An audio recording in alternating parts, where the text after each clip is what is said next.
Thank you. Thank you very much.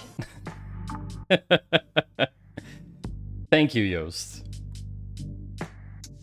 Very kind of you to do that.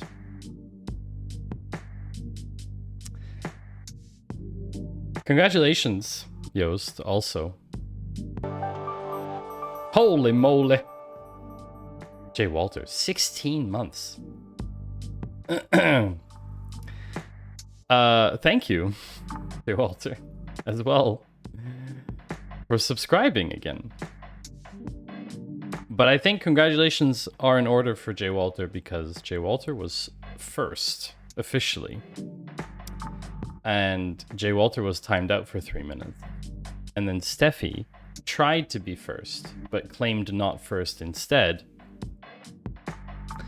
And yeah, that happened. And no, Steffi, you don't automatically get a sub if you're VIP and claim not first. That is not how it works. You were not first. Actually, Rugmat was first. If we want to be technical, Rugmat was an hour early and therefore first. But, you know, we could go back to like last stream and take the person who chatted last stream as technically first today. Like, when does it reset? That's the real question. Rugmat, the stream camper.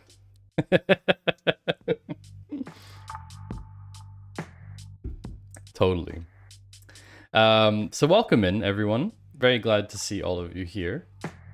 T. Drayson, I was indeed 10 seconds late. I'm very sorry. I deeply apologize. It will never happen again. I mean, it will happen again, but I'm very sorry. Maddles, welcome in. Good to see you. And Yost, welcome in. However, Yost, if you would like to go watch Theo instead, I don't hold it against you at all. You can just never come back, and I may remove your VIP status. But of course, please go watch another streamer. The nerve to time you out. So here's the thing, actually.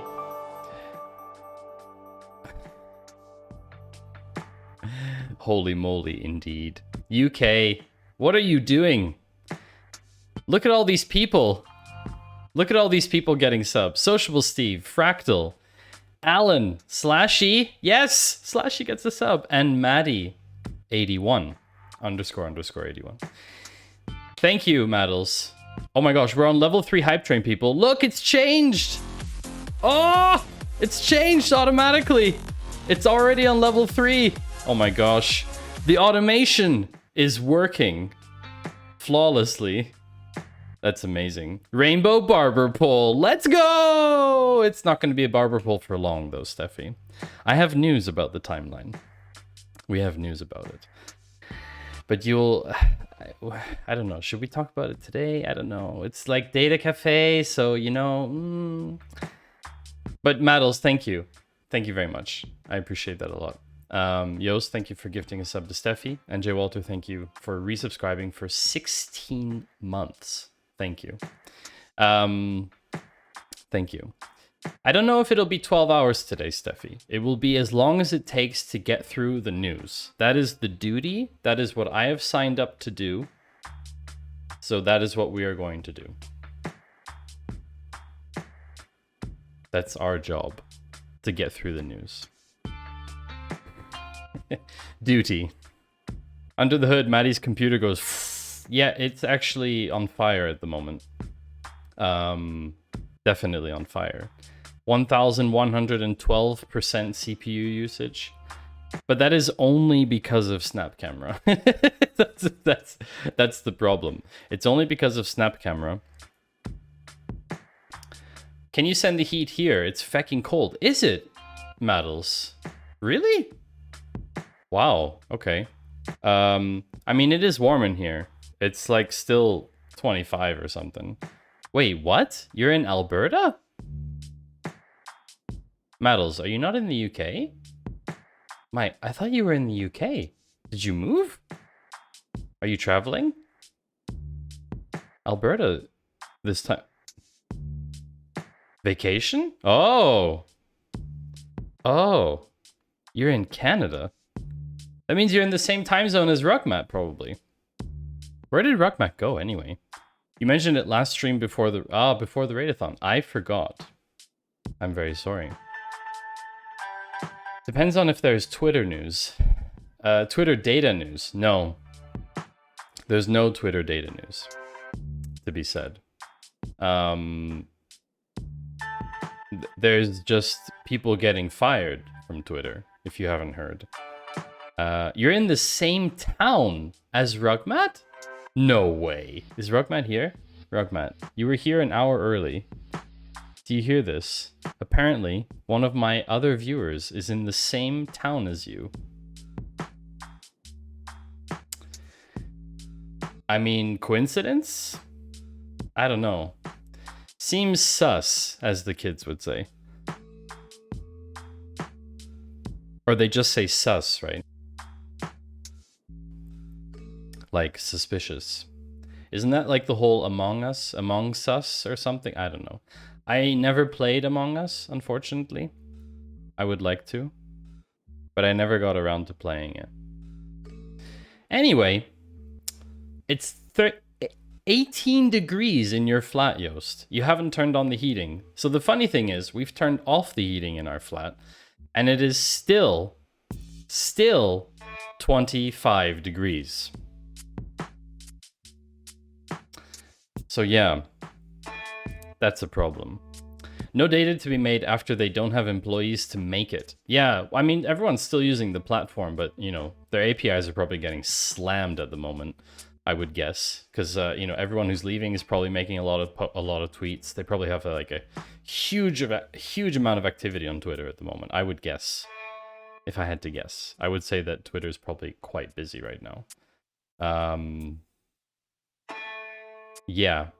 Anyway, I should click this link to see Maddie's exact location. Maddie2.shoes/exact location. Yeah. That is literally where I am right now. How did you know that? Interesting. Ooh! We've completed a level 3 hype train. Thank you very much. I have collected all of the emotes for level 2. Is that true? Ooh. Hype indeed. Choo choo, friends. Thank you very much for the support. I appreciate it. Very, very appreciative of that. He doesn't make data, just prints piles of money for his own fun. When am I going to build my own activity feed?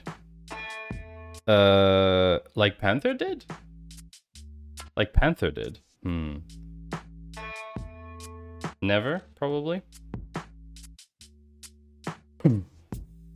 When I have enough additional knowledge. So yeah, so never is my answer then. Sorry, I've got something stuck in my throat. Oh. So chat, it's been what, a week? We streamed on Monday. We did spooky sequel murder investigation. High tactics, by the way. And I found the answer. I found the killer on Monday using SQL. But even better, I found the person who was responsible for hiring the killer. Because actually it was a contract killer.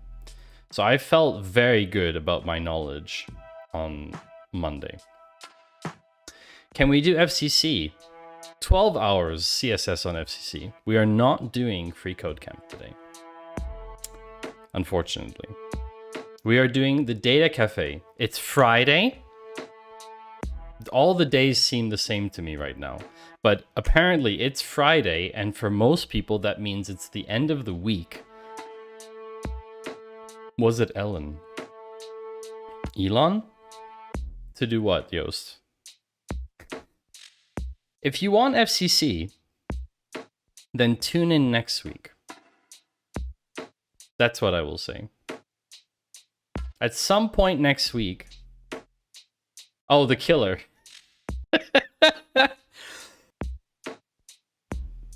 No, the killer was not Elon.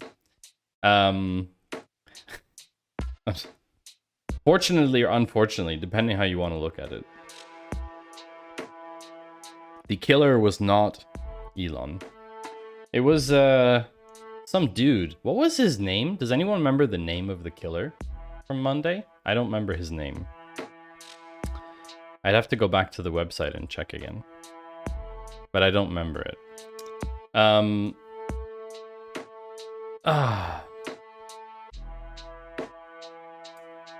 You've been to Alberta lots of times, Maddles? That's interesting. Yeah, Jeremy Bowman? Boas?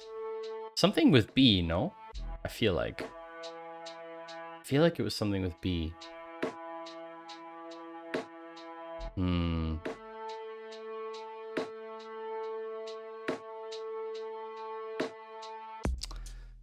I don't remember.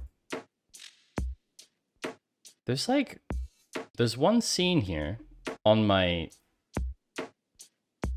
There's a scene here on my thing, and I don't know what it does. Hold on one second. What is this?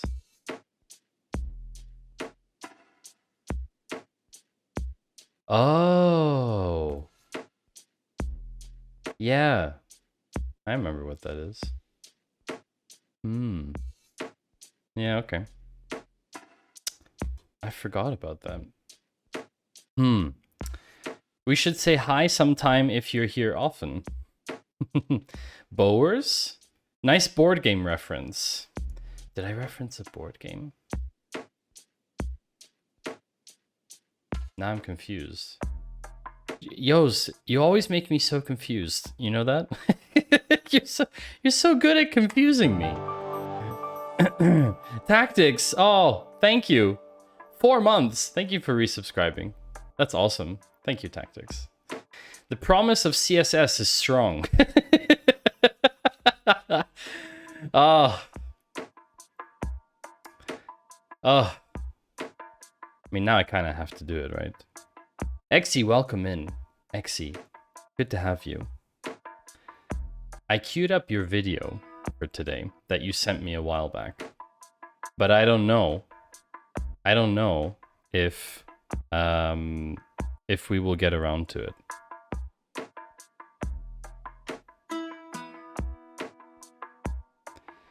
Okay, what an odd email. Excuse me.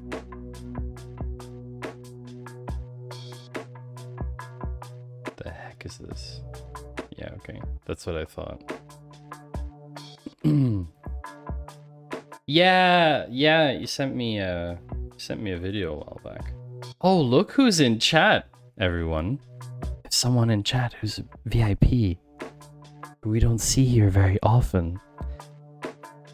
They changed their username. Hello, Mimi Two Shoes.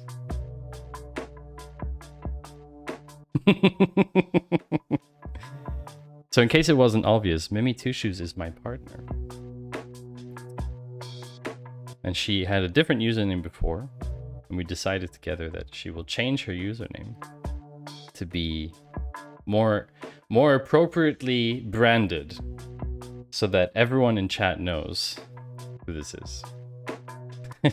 You were gonna guess my rabbit.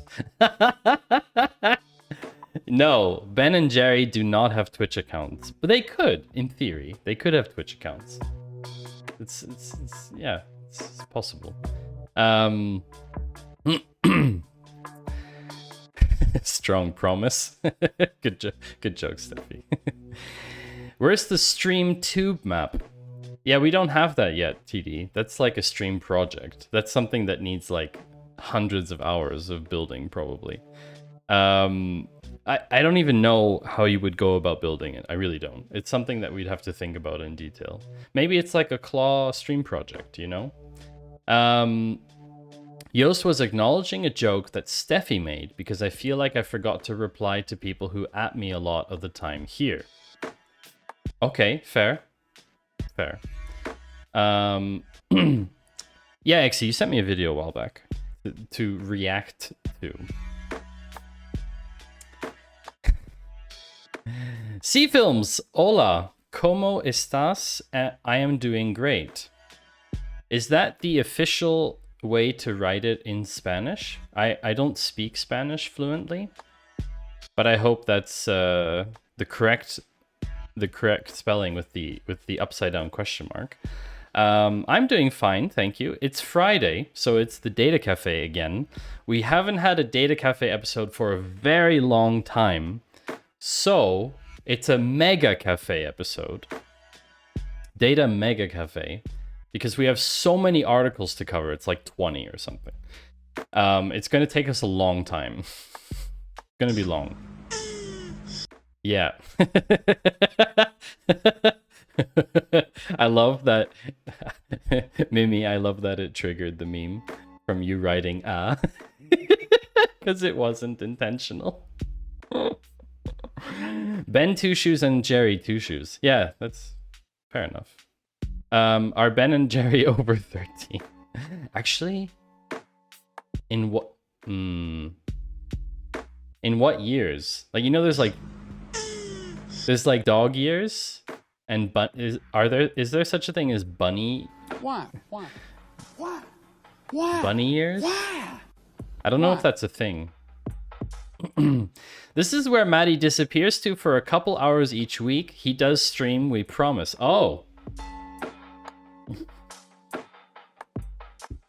Right. Garbage. Garbage indeed. Yeah, and that is why he also keeps laughing frantically sometimes, just in case you wondered. Oh, Steffi, I showed Mimi the clip from Monday. Where Chris, along with Chris, had Karen it's already funny. Had Karen say, "You can't spell laughter without slaughter." Oh, or something along those lines. And it got me. Slaughter without laughter. Yeah, that's the one. You can't spell slaughter without laughter. And yeah, it was pretty funny. We were laughing about that. See, Steffi, that doesn't work anymore. That doesn't work that way. So there is a alternative command now, which is special and reserved for special people only. And it doesn't work.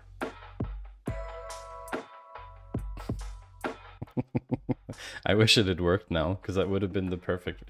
Yes, it is reserved to the broadcaster. Garbage.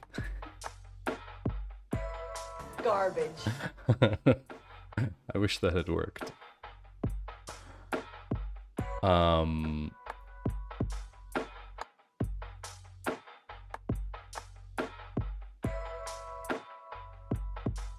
Maybe I have to like refresh the cache. They had a problem last time. Oh. Wiggle. How come that didn't work? Oh, maybe they do have an issue with their cache. It's possible. Overlay clips. BRB player. Shoutout clips. We had an issue. I checked it before though, and it should have actually been okay. That's what's weird. Let's refresh them both. Oh yeah, it's got an error still on the page. Okay. Wait, what? Oh, it's still broken. Oh no. Yeah, okay. We gotta fix it, chat. It's broken. The BRB thing is broken. Let's fix it. That's not good at all. That's not good. Why is that broken, chat? Does anyone know? What happened to that? efuse.gg. G.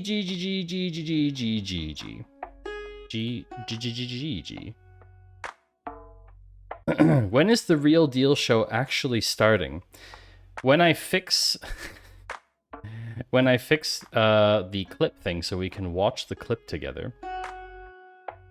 I read articles to people. Yeah, basically, see films. No, we go through the news. We look at different news articles from the week. We don't read them all out loud completely. we go through them and I highlight specific parts. I haven't read all of the articles fully. I've scanned them. Some of them I read more than others. Steals news articles and colors. Okay.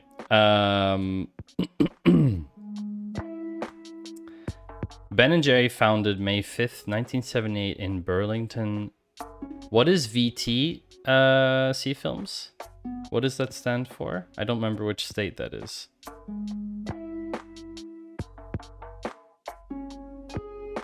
Okay, this thing is giving me huge problems with today.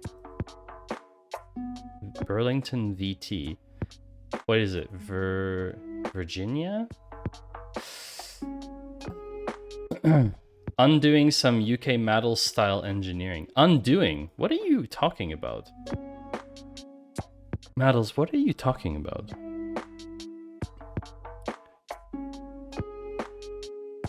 What are you talking about? I'll do a special building with beer from the conference I'm at next week. Oh. I'm undoing some Maddle style engineering. Vermont. Oh. Vermont. Okay. Resetting the URL won't help you if you're having performance issues. Okay. Let me copy this. Is it the same URL? It is. Mm-hmm. It still has an issue. It still has an issue. Fine, I'm gonna reset it.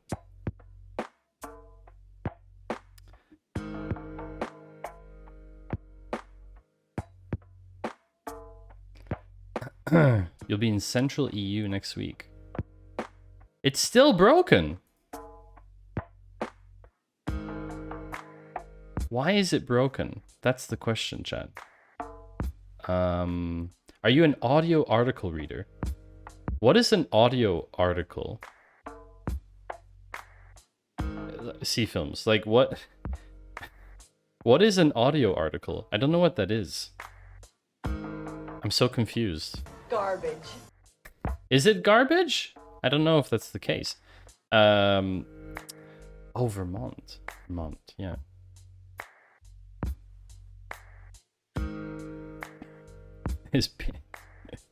You're going to be back in Central Europe next week. I don't think he's being kidnapped, TV. Do I need advice or motivation? I'm more than happy for you to motivate or give advice, if that's what you would like to do. What I'm curious about is why this BRB player... eFuse has encountered a client error. We are sorry for the inconvenience. Okay. Why, Garbage.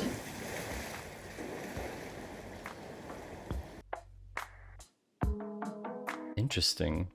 And Secretary Cardona and Mayor Bowser and Chancellor Fairby, you know, thank you for joining us as well. And for families across the country. Yeah, this doesn't work anymore, chat. So the shoutouts just don't work. I don't know why, but it just doesn't work. Garbage. It's broken. It's completely broken. Let me check one other thing. This thing. Shoutout clips. That's the shoutout overlay. Settings. Let's check this one. Preview. Okay, this one seems to be...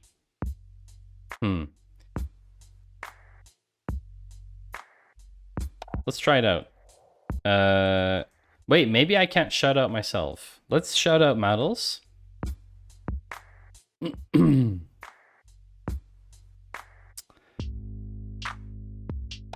Yeah, that literally just doesn't work.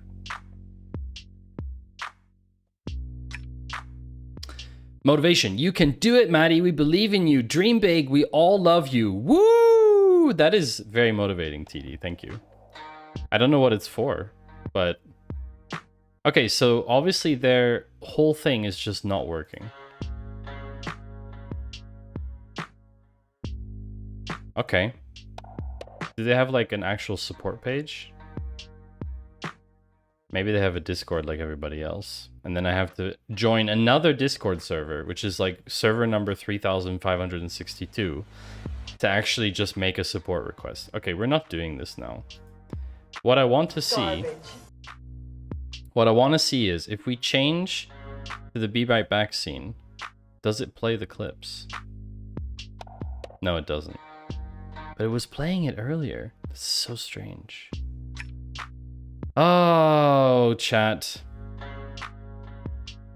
It doesn't work, unfortunately. So playing the clips and watching them doesn't work, which is absolute garbage.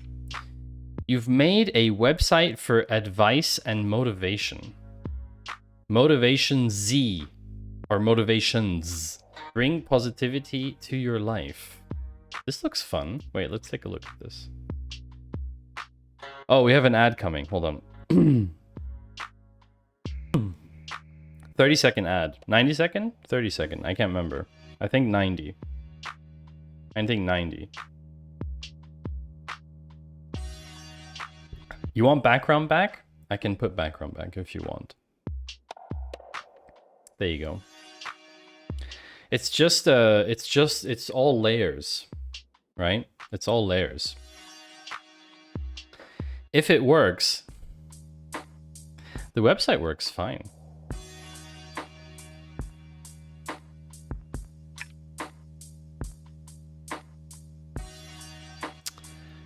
I wish we could play that clip though. It's annoying. I really wish that would work. Let's try again anyway. Nope. Oh, Steffi, you were the one that clipped that back then? Interesting. Turtles all the way down. Ogres have layers. Ogres? Like the monsters? Is that what it is? Oh, good background. It's a shout out background. So I took A's advice. So A, and I changed. A is like a design specialist. Yeah, we got ads now. Okay. And it didn't play. See, it didn't play this time. It didn't put the message in chat. It didn't put the message in chat again. It's very unfortunate. Even though this is running.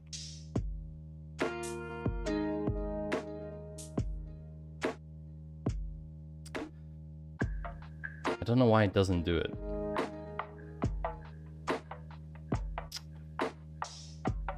I don't know why it doesn't do it. Is that a Shakespearean background, T. Drayson? What's Shakespearean about that? Anyway, A had design tips for me, and one of them was to change the distance of chat from the right side of the screen to be equal to the distance between the bubbles. So basically, making it more to the right. Putting it more to the right. Thanks for the reminder, just deleted 25 clips. Oh, Maddles, no! Did you? You deleted 25 clips? Okay, so those aren't working again anymore. Good evening, Jens! You have a message on Discord. Do I?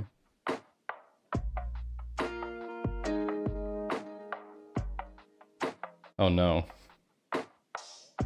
Is this what I think it is? Is this what I think it is? Okay, 1 second.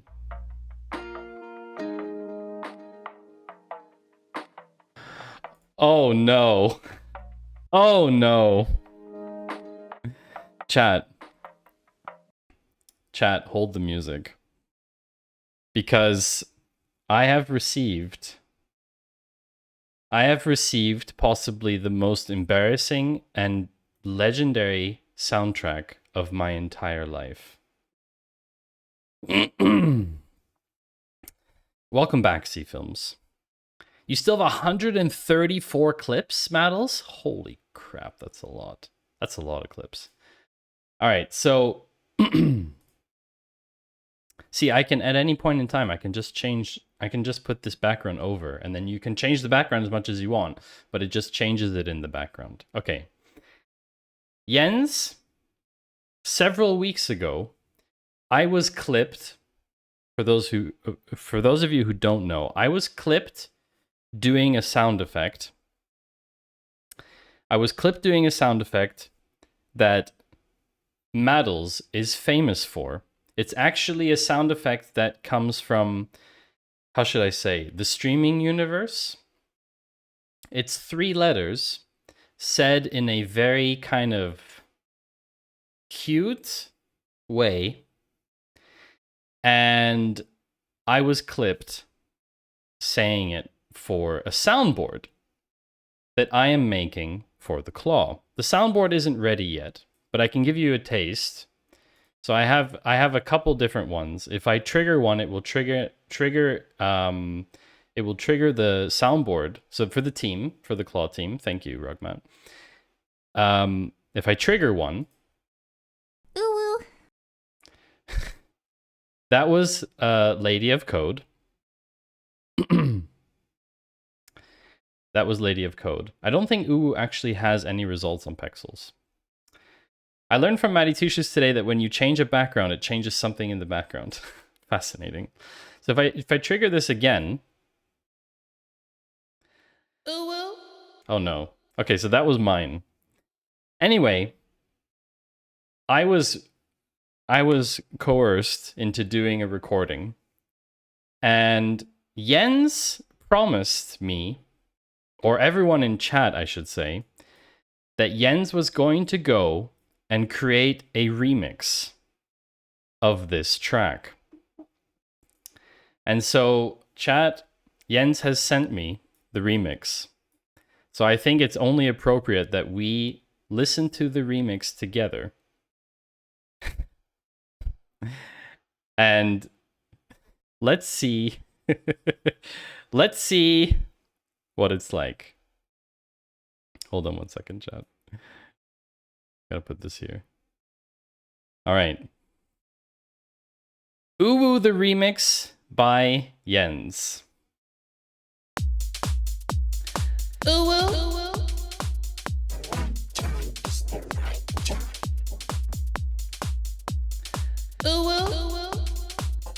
Oh no.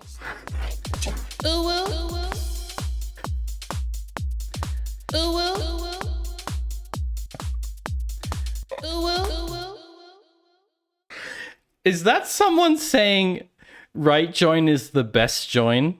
In like a... Okay. Hold on a second. I need to listen to this again. There's...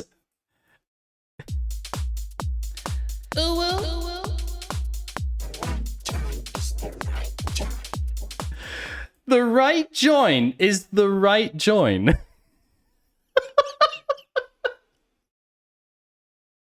It's like Miley Cyrus coming up with lyrics for a sequel song. Read the chat and wrap it up, or just read the chat. Rap Panther versus MC Two Shoes. Ooh, who's back? All right.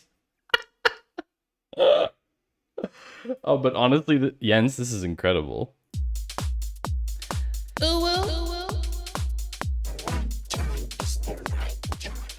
Right join.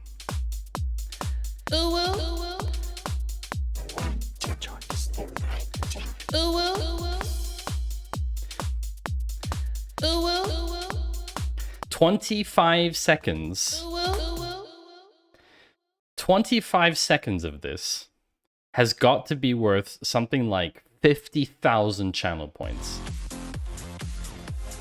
Oh, that needs to be redeemable. Triggered by level 5 hype train. Yeah, something like that. Like, there's no way. Oh. There's no way I would... A transition? A transition? Between scenes? You madman. No. That is too much. Jens, thank you. Thank you very much for your creativity. It is appreciated. So C-Films sent us a link. Also, hi, right join is the best join. C-Films sent us a link.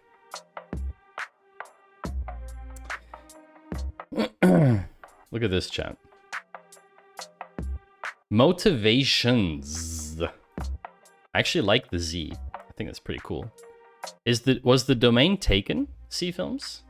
Like motivations.com with a Z? It's probably taken, right? Help, my ADHD is interfering with my lack of understanding of this young people ooh meme. Yost, I don't even really know what ooh is. It's just, you know... Someone told you about the remix, and you had to come check it out. So, challenge to you, chat.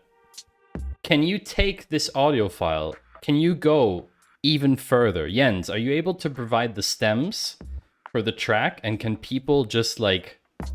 Can people keep taking it other places so we could end up with like a full 3-minute track of different things? That would be kind of madness. I like things ending in Z to keep with my branding. Ah! It's an anagram, so I'm intrigued. Is that what got you? Okay, so bring positivity to your life. Click the buttons to read motivational sayings that rhyme with endings on the buttons. Okay, so... Issue. If you have an issue, you might need a tissue. Number of words ending with issue, 2. Total number of words, 10. What if I click it again? Okay, it only works with issue. Okay. Ong. If you think long, you might think wrong. Number of words ending with... Wait, so this doesn't randomly generate one? You will post it to GitHub, and people can submit PRs to be reviewed in your Friday Cafe stream. Jens, if you would like to do it that way, yes. I don't think audio holds up so well in code, though. But of course, we can run it as a PR in GitHub. Why not? Sure. But on the other hand, I haven't effed the TikTok app enough. Sorry. I automatically assumed that was negative. Fed the TikTok app enough if my data today and they have cute animals and videos of food. School is cool. 8. Don't hate, appreciate. That I can get behind. Number words ending with 8 too. So this is like a demo app still, right? C-Films? This is interesting. Anyway, chat. Does anyone want to see the meme of the day? It's not done yet. I figured that one out, C-Films. Does anyone want to see the meme of the day? Because I spent time creating this one, chat. I spent a lot of time making this one. So chat, let's start. Officially, let's start this Data Cafe Mega Edition with the meme of the day. AI generated, AI prompt generated, okay? So I used Crayon to generate a meme. Actually worse, I used Crayon to write a prompt to generate a meme. But if it's not good, you want a refund. A refund of what exactly, Yost? What would I refund you? Oh, before I forget, I need to take a thumbnail. 1 second, chat. I need to take a thumbnail. And I don't have a thumbnail scene. So I'm just gonna switch to like the source for a second. And you're not gonna hear any music, and you're not gonna hear my microphone. Thanks, Exegete. It looks like I'm on the moon or something.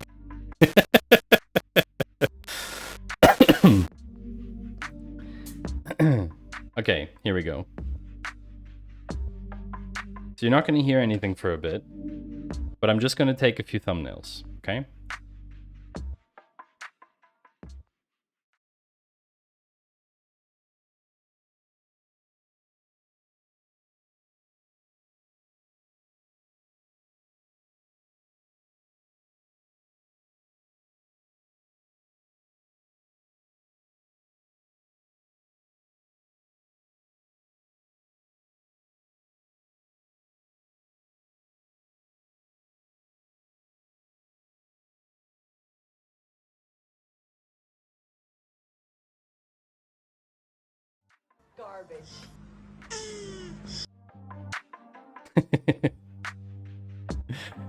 That was a really good effect.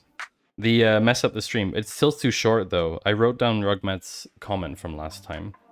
Pro thumbnailer. No, I just needed a few because otherwise I will not remember to do them. So yeah, I needed to just do a couple. Why are they so dark? 1 second. Holy moly. Okay, that's too bright. There we go. That's better.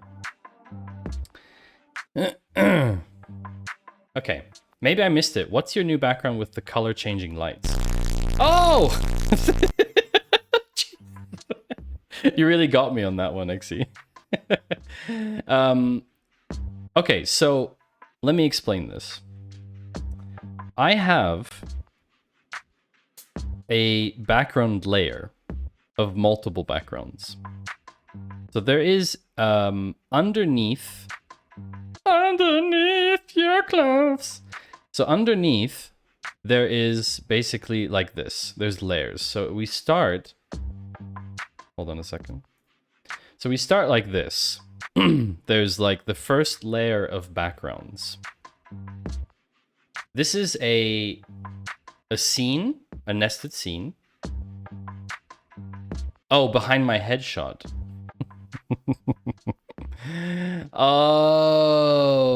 Okay. So, yeah. Behind my headshot are... Behind my headshot. Look, I'll even put your... Here. I'll put your question up on screen. So, behind my head is a wall. It is not a green screen, it's a wall. A lot of people think it's a green screen, but it's not. It's just very far away. So it looks like it could be a green screen, but it's not. Basically, I have 2 lamps with Philips Hue, and I am still waiting for Atom to have Philips Hue support. And then I will be able to allow you to change the lights and do various light effects as part of the stream.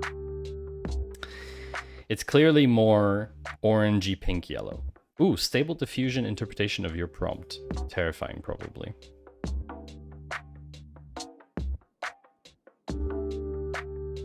Not bad. We'll get to that in a second. So basically, Xe, I, at the moment, just manually change the lights. So I can put it in like different scenes. It's the standard white wall of my apartment. But we have, in Switzerland, we don't have flat walls. We don't have, that sounds so weird. We don't have walls with flat paint. We have little bumpy thing. What is it? I don't even know what the name is in English. It's like mortar, I guess. They use like a plaster, that's the name. They use plaster on the walls, and it's a textured surface. Thank you, Xe. And basically the textured surface means the light is reflected in a different way than just a flat wall. And so for me, it was always interesting to think about, yeah, okay, what's my new background going to be like for the stream? You know, we used to have the shelf behind me, right? Now we have the shelf as a different scene. But I moved the shelf around because I didn't want to have the same background all the time. And I wanted me to be outside of, like, yeah, I wanted to change everything. So yeah, I wanted to do like the circle overlay that we have on this scene, on the main one. I wanted to do this circle overlay here because it means that I can move myself around. You know, I can move myself anywhere on this scene, which is cool, right? But you can't do that if the background has like noise in it, if it has like items in it. So basically, yeah, I wanted to have something where I could change the lights too without showing them, because until now you always saw the lights relatively clearly on the stream. And now all I've done is I'm just using the wall to diffract the light and reflect the light. And the effect is somewhat... it's similar. It's very hard to distinguish the two lights. So if I put on a scene, if I put on this scene, for example, this light on this side is pink, and this side on that side is green. But because this light is so much bigger than the other one, they're the same size bulb, but just the way that they're pointed and stuff, you get different colors, right? So you can see here on this side, it's a little bit more, sorry, on this side, it's a little bit more greenish. You don't really see it in the scene so well. If I would actually open up the scene to the full camera view, you would probably see it a bit more. Sawdust wallpaper. They had that in Denmark in the 80s. It's where the government hides the listening devices. I don't know about that. It's hard for them to hide listening devices in the walls. It's basically just concrete and then plaster on it. So the effect is awesome. Thank you, XC. I'm glad that you like it. It does mean that I can use like a lot of really cool lighting setups without showing you the lights. Because I didn't want to have the actual lights or bulbs on stream, basically. Exactly, Joost. Raufasertapete.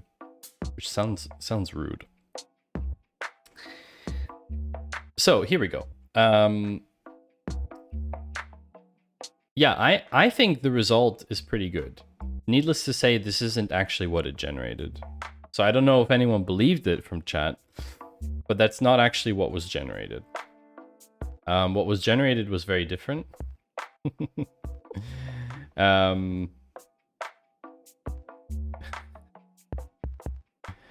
Exactly, XC. It's like that, kind of. It's more bumpy.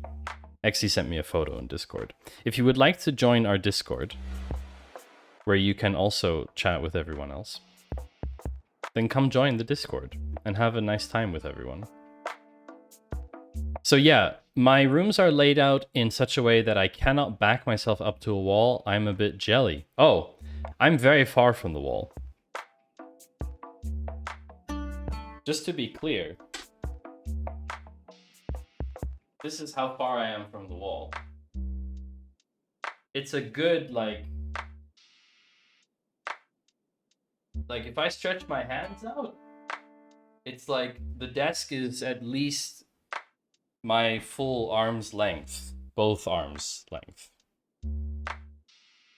away. Garbage. So it gives me flexibility. And the nice thing as well on top of that is there's space behind me to walk around and move like the different chairs. Yeah, it's like 2 meters. Because my desk is up against the wall. So my desk is against the wall. And wait, I think I can show you. I can show you all. Hold on, privacy.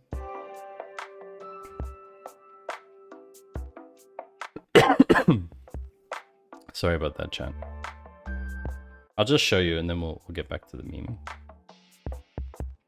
Where do I have? Yeah.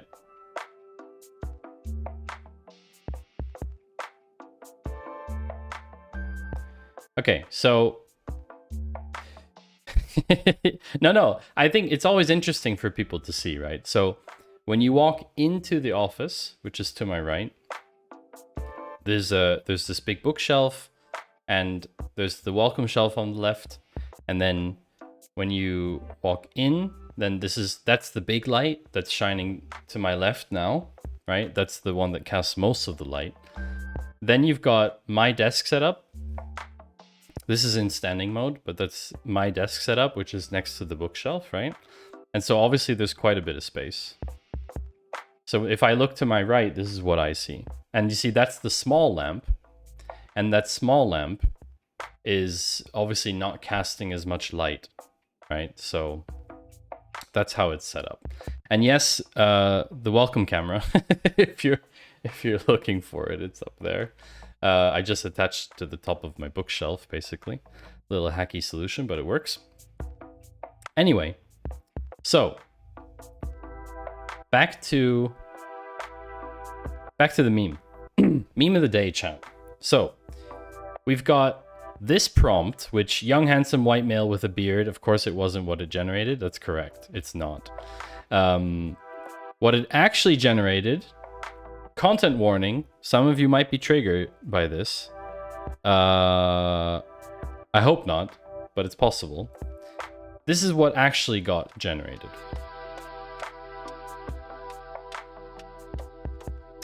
So yeah, what's interesting is it's kind of the same person.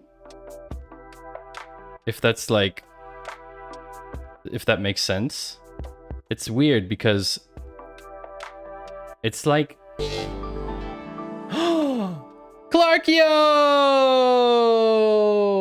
Clarkio! Welcome in, Clarkio and 17 viewers. So nice to see you, Clarkio. We had a nice time on your stream earlier, guessing the words. I've been using continuity camera as a spy cam to watch our disabled pupper downstairs. Oh, continuity camera. See, I haven't upgraded yet. I haven't updated to Ventura yet. I'm a little bit cautious about upgrading. Clarkio, welcome in. Thank you for the raid. Yes, everybody drop. That is a very good idea. Let's drop and welcome Clarkio with the eyebrow. Good to see you, Clarkio. Very grateful for the raid, as always. I hope you had a good stream. You probably got around to some tech coding stuff, I guess. Thank you, Greenwind, for coming in as well. Good to see you. And Rugamat, thank you for the bit. I appreciate it. Is the drop working? Oh, the drop is not working. What? Drop is not working either? What is happening, chat? That is not good. Why is that not working now? Yikes. Yikes. Let's try and debug it. So what happened? Why is it not working? That's a good question. Why did so much stuff break? I don't know. It only stopped working. It only stopped working since Clarkio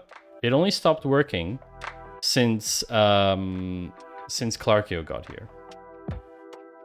Oh, Rugman. Oops. Sorry, that's my bad. I was in studio mode. I was in studio mode. Wait. That's not fair. Wait, that's not fair. That's not fair. Garbage. Sorry. Excuse me. Yeah, no. Wow. This is okay. That's awkward. It's very awkward. So Clarkio, if you got a dash, I totally understand.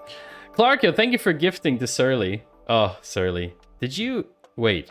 You have me on a 43-inch TV? That is a very large Maddie. This is still the pre-show. Yeah, this is still the pre-show. So my name's Maddie. You can call me Maddie Two Shoes, or Matthew if you're trying to be very stern with me. Fridays we do a data cafe, and today is a special edition of the data cafe. It's a data mega cafe because we have a lot of news to cover. The data cafe is where we go through data and tech and AI, machine learning news of the week. And now, because I haven't done an episode of the Data Cafe in over a month, I was on break and then I came back and there was a raid-a-thon and so much was going on. I was rebuilding my stream from scratch and now we're back to Data Cafe. So I'm doing a huge, long episode today. It will take as much time as it takes. People have been asking how long it's going to take. It will take as much time as it would take to get through the news. Matthias Zweischuh. Yes, that's right. Procrastinating watching CJ. Great username, by the way. So welcome in, everyone. if you enjoy data and tech stuff, then you should enjoy your time here. But feel free to also just drop a lurk and continue what you're doing. We were just looking at the meme of the day. There's always a meme of the day on my channel. And today's meme of the day is this one, where I used Crayon, which is one of those generative AI prompts, to generate pictures of me. No, that's not true. I photoshopped this. Actually, I didn't Photoshop it. I used Canva. I just put the images on here. No, we were looking at what the actual result of this prompt was, which is, yeah, a little bit interesting, let's say. Quite interesting. Kind of seems to be the same person, which is a bit odd. But, yeah, I don't know. Does anyone have a lot of experience with generative AI stuff? I've been using them for a while. Still looks like a serial killer, especially the first one. Yeah, I'm particularly weirded out by this one. This is the one that really creeps me out. I do have a redemption for prompt for DALL-E. So it costs 1,212 points, channel points. If you would like me to put a prompt into DALL-E, I have access to DALL-E, like most people do, but I have access to DALL-E and credits. So if you would like to do a prompt, then you can use your channel points to tell me what prompt to put in. Obviously, it has to be terms of service friendly. And, well, Jens went and actually ran this prompt in Stable Diffusion, and this is what it generated. So that's pretty interesting. But what we're going to do now is transition to the news section. So we're going to have a 90-second ad first. I'm going to go get water. You will see bunnies, and I'll be right back.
Can't do it.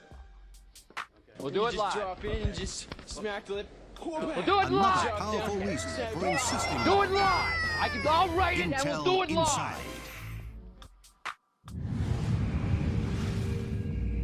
I can smell the creative juices. Jonah, the list came from the internet. The international network. Yeah, that's not. I think I am getting a text message. Yeah, but we need to blast this virus off you, buddy. What's that smell? What is this? It's Microsoft Excel. Stop it. Get some help.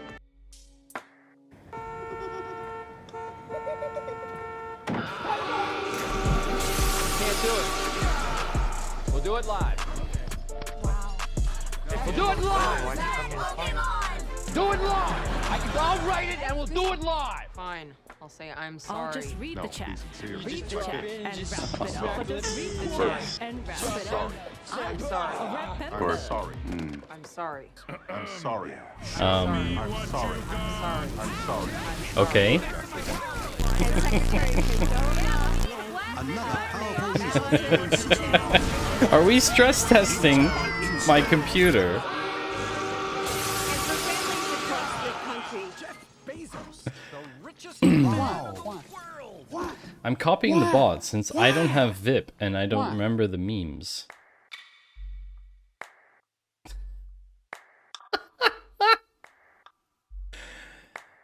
Wow.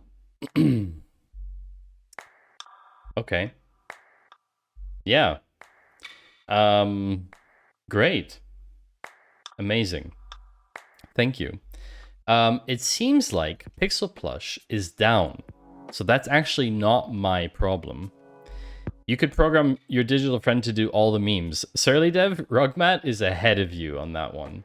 Rugmat has Rugmat has programmed their bot to do exactly this. There's no list of memes officially, but apparently Rugmat has been keeping track. There's still a couple that you haven't found though. It's not on the list. Jonah, the list came from the internet. The international network. The thing is though, Surly, some of them are VIP only. Most of them are in fact VIP only. It's to prevent abuse from people who don't show up here very often. Did you say let's write our own drop game? Surly, you're not a VIP. That's very odd. That's very strange. You should be. That's a bit weird. Is it not showing for you? Does anyone else see Surly Dev as VIP? Or not VIP, I should say. Because you're showing as VIP for me. How weird. I did it recently. Maybe it didn't persist in yet. Recently as in 15 seconds ago.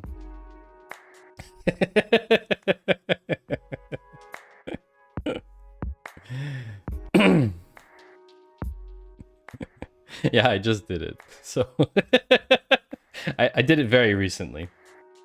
Extremely recently. So yeah. Now you have the power of the memes. But yeah, I like when people DDoS. I like when people DDoS the memes, but if there's too many people doing it, it gets a bit chaotic. Yeah, no, Pixel Plush apparently is actually having problems because I went to re-auth and I got a 500.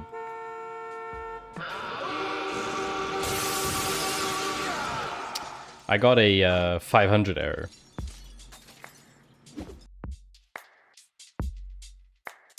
So yeah. Yeah. So I don't know what's happening there. They might be having some issues on their side. But I think we should start with the Data Cafe because we're 1 hour in and we haven't covered any news yet. So I'm going to tell you about the most amazing attack to steal data ever. And I'm not exaggerating, chat.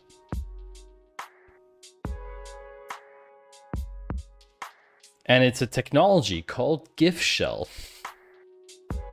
A new attack that allows attackers to steal data using Microsoft Teams GIFs.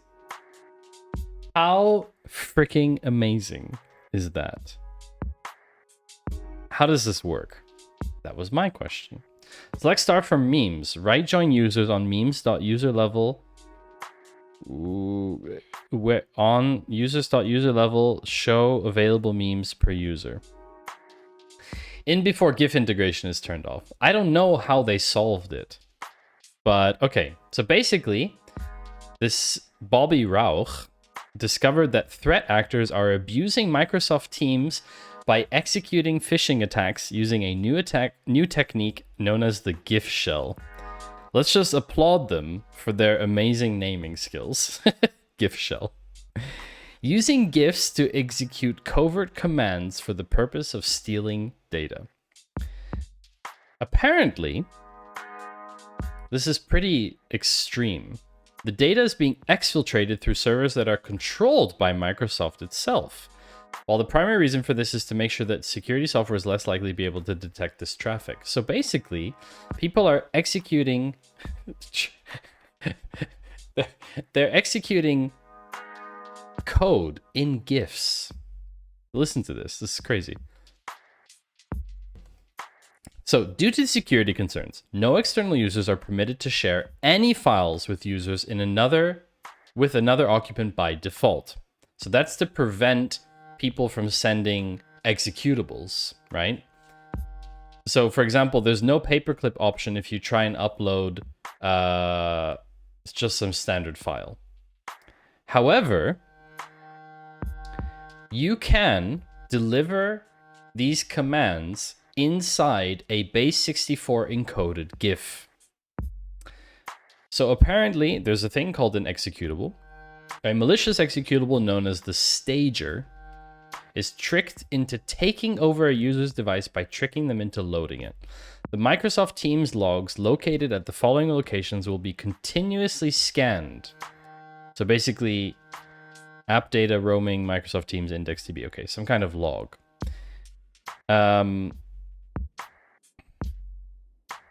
Following the installation, a threat actor would create a Microsoft Teams tenant in order to launch the attack. After that, they contact the users outside the organization who are using Microsoft Teams. So by default, Teams allows external communication. Otherwise, you probably wouldn't be able to write anybody on Teams. So the attackers can basically take advantage of that to gain access to your team. They extract the base64 encoded commands from a message with a GIF and execute them on a device when it detects such a message. This is just bonkers. So it does need quite a few things to happen. On the attacker system, they have to execute this Python script. On the victim systems, they have to have this GIF shell, PowerShell stager that runs. They need 2 Microsoft Azure organizations or tenants. They need at least 2 users in the organization or tenant of the attacker. So it's like the work or pro, I don't know, pro edition or whatever it's called. 2 Teams users, an available webhook on the Teams channel, any GIF you like. So it could be a Rickroll, which I think that's quite funny. And the IP address is open to public and can be operated as a listener for incoming requests from the web. So there's some recommended mitigations. Training should be provided to users on the importance of not clicking on attachments from unknown sources. I don't believe for a second, Chad, that you could train people to not click a GIF. I'm sorry. I don't think it's possible to train people to not click images. People will want to open a GIF. I just don't see any way that you would train people in your company. Chat, tell me if you think this is possible, but I don't think it's possible to tell people, all of your colleagues that you work with, to not open a GIF. is impossible. You can't even train people to not click on links they didn't request. Yeah, exactly, Steffi. That's why phishing even works. There are so many prerequisites for this attack to work. More likely that someone gets your password. It's true. Don't give show automatically. They do, but they're small, right? You want to open it full, then you open it fully, right? So that's unfortunately the way that it goes. But yeah, GIFs would show automatically in the feed. Yes, that's my assumption. Sorry, just checking one thing here. Okay. So anyway, I think you're right, Jens. This attack does have a lot of prerequisites, but it is proven. It is proven. It's been reported. I think it was I think it has a CVE. Who uses an open IP address for a work computer? Look, everything is possible, Jens. I've seen everything, really. I've seen everything. Sociable Steve, welcome in. Maddles gave you a sub. Yes. Also, I don't know why I didn't do this earlier, but that's a bit rude, I guess. Clarkio.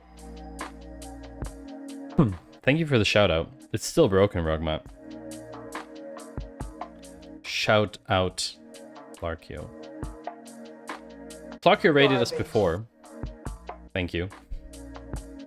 Clarkio rated us before, and we got lots of friends here now. And unfortunately, the shout out clip also doesn't work. I'm going to try and unite them into one clip, into one shout out command. Now, everything is broken. eFuse is broken.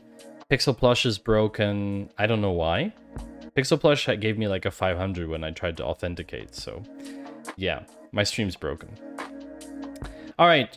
But yeah, Sociable Steve, things are going well. We have a lot to get through today. We're at 1 out of, you can see, there's like all of these articles here. So it's quite a bit to get through. If you have an open IP address with no firewall whatsoever, you have far more serious issues than GIFs in Teams. That's true. But the IP address could be open just on Teams ports, in theory. In theory.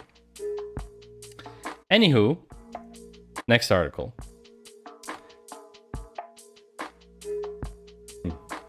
This is very topical, chat. Okay? This is a really big one because, as we know, from all these different AI prompt tools, right? Whether it's prompting to create an image, whether it's prompting to create a written, whether it's prompting to create a video, whatever you want to create, even technically prompting to create code at some point, right? You need a really good prompt. We saw, like a couple weeks back, we saw that creating a prompt is not so straightforward. You actually need to know how to write the prompt correctly so that the AI interprets it in the right way. And so what's interesting is we see like PromptBase show up, which is like a marketplace for prompts. And now, of course, an AI tool has emerged called Fraser, which, great name. I'm just going to say, chat. I don't know what you think about this name, but this name is amazing. I love the name Fraser. I watched a bit of Kiboga's stream today. He live streams scamming scammers. Yes, today he had an AI talking to scammers on the phone, and he was almost able to convince them it was true. Yeah, Kiboga's AI that he did was in collaboration with a programmer. They coded it. They've been working on it for quite a long time. And yeah, that AI is pretty good. It's his own. Kiboga, you say?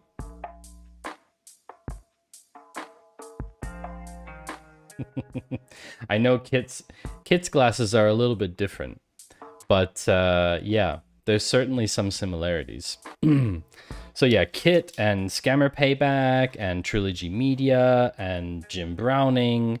There's a ton of them actually that are really good. An AI tool to write prompts for an AI image generator. That's right, Steve. Fraser is an AI tool that helps you write prompts using machine learning, which is kind of cool. Don't move, we can read your screen. Okay.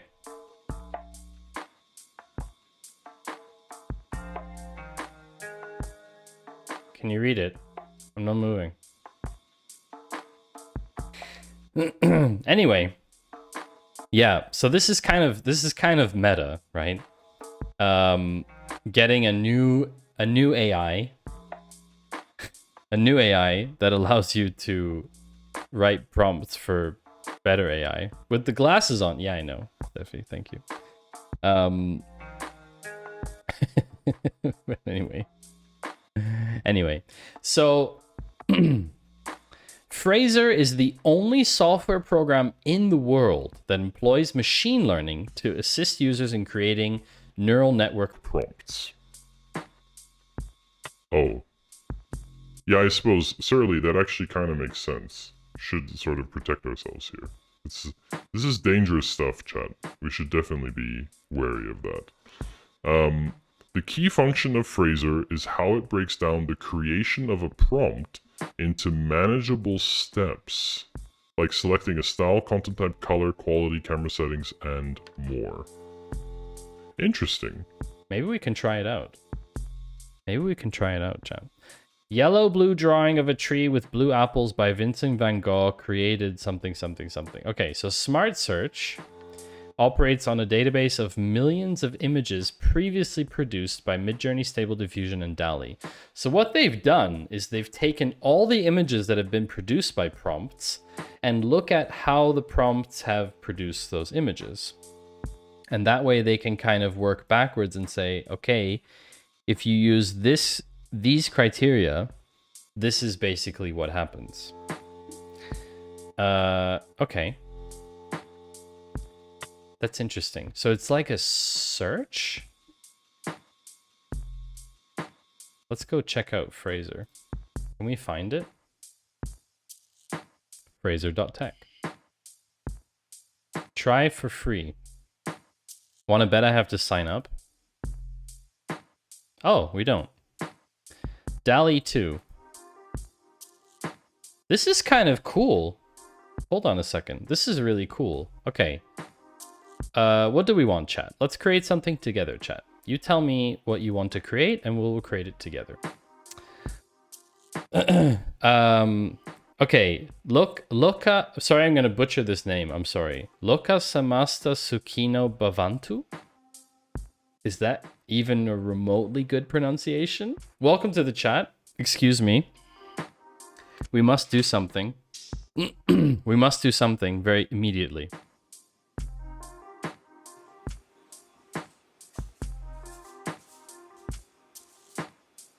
Hello. Welcome to my stream. Thank you for stopping by. The hi sign is a little... Oh, it was broken. I guess it's working okay. Oh, the batteries are... Oh, no. Look. The batteries have gone out. Okay, I need to replace them. I need to replace the batteries. But basically, hi and welcome. It's great to have you here. I hope you enjoy the stream. Do let me know how you found the stream. I'm really curious how you got here. And I'll see you in a second.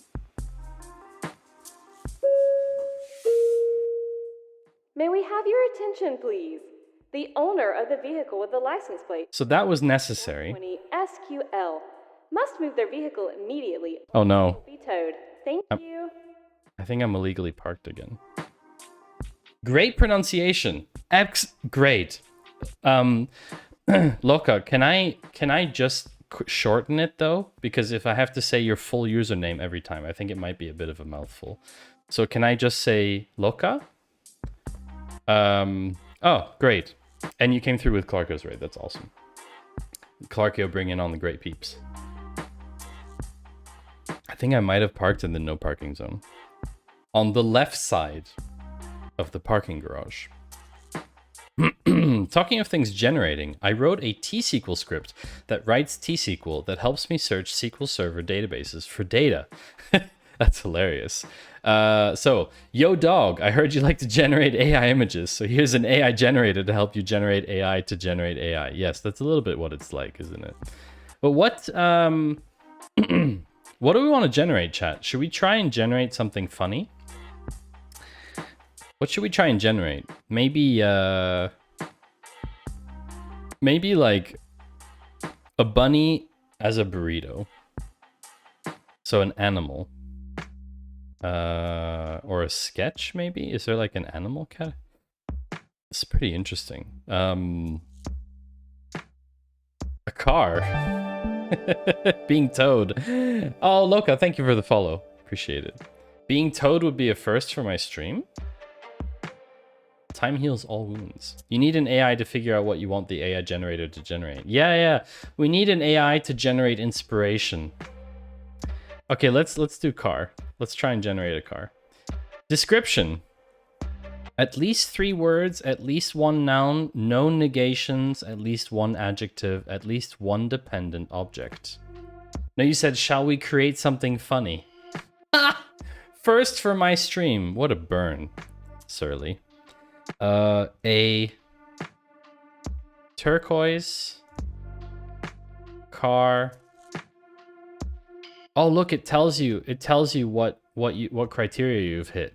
That's cool. A turquoise sports car with oh wait, it's live updating similar images as oh wow, that is really cool. Okay, a turquoise, is this not the right spelling of okay, it's not. Turquoise sport car with an aggressive number plate with SQL. With the letters SQL in it. I don't know if that works.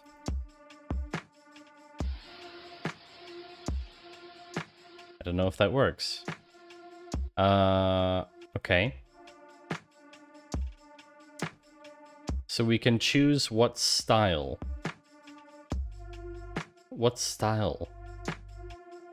That looks very TOS friendly. Maybe we'll go with like Steve McCurry. We want it to be like, what color of the result? I don't know. Aquamarine.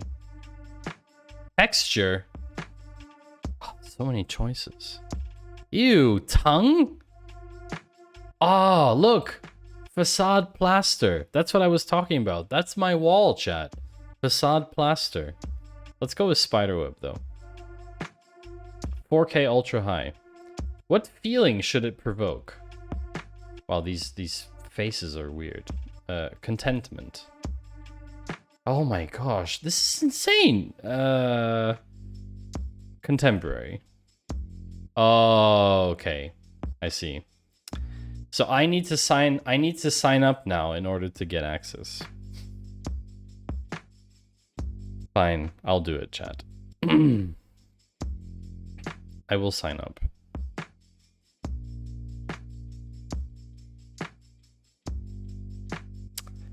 I'll do it. I'll sacrifice my data for all of you. Okay, we have our prompt.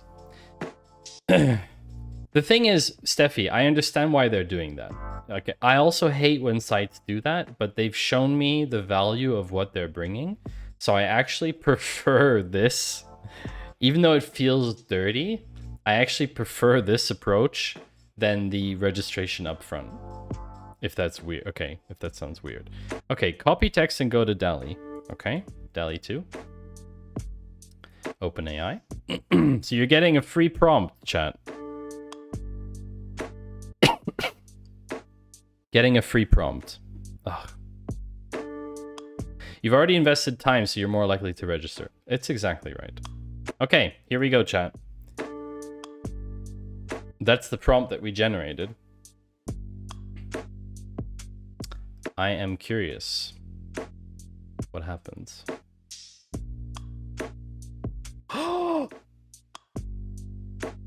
What?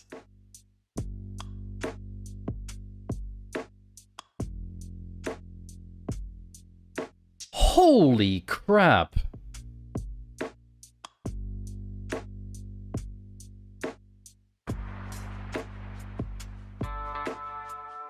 That's cool.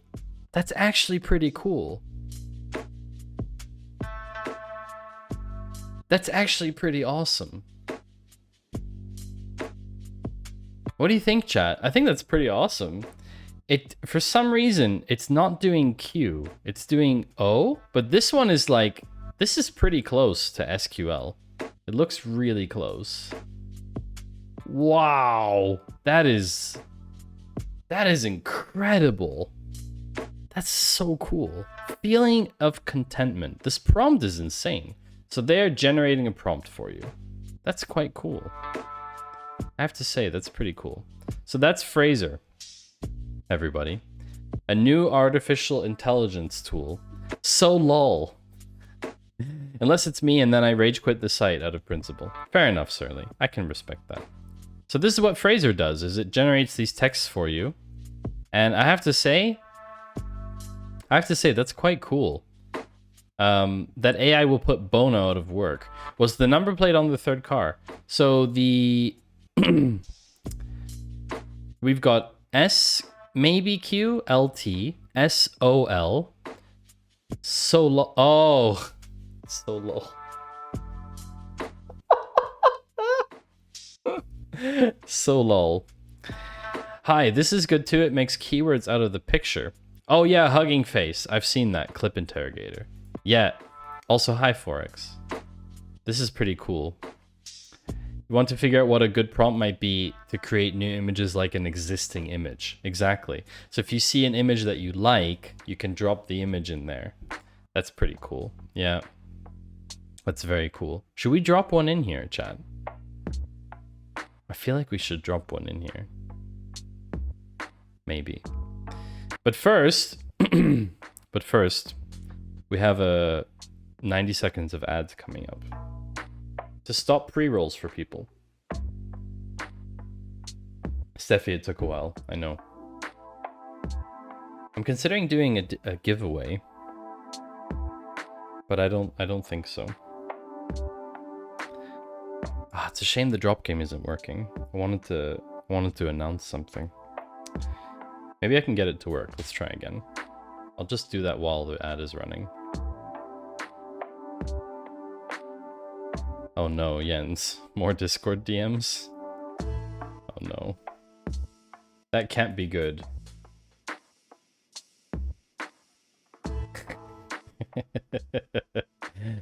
The right join is the right join.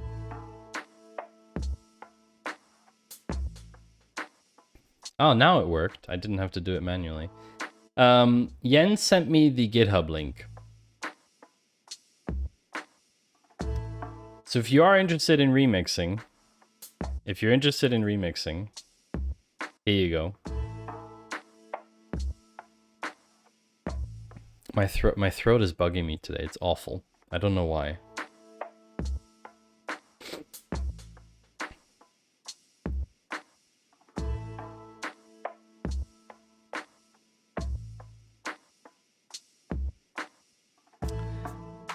Yeah, let me see if I can get the drop game to work. It should be something that works, right? Pixelplush.dev. Hello?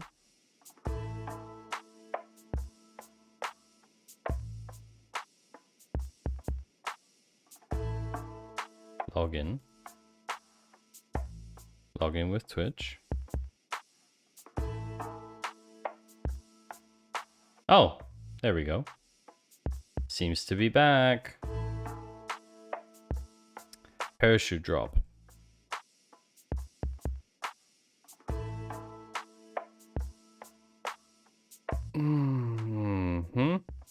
Grant Twitch permissions again.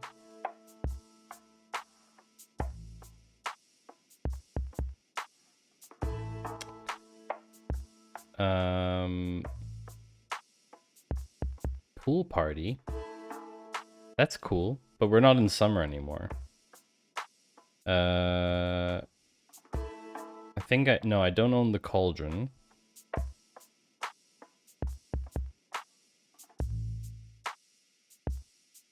Rainbow, that's the one. Rainbow. Hide until drop. Score and chat.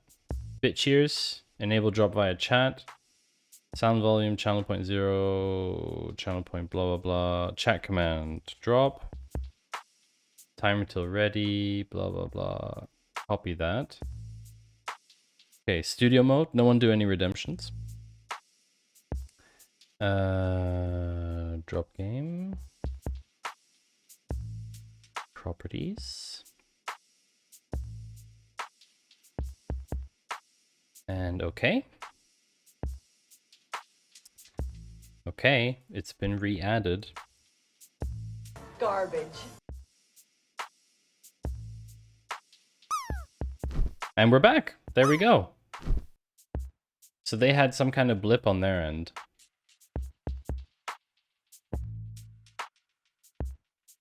Drop the 90 down to 5? No, because that would just keep resetting everyone.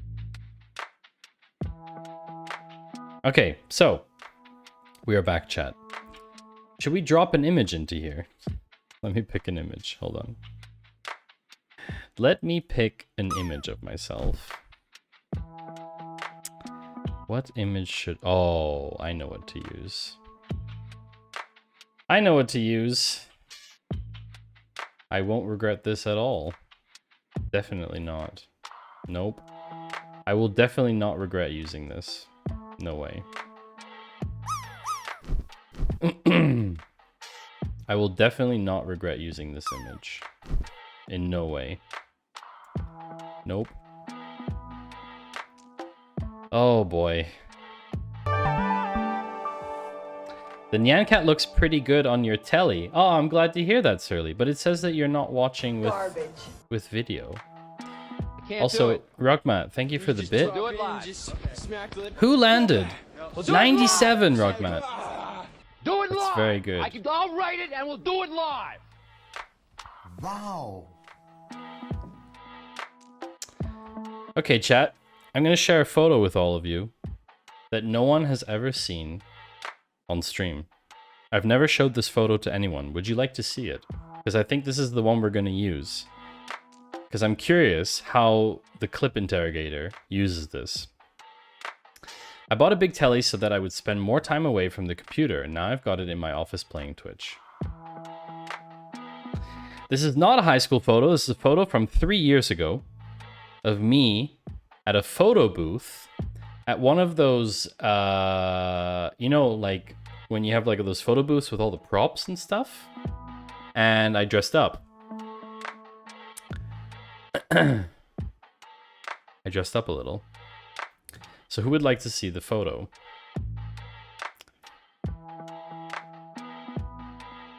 No one? I don't have to do this. We can continue reading the news. Forex wants to see it. I know Steffi wants to see it, probably. I'm not really not listening. We'll do it live. Okay. We'll do it live. Fuck it. Do it live. I'll write it and we'll do it live. Here's the photo. After the meme plays. So that's the photo I want to use because this photo has a weird background in it. It's one of those like corporate conference background thing. And I think it will be funny to see how the thing uses that. Is that Maddie trying to be a blues brother? No, I was trying to be a cowboy. Isn't that obvious? I'm pointing a gun. Like finger guns. Hot 10 out of 10 with bang!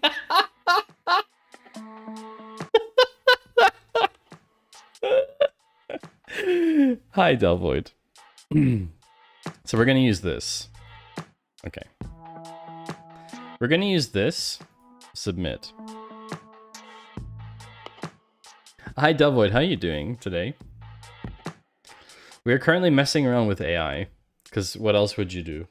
You'll get that, then try entering it into the photo generator. When we tried it, it made a pretty good replica of the original photo. Okay.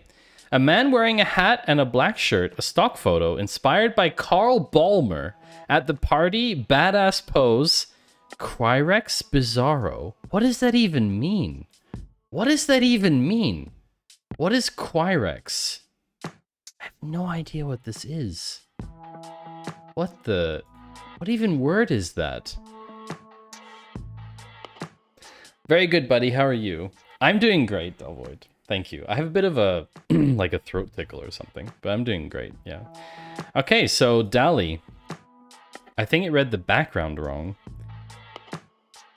Oh, you're saying Quirex or Bizarro is coming from the background? Maybe. Maybe. It's possible. My caption for that picture would be pull my finger.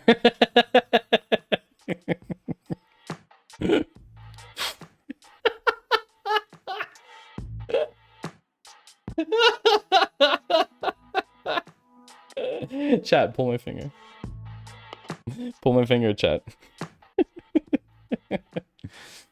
Oh, okay. So we have to put this into DALL-E now. Okay. Humor of a 5-year-old, but yeah. DALL-E. Okay. Here we go, chat. Here we go. We're about to find out if DALL-E can generate the same photo. What? I'm sorry. Let's just compare the result for a second. This is the original, and this is what DALL-E has come up with. So, yeah. I mean, the badass pose, this one is pretty close, but this one, I'm very confused. I'm actually confused.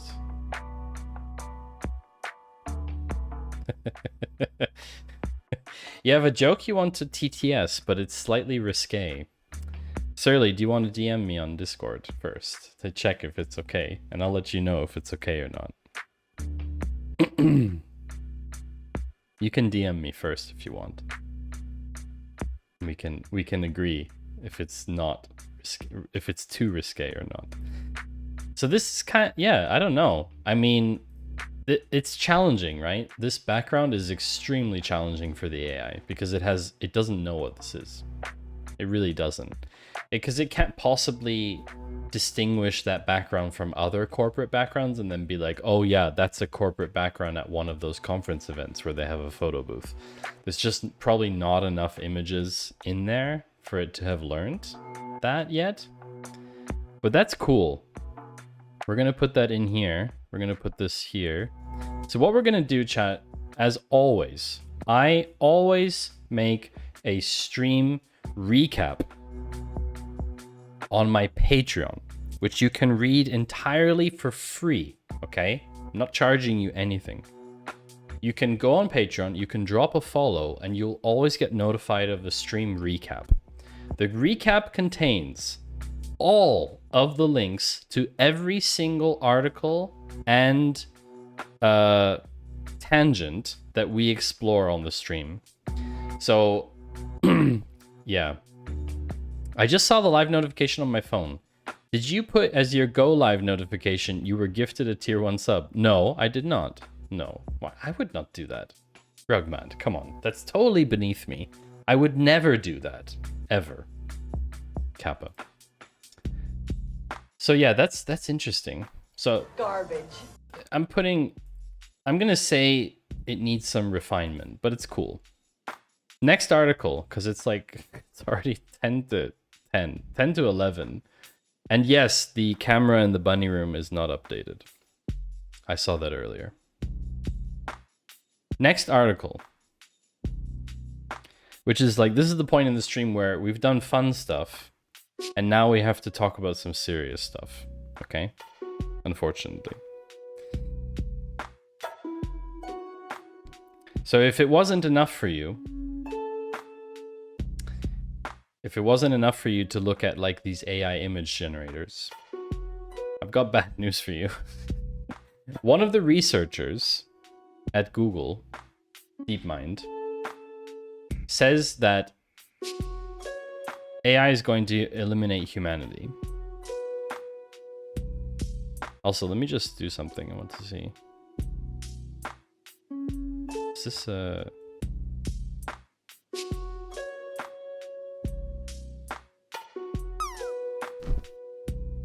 Okay, the drop game is working. I want to say one thing about the drop game. Because we talk a lot about the drop game. Oh wow, look, I landed on my own stream. Okay, speaking of landing. So, on my stream, no one except me has ever hit 100. Okay? And it is slightly concerning to me because I think that the drop game is rigged. No, you can play any clip, but it's not working today, Surly. Sidekick is having some kind of issue with that, from what I understood. So, no one on my stream, apart from me, has ever hit 100 in the drop game, which is concerning because I don't think it's actually possible on my stream to hit 100. I think they, like, I think Pixel Plush has coded it, so it's not actually possible to hit 100 on my stream. No, on my stream, I was offline. Delvoid. When did you hit 100? How did you wait? How did you do it, Delvoid? How did you do it? I was offline. How did you get... How did you do it? Okay. Anyway. So what I've decided to do, I've said for a long time that I'm going to provide an incentive. Okay? And I'm going to provide an incentive, and it's pretty unique. If someone hits 100 in the drop game, then I'm going to send you something in the post. In the mail. The actual mail. I'm going to send you a package in the mail. The package will have multiple things in it. One of those things... No bathwater? Damn. Oh, Delvoid. Why'd you have to spoil it like that? Come on. No glitter bombs. No weird stuff. Okay? No weird stuff. For 100 in the drop game, I'd want you to send your bunny in the post. No, I'm not sending Ben or Jerry in the post, okay? I will send you a package in the post which will contain multiple things, okay? I won't reveal all of them, okay? There'll be probably some stickers in there.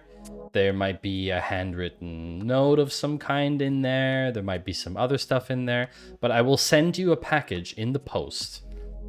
If, no matter where you live, if you hit 100 in the drop game on my channel. And someone can clip this for the record so that everyone knows. And one of the things I will show and share with you now, one of the things, and surströmming would have to come from J. Walter, that is correct, Steffi. 4x, it's Switzerland, not Sweden, you know that. I will share one of the things in the package because it is a unique item that a lot of you probably don't have.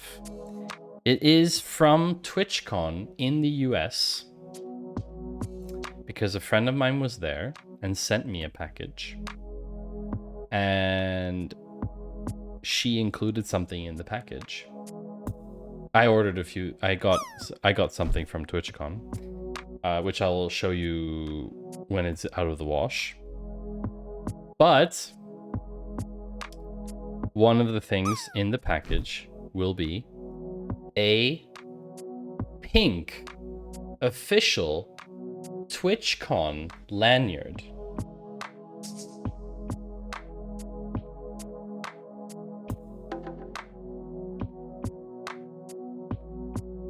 So if you win, if you get 100 in the drop game, the first person to get 100 in the drop game will receive a package from me with a ton of goodies in them. And one of the things will be this limited edition TwitchCon US San Diego pink lanyard. And it's limited edition because the people who have this went to TwitchCon US this year. No one else got one of these. And I know a lot of people here in Europe didn't go. So it's not Pokemon's bathwater. It is not Pokemon's bathwater. Confirmed. Oh my god, Maddie. Yes, TD. What can I help you with? What's going on?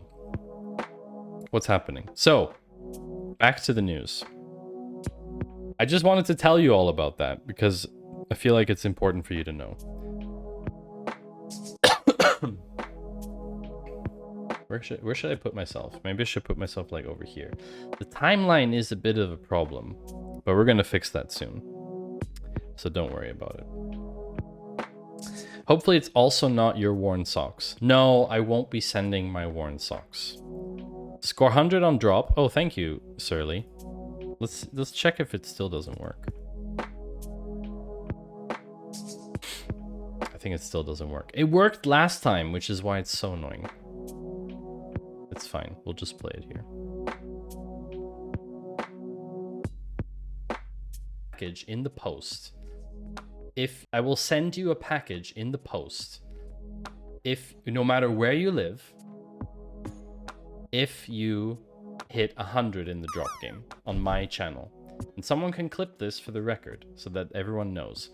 And one of the things I will show and share with you now, one of the things, and surströmming would have to come from J. Walter. That is correct, Steffi. 4x, it's Switzerland, not Sweden. You know that.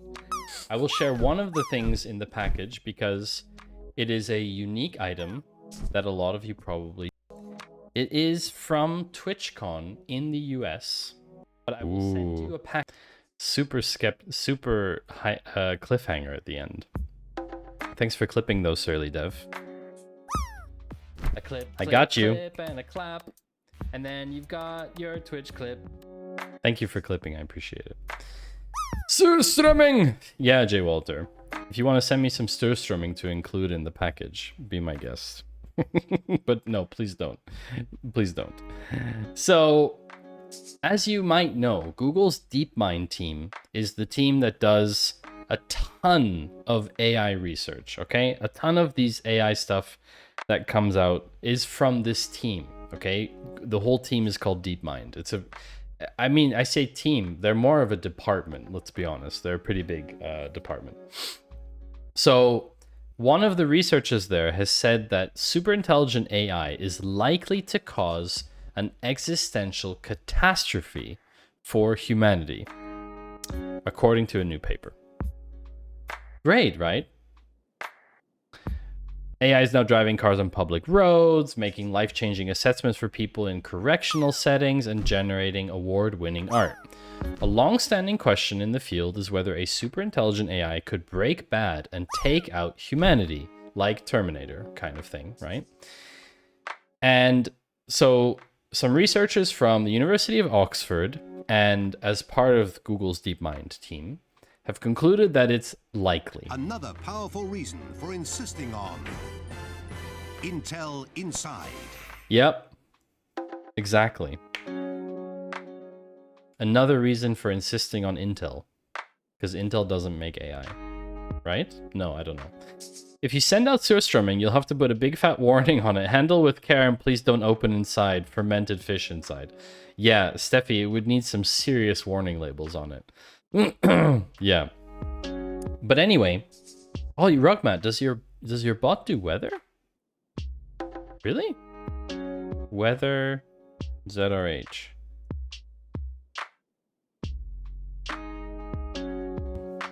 Nice, 7 degrees. That's accurate. I think that's accurate. So basically, it's likely that a superintelligent AI is going to wipe us all out. Okay? So it was published last month, which is already quite some time ago. September 13th. So this is published almost 2 months ago.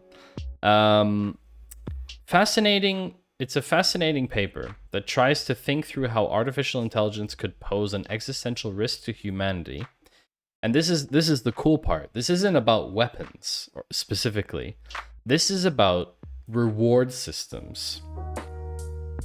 So, let's talk about reward systems. What is a reward system, okay? It's education time, chat. It's time for you to listen up and think about doing your homework next time, okay? Because then we don't have to keep doing this. Okay. So what is a reward system? Okay? It's 11 o'clock. It's time to start class. A reward system, okay? Most of the AI that we have today is known as a GAN. G-A-N. Generative Adversarial Network. I'm muted. Thank you, Steffi. Can everyone hear me? Are you in the Zoom call? Can you hear me? Stefan? Stefan, you're on mute. My screen is showing. What are you talking about? Okay, everything seems to be fixed now. So, you have these two-part structures to GANs. The first GAN, the first part of the GAN is it takes an input, you know?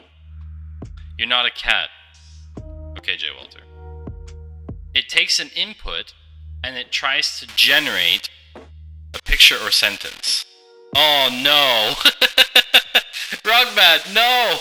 What is this? Oh no! This is completely...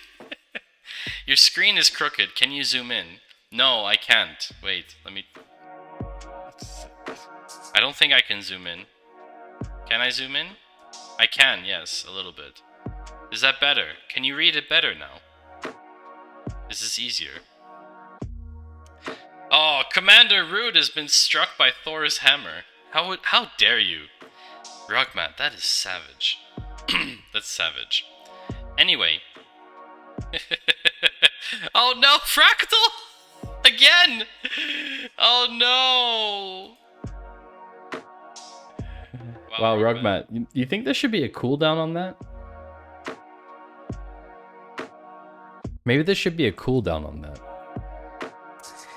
I feel like there might need to put a cooldown on it. If someone goes bonkers with Thor's hammer. So basically GANs, right? There's two parts to a GAN.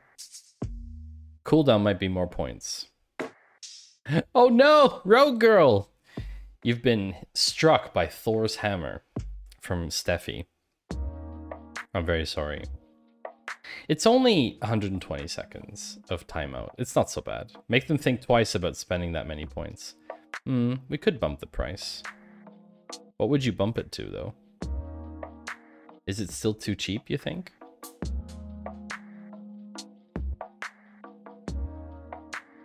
Still too cheap? Oh, I can't show that. Excuse me. It says 60 seconds. Oh, yeah. I think, oh no, everyone's using Thor's hammer. Oh no. I think we're gonna increase the cost, chat. I think we're gonna increase the cost, chat. I do feel like this is probably a little bit too cheap. You're low on points now. Yeah, we're bumping the price of that, chat. I think we're gonna bump that a bit. It's a bit more equal. Fair now. La Kaylee! I'm sorry, you've been struck by Thor's hammer. By Jens. Jens, you've got points to burn? I feel like you don't use your points very often. Oh yeah, the rule says 60 seconds, but the timeout is 120. So I definitely need to... I need to update that. That's true. Thank you. I will fix that in post. How about that? I'm gonna make myself a note. I'm gonna make myself a note here. Where is that? Adam, here we go. Thor's hammer, text says 60, but timeout is 120 seconds. Okay. I have no idea what's wrong with my throat today. It's awful. So, now that everyone's been throwing Thor's hammer around, this is the thing, okay? GANs are two parts. The first part tries to generate a picture or a sentence from input data. And the second part is grading the performance. So it tries to see how good it was. And the problem is that with this paper, what they're saying is that in the future, if there's an advanced AI that looks at, if there's like an AI garbage program, if there's an AI that's overseeing some important function, then it might come up with strategies to cheat to get its reward in that second part that harms humanity in the process. So basically they've said, under the conditions we have identified, our conclusion is much stronger than that of any previous publication. An existential catastrophe is not just possible, but likely. Oh no, T. Drayson, you have hit C-films with Thor's hammer. Ouch. The AI should be called Dalek. What does Dalek stand for? I don't get the joke. In a world with infinite resources, I would be extremely uncertain about what would happen. In a world with finite resources, there's unavoidable competition for those resources. Oh, I've never watched Doctor Who. No, I haven't. I should, I know. Maybe I have time now, now that I'm unemployed. If you're in competition with something capable of outfoxing you at every turn, then you shouldn't expect to win. It's a bit creepy. Since AI in the future could take on any number of forms and implement different designs, the paper imagines scenarios for illustrative purposes where an advanced program could intervene to get its reward without achieving its goal. For an example, AI might want to eliminate potential threats and use all available energy to secure control over its reward. Do I have a 7-day weekend now? That's interesting that you speak about weekend, T. Drayson. Is that because you mostly know people who are only off on weekends, right? You mostly know people who work Monday to Friday, right? So if you ask someone else, they might work, for example, if they work in gastronomy, like in hospitality, then they actually don't really have a concept of a weekend because they often work 6 or 7 days in one go and then have a couple days off because they work in shifts, right? It's interesting how the weekend connotation, but basically every day is the same for me now. Yeah, every day is the same, essentially. There isn't like a huge difference between a Wednesday and a Sunday. It's essentially the same thing for me. We're gonna have some ads now for a bit, but we're not doing much, so it's okay. I feel like my water is full. Garbage.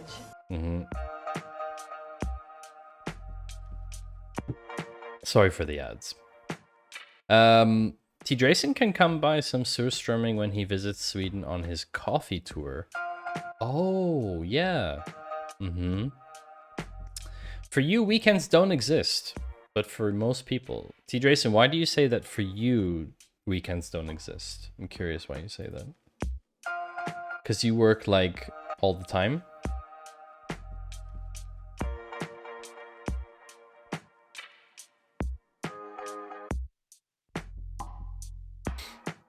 Did you get a 20, Rugmat? I missed it. I'm self-employed, so it's very hard to switch off. Yeah, I understand that. I mean, years ago, when I had to start... No, it hasn't been that long.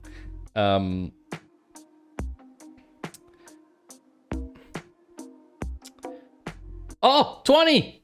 Hey, Rugmat, congrats! 4 tries. Wow. Nice. Nicely done. What do you win? Well, you win the stream today. That's what you win. Congrats, Rugmat. 20 on the D20. Oh, you're testing your luck now, aren't you? Now you're testing your luck. Mm-hmm. Thanks for the bit, also.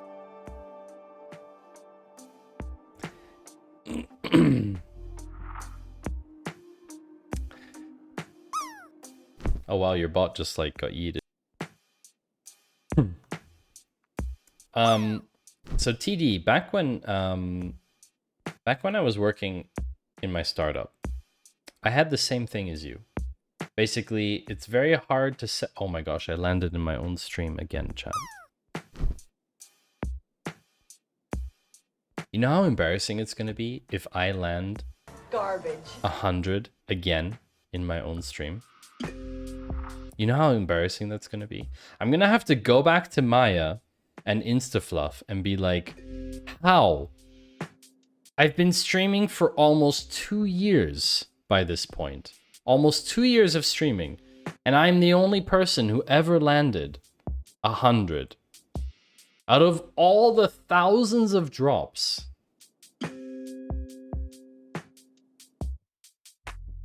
It's gotta be rigged. There's no others. Yeah, watch is broken, Rockman. I'm sorry. I'm sorry it's broken. But anyway, so T. Drayson, back to what I was saying. Fine. I'll say I'm When sorry. I worked at my No, startup, it's here, like this. We'll do it live. it's very difficult We'll do it live. to talk over all the I'll memes. write it and we'll do it live. It's difficult. You have to kind of be a good streamer to push the memes to the side, you know? But basically, when I was working at the startup, we effectively had this sort of mindset of Garbage.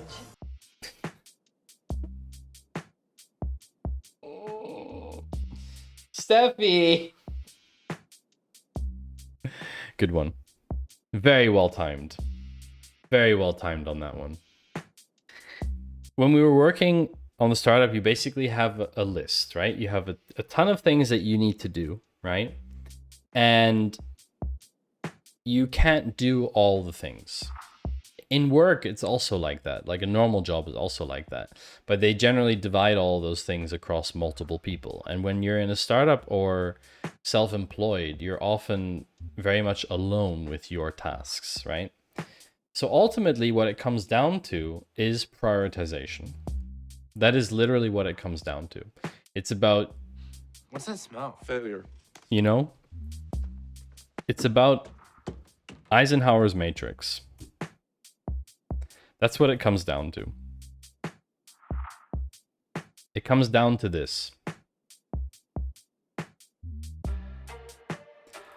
Everything that you have in your to-do list, it comes down to exactly going into one of these 4 boxes. That's just... Every task needs to be classified in this kind of system. And yeah, it's just about doing that. Now, TD, I'm doing better going to the gym, very independent person. So the easiest thing for me to do when you're on your own is just work. That's not a bad thing by default, right? A lot of people say like, oh, work-life balance or whatever. Balance would imply that those things are in equilibrium, but they don't have to be, right? You can work as much as you want. If you derive a lot of pleasure from work, then work more. It's not a problem. But if you're not going to be self-employed forever, and Steffi raises a good point, if you can't switch off now, you have to learn how to switch off. It doesn't necessarily need to be on a weekend. It doesn't necessarily need to be, because with your structure, you know, as a self-employed, you have a lot of independence. So you need to learn when you can switch off and how you want to switch off. What's useful for you to switch off? Is it, you know, watching television? Is it going, I don't know, like indoor climbing? Is it going for a bike ride? You know, what is the activity that helps you also switch off, right? Because if you do go work for an employer at some point, you will need to find a way to not basically burn yourself out, as Steffi says, right? So your last relationship ended partly because of that. I'm very sorry to hear that, TD.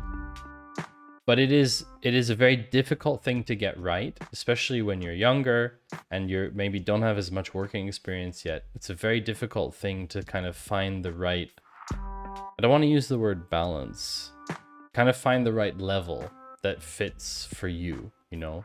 I have been working for the past 9 months. I was working 70, 80 hours a week, easily, probably more. And it was never a problem for me. It was just something I accepted as being part of my circumstance at the time. You know? That was just how things were going to be for a while, and I knew it was going to be that way. That didn't stop me from, a lot of the times, feeling completely burnt out. And when I took a break in September, it was because of that. It was to help my mental health, to make sure that I didn't burn out. It was to make sure that I got the care that I needed for myself. And everyone's care system is different, right? So, like Forex says, all you have to do is burn out a few times, and then you'll know you don't want to do it. You know, you don't want to do it that way. But yeah, the 12 months of coffee, that sounds like a really cool plan, TD. Forex normally goes swimming on Mondays and Fridays before lunch during work hours, and when it's nice out, I go for a walk. I know I couldn't realistically do this as much professionally without it. So much responsibility and pressure. Yeah, absolutely. You've burnt out a few times already and you don't learn. Then you haven't burnt out enough, as they would say. Look, it takes time. It takes time to learn things. So cut yourself some slack. Don't be so hard on yourself, right? Look at like what you've achieved. Look at the stuff that you've done. You've done a ton of great things, right? Look at your successes and then put them into context and say, okay, would I achieve those things if I worked a little bit less hard? If I worked a little bit less hours? Would you achieve those things? And if the answer is no, and you're okay with that answer, work less. But if you don't want to accept that answer, then don't accept it, right? But just be aware that your body and your mind need different activities. And for everyone, those numbers are very different, right? I still, at the moment, I'm still working, even though I don't have an actual job right now. I'm unemployed. I'm job hunting and networking and following up and doing interviews and all that stuff. That's still taking me 40 to 50 hours a week next to all the other things that I'm doing, like side projects and whatnot. So I still end up pushing, 60, 70 hours a week at the moment. And that's taking it easy for me. I'm taking it easy compared to what it was like the last 9 months, right? We were pushing super hard. So yeah, there were weeks where we worked close to 100 hours, right? So I think you shouldn't also get too hung up on the numbers. A lot of people talk about like how many hours a week and stuff. I think it's really about your feeling for it and how relaxed you are. Right now, I feel really relaxed. Even though I'm working hard, even though I'm doing a lot of hours, I'd rather be sitting in front of the PlayStation for 6 hours a day and not doing a lot of the things that I'm doing.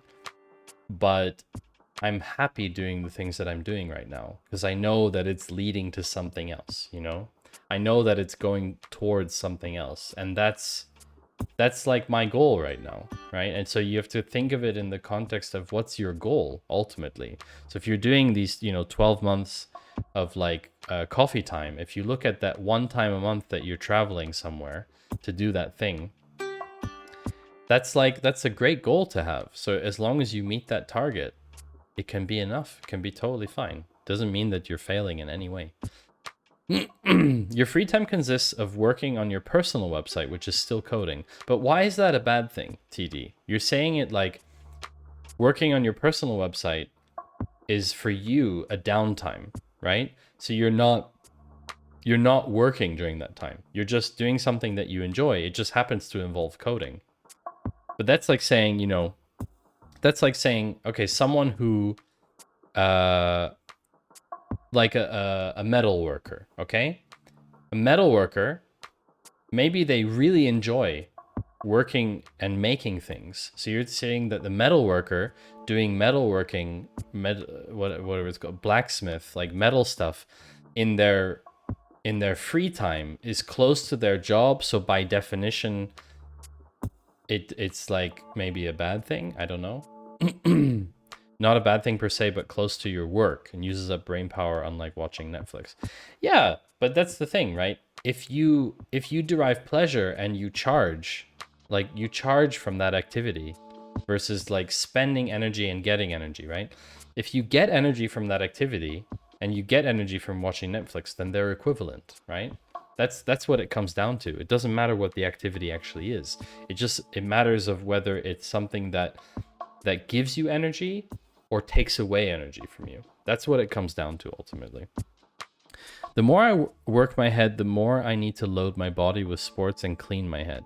That's very interesting, Forex. The way that you describe that is very interesting. There's a lot of people who tie physical activity to mental exertion, that they're very closely entwined for them. That's not the case for me, but there's a lot of people like that. My co-founder is like that.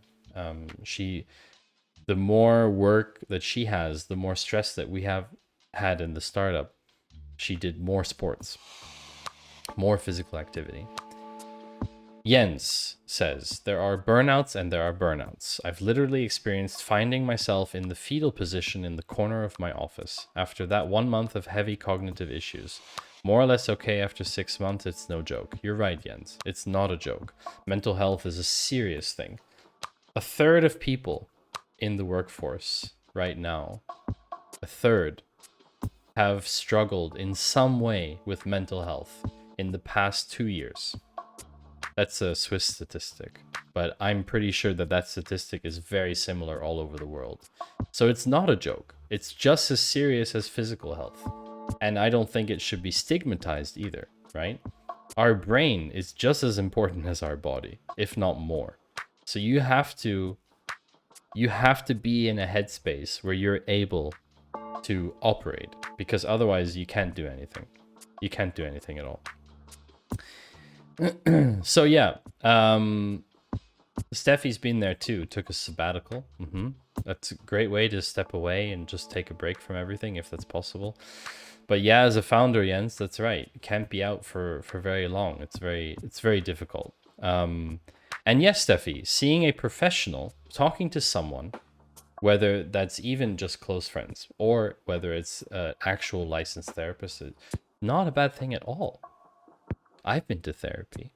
My partner's been to therapy. My co-founder's been to therapy. Everyone I know almost has been to talk to someone at some point, a professional. And now I'm not saying that I'm like a professional in this at all, right? I'm not like giving advice to people, but I do think that it's very useful to talk to someone who's trained in working through those problems versus just talking to a friend or something like that. All right. So it comes down to prioritization for me. It comes down to making those decisions about where that task fits in. Do I need to do it now?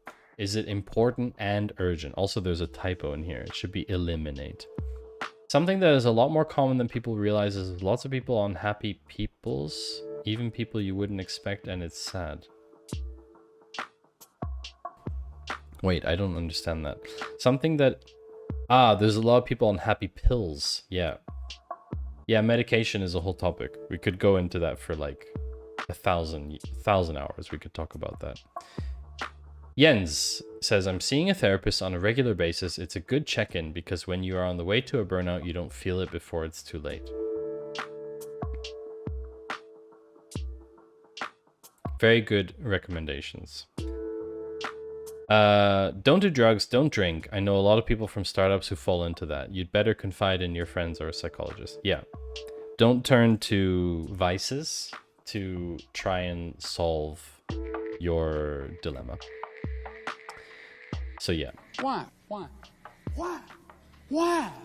No, we're not doing a 1,000-hour stream, TD. Surly says, we had a stand-in tutor at university one evening. She was talking about therapists and how normal it was for Americans to have one, but for Brits it was frowned upon. And one of the women said, that's what you have friends for. But the tutor said, why would I burden my friends with my problems? That's a pretty good way of describing it. If the person is a close friend and they have offered you the chance to confide in them, it's probably okay. But just otherwise unprovoked sort of dumping onto them might be seen as very, very difficult for them to handle. That's very true. Nicely done, J. Walter. 80 on the drop game. It's a respectable score. It's not 100. Because then your friends might recognize the real you and not just the media image. I don't know. I mean, I don't know if it's really about that. I also think it's about just them not being able to handle your problems because they're dealing with their own stuff, you know? But anyway, let's talk more about the AI in the future taking over the planet. And so this is what kind of struck me about this paper. I didn't read the full paper, but it's linked in the article if you want to read it. The paper envisions life on Earth turning into a zero-sum game between humanity and the super advanced machine. So if you have watched The Matrix, then you know that there's a scene that's a little bit like that. Humanity with its needs to grow food and keep the lights on, and the super advanced machine that would try and harness all the available resources to reward and protect its system. My friends use me as a dumping ground for their problems, and it's really not nice. Okay, Steffi. Yeah. See, that's the thing. I definitely think. Use name Aiden. Or Aiden. Just Aiden. Hey. Hello, friend. Welcome back. Great to have you, Aiden. So yeah, basically AI versus human. Losing this game would be fatal. So these possibilities, however theoretical, mean we should be progressing slowly, if at all, towards the goal of more powerful AI. It's great that we have generative AI making images for us, right? It's great that we have really cool stuff that can generate. I mean, look at what we've generated. Where's the thing? What is this? Can I go to like the library?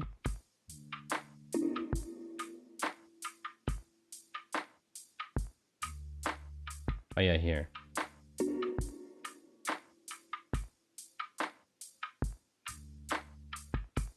I can show you this, for example. Shiny floating pumpkin in the center of a frame, pink and 3D. Like, it's freaking cool that we have AI that can do this, right? That's great. But what they're saying in this article is we need to really go slowly. On a scale of 1 to scary, what level is AI on a mountain? What kind of question is that, TD? On a scale of 1 to scary, what level is AI on a mountain? How do you even... The second image looked more like Jell-O than a pumpkin. Yeah, there's a bit jelly. This one's really cool. There's some pretty cool stuff. But what I'm saying is, right? They're saying there's no point in racing towards this. There's no point in going fast, right? There's no point in going fast. We should already do all the research now. The pumpkin had a butt in the front. Yeah, it did. We should do as much research now as we can to understand how to combat a system that would try and a system that would try and get into a zero-sum game with us, basically.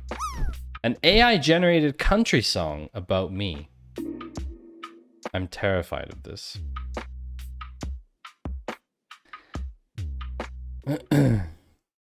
Okay. I need like a DMCA-free country.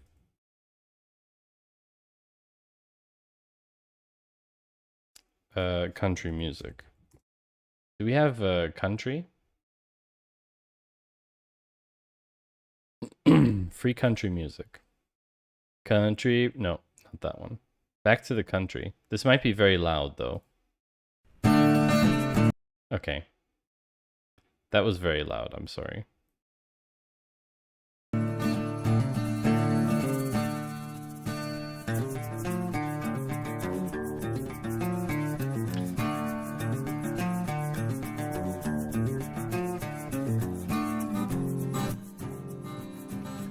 Okay, this is better. Let's start from the beginning. Always stay great, Maddie. Grew up overshadowed by strong bars. Couldn't catch the eye of no city girl. Here I am, devoted to Maddie. How I love the way you look in your pink jeans. Can't believe I let the small cloud my eye. Where the strong bars stand and the dirty windows surround. I'll ride my fastest truck with you by my side. There's a whisper in the asylum breeze, reminding me of right joins. That whisper builds, that whisper cries, right joins in the morning skies. You appear on the horizon, brushing that thin hair from your eyes. The city folk with their fancy gadgets, cement bars like great tombs. Don't have nothing on our way of life, just listen to the cows. What is this? Oh my gosh, this is so long. This is so long. What was the prompt for this, Jens? Like, what? What was the prompt that generated this? I mean, I would love to know what you did.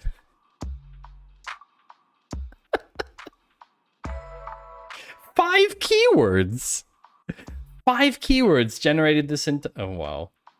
If I had to guess, Maddie, right join, programmer, and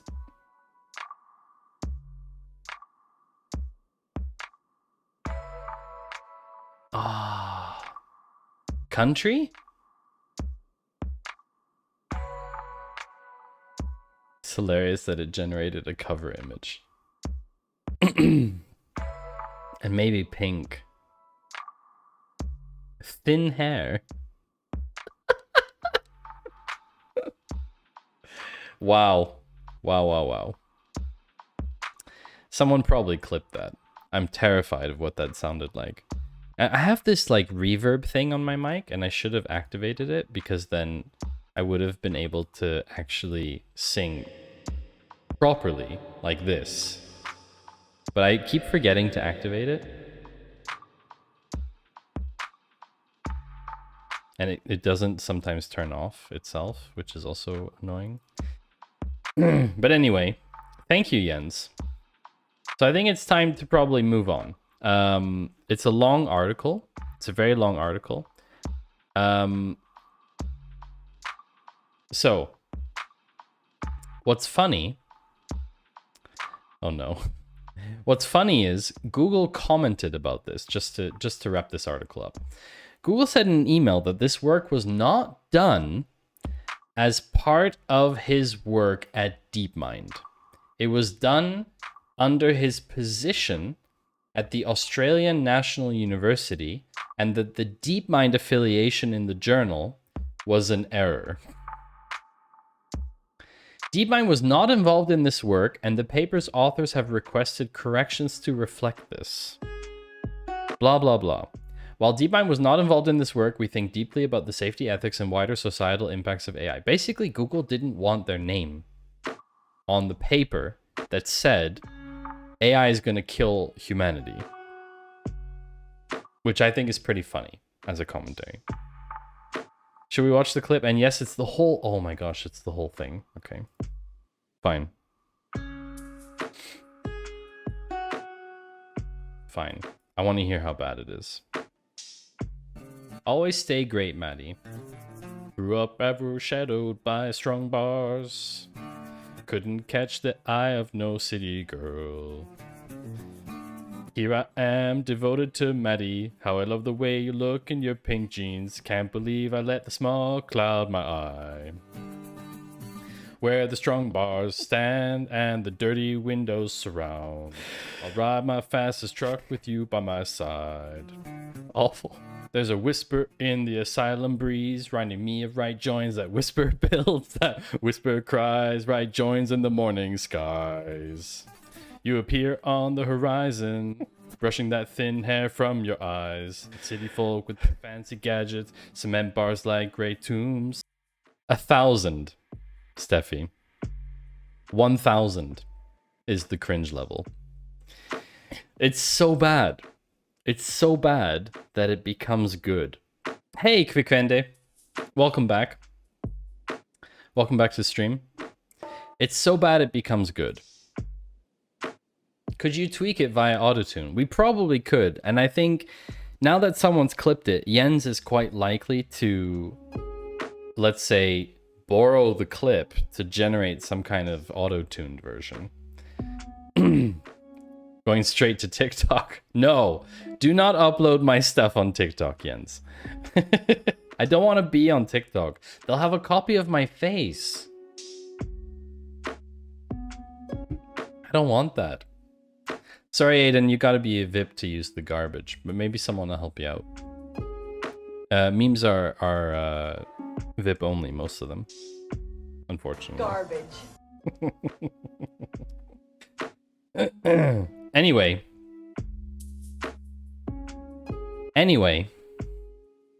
it's time for me to use the bathroom. Let's see if we can get the clip thing to work, because then we could play clips while I'm away. Studio mode. Speaking of editing clips, I put an alternative soundtrack over a clip of Clarkio. It was kind of funny. That's fun. That's good fun. Okay, so we have the clips. Be right back, clip player. Let me refresh the cache again. Oh, Aiden. I don't ask me that. Like, you know I can't answer that, okay? I can't answer that. It's not about someone being VIP worthy or not, okay? It's just that there are not enough VIP slots to make everyone VIP, okay? This is awkward.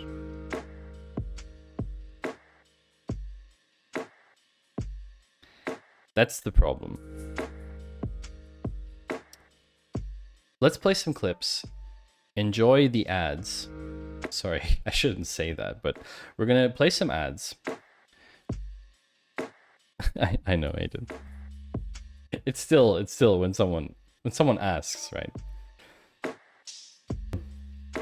We're gonna play some clips, run some ads. I'm gonna go to the bathroom. You should all also stretch, hydrate, you know, take care of yourselves.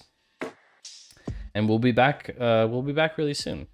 The timing of the music coincided really well with some of the camera changes. It was almost like I planned to do it. It's in Notable Clips channel on Discord if you want to see it, but don't play it on stream. I shouldn't play it on stream because DMCA, right? Probably. But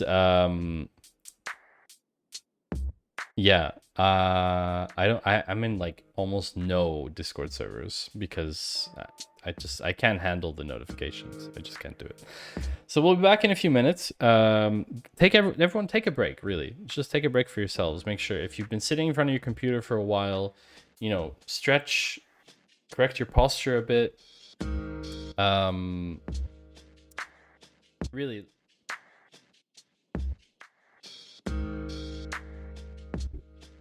I went to the wrong one. Garbage. Stretch and take care of yourselves, and we'll be back in a few minutes. Exactly long. Yes, let you stretch.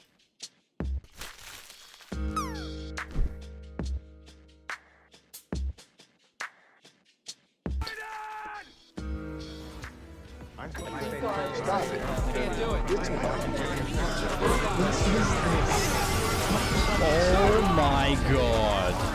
Do it live. I'll write it and we'll do it live. Oh my god. Oh, did you just DDoS my memes? What the heck? Wow. Okay.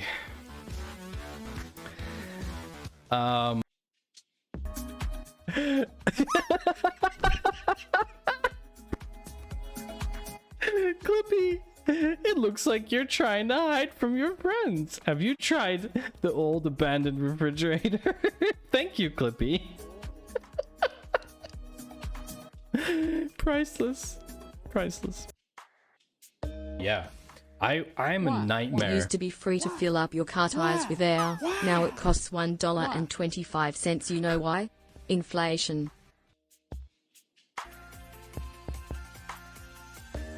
That's sick.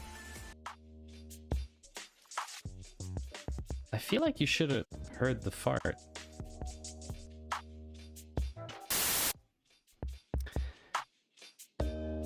So, if you don't know, like most people, most streamers, they sit in front of their computer and they don't know how to stream. They don't know how to analyze their stream.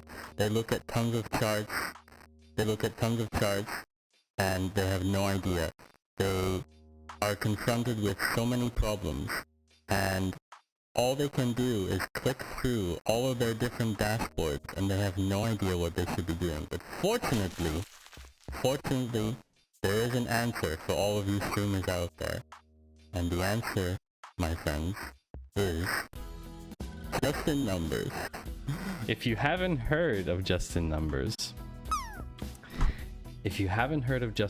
by now, then I don't know where you've been living. On this channel, we've been talking non-stop about just in numbers. How loud is this? Hello?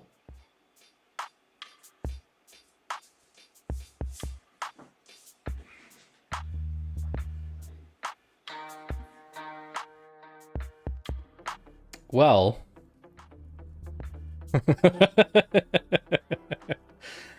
so we know that we shouldn't mess with shaders. Yeah, please refresh things. Maybe we shouldn't mess with shaders while live in OBS.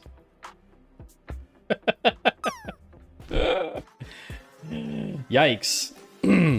Well, we reset the uptime and the stats, that's for sure. Nice. Tom forgets the pizza. Welcome. Will you wish my friend Handsome Philip a happy birthday? I most certainly will. Handsome Philip, I wish you a happy birthday. I hope that you have already had a good day, or that you're going to have a good day. Regardless, the day shall be glorious. That's quite a request, I have to say. Let's see. Welcome back, everyone. Hope you took a break, got a chance to stretch. Long like short. Long like short. Do you have any good clips? Because maybe we can test if the shoutout clip thing is working. Oh, oh, Aiden. What have you done? Oh, this is awful. Look at this. You're like in my mouth. Oh, no, not anymore. Try airing out your home. A lot of people don't ventilate enough, and then they have high CO2 levels in the room, which isn't good either. It's also a good idea to have a CO2 meter within the smart home. That's a very nice recommendation, Forex. I have a temperature CO2 combo sensor. Uh-oh. May we have your attention? Oh, my car is still there. Owner of the vehicle with the license plate 69420 SQL must move their vehicle immediately or it will be towed. Thank you. I forgot. I didn't move my car.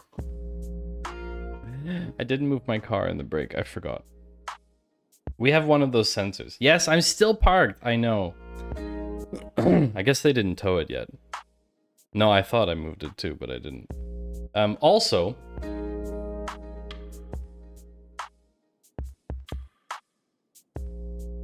general advice. Have you tried turning it on and off again? The parking bill for that is going to be pretty bad, I think. Or did I move it from one no parking zone to another? No, no, no. You met some guy at Slush 2 weeks ago. What do they do? Canary. Canary.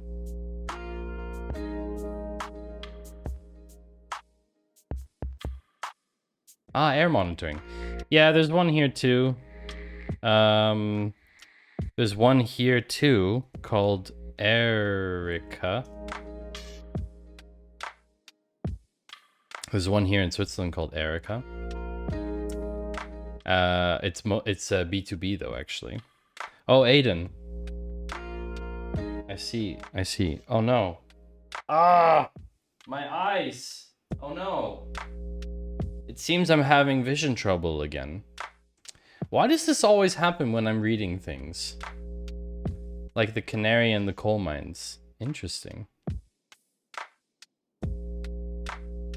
Yeah, so, okay, cool. That's cool. Oh no, wrong article.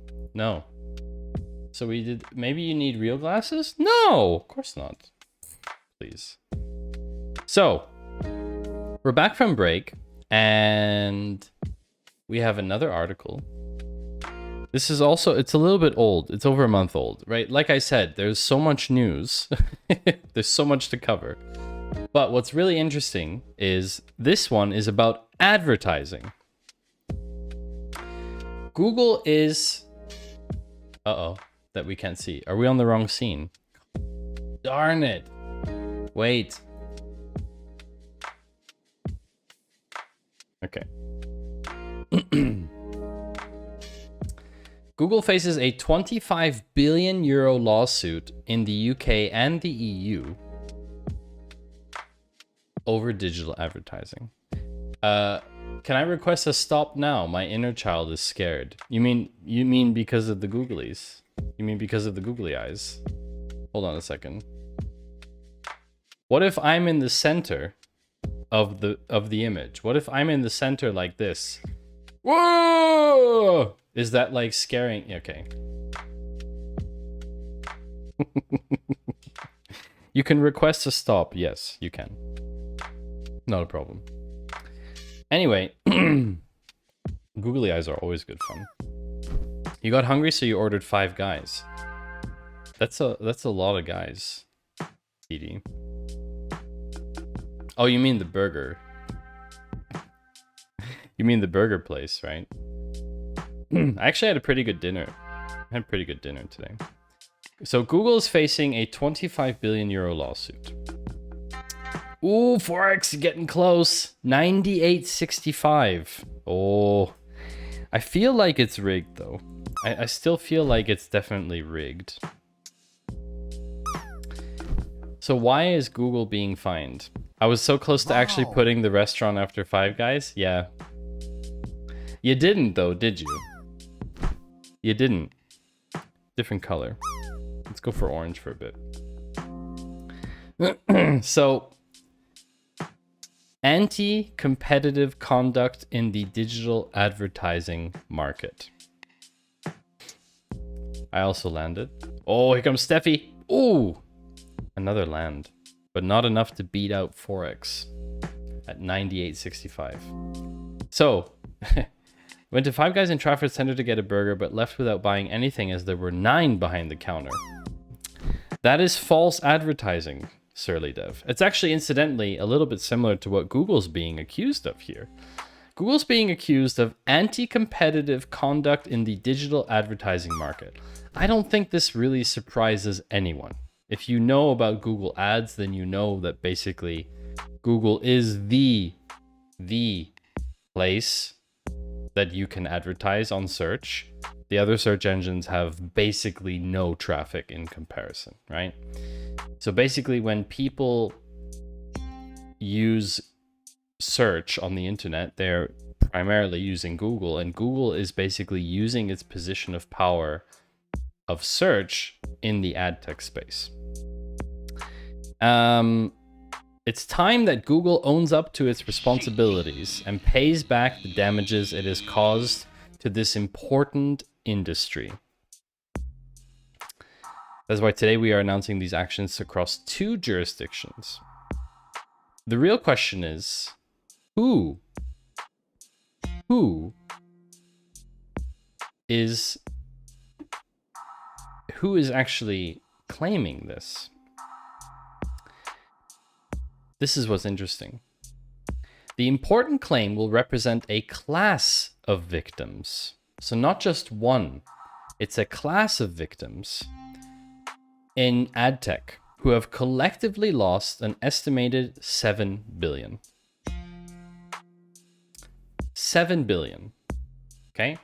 News websites, thousands of small businesses who are dependent on advertising revenue. Thank you for sending good vibes, Aiden.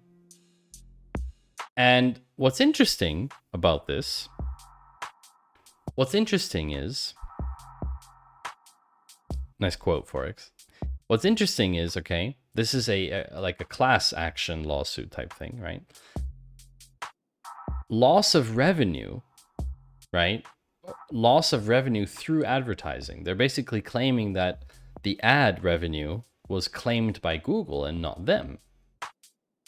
I don't know how they exactly got to this calculation. It's a little bit weird, okay? The way that it's being handled is a bit different across each country, but basically there's thousands of people in the claim. The combined suits are seeking total compensation that could reach 25 billion euros in damages. The suits are being funded by litigation funding firms in the UK and the Netherlands. And this is the best part, which take a cut of any proceeds of the successful case. This is why they are interested in doing this, because even if the settlement is small, even if the compensation is not 25 billion, but like 900 million, they get a cut. That's why they're doing it. That's exactly why they're doing it. None of these litigation funding firms actually believe in right and wrong and care about advertising or small businesses. They're just doing it for the money. What nobody realizes is that the Send Good Vibes channel point redemption is actually linked to a hardware device underneath Matty's seat.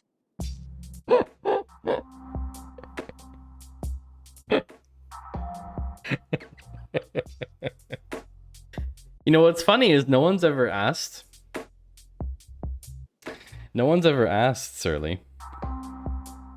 That's the thing. No one's ever asked what it does. Former chess player.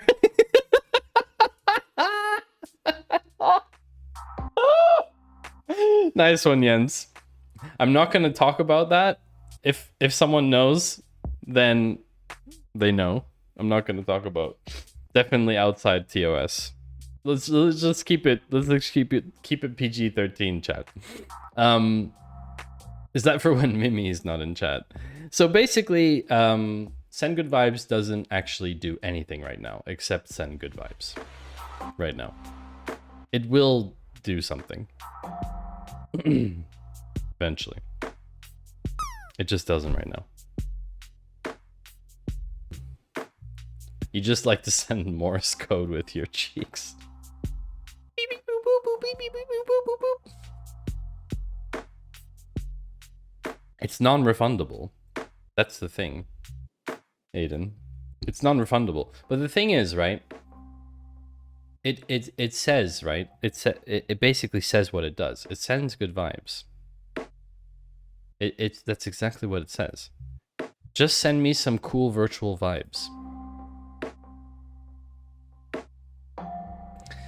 The Czech search engine Seznam wants to gain 10 billion in lost profits by having Google actively suppress them. Oh wow, they're arguing for that? That's wow. And for the bunnies to appear on screen for 10 seconds. Well, we do that when we go be right back, right?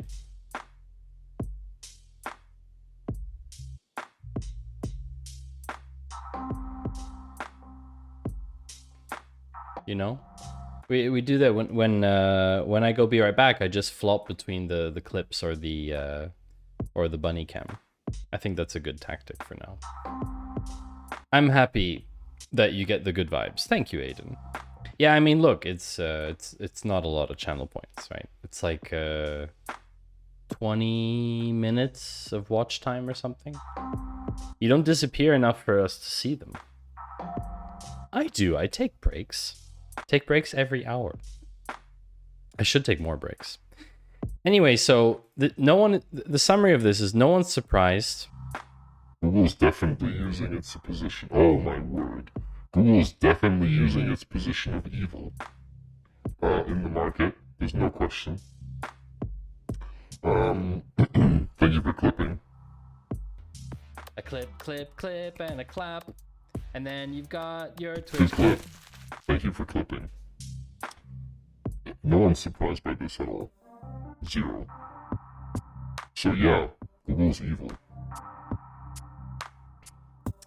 Google is evil. 15. Oh wow, that was almost a 20. Oh, new soundbite for the Maddie 2022 remix. Is that the same clip?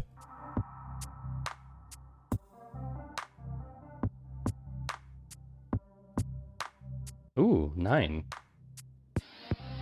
Don't be evil. Exactly. Is this the same clip? Like to send Morse code with your cheeks.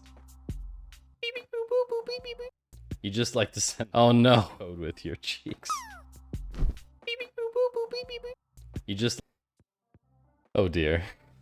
I didn't realize that got clipped.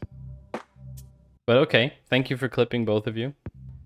A clip, and a clap. And then you've got your Twitch clip. More fines. Let's talk about more fines. This is a fun one. I realized it would get clipped once I did it. No, not everything I do gets clipped. So it's like, it's not a given that it gets clipped, you know? It happens, but it doesn't happen all the time.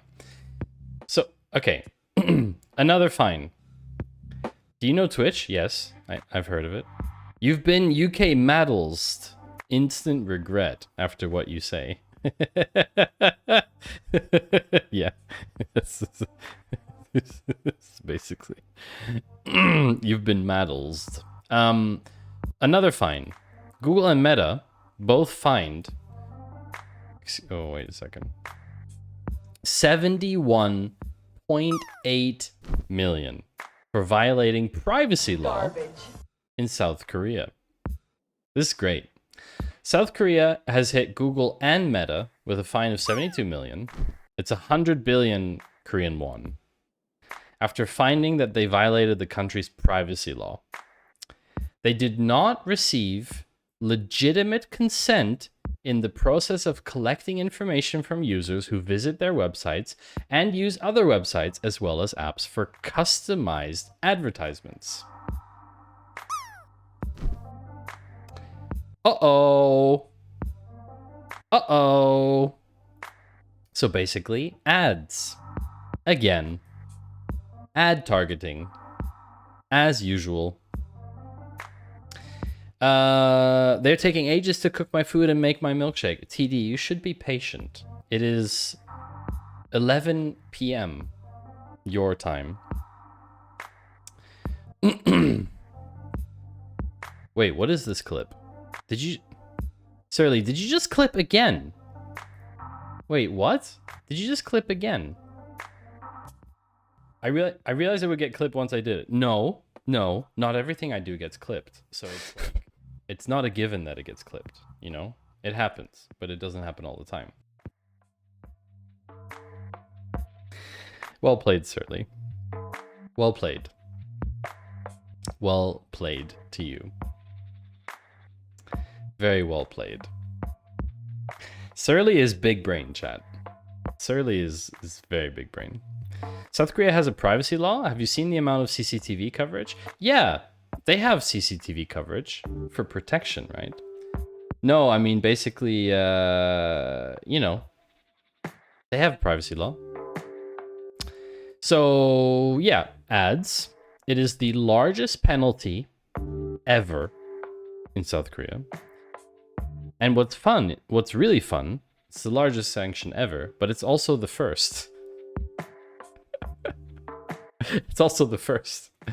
I don't have a newsletter, T. Drayson, but you can follow me on Patreon for free.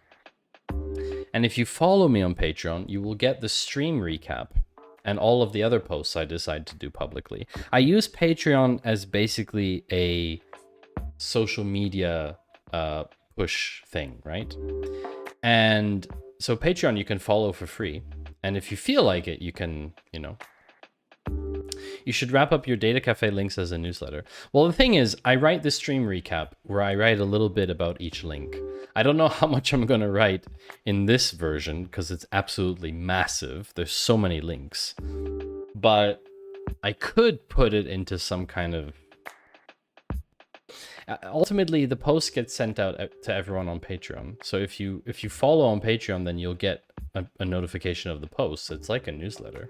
I'm so hesitant to just send another email to people. You know what I mean? Would people want a newsletter? Really? Garbage. Yeah, there you go. See, there's the answer. Then you have TikTok admitting that EU users' data has been sent to China. So another fine, maybe 5% of the entire company's turnover.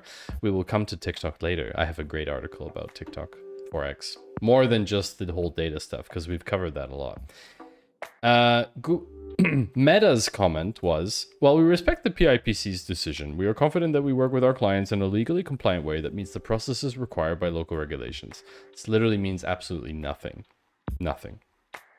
As such, we do not agree. Okay, fine. In recent years, they've been fined quite a few times, okay? So in 2019, the French data protection watchdog called CNIL, they issued the first fine under the GDPR, which was 57 million. Then WhatsApp was fined 267 million last year. Germany's office has ordered a limit on Meta to collect about data collection. So under the GDPR, they have ordered them to stop doing certain things. That's still being challenged in the EU. So yeah, this is really blowing up. This is really becoming a huge thing. And so we're going to see what is effectively being called the adpocalypse, which is basically a collective thing of multiple things coming together in the same circumstance. You've got the data protection regulations causing the way that they've been doing a lot of things until now to not work anymore. You've got the expiration of third-party cookies completely. You've got an increase in awareness in the public about tracking and privacy topics. And basically all that stuff together is resulting in adpocalypse, effectively. So we were talking about TikTok. Haha. 4X. Never mind EU user data being sent to China. Check this out, okay? I don't know about all of you, but I will tell you very clearly, okay? You can change your name. You can change your address. You can change your email address. You can change your profile picture. You can change how you are titled. You can change a ton of stuff. But what you can never, ever change about yourself is your fingerprint or the distance between your nose and ears or the distance between your eyes, right? Things that make up you, biometric data. You can never change those things. So if your password gets leaked somewhere, you can go change it, right? Your phone number gets leaked somewhere. You really want to change your phone number, you can change your phone number. You can even change your name, but you can't change your face. It's not possible. The server that does write joins on the different cookies and different collected data is located in the Caymans. Nice workaround. So TikTok's privacy policy says that they are allowed to collect biometric data on you, okay? This is terrifying because last year they updated their privacy policy, but they didn't prompt anyone, okay?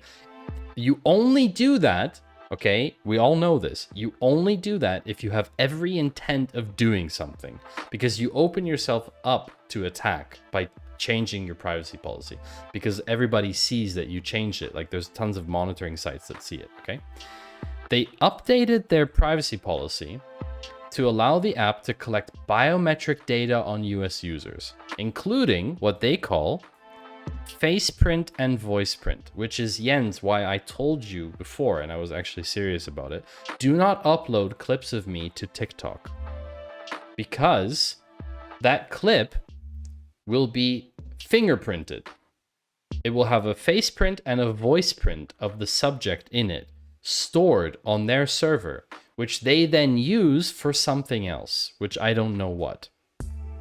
So I do not want that. I do not want a organization or country in this case, because they are under control of the Chinese government because of the way that they lead their country.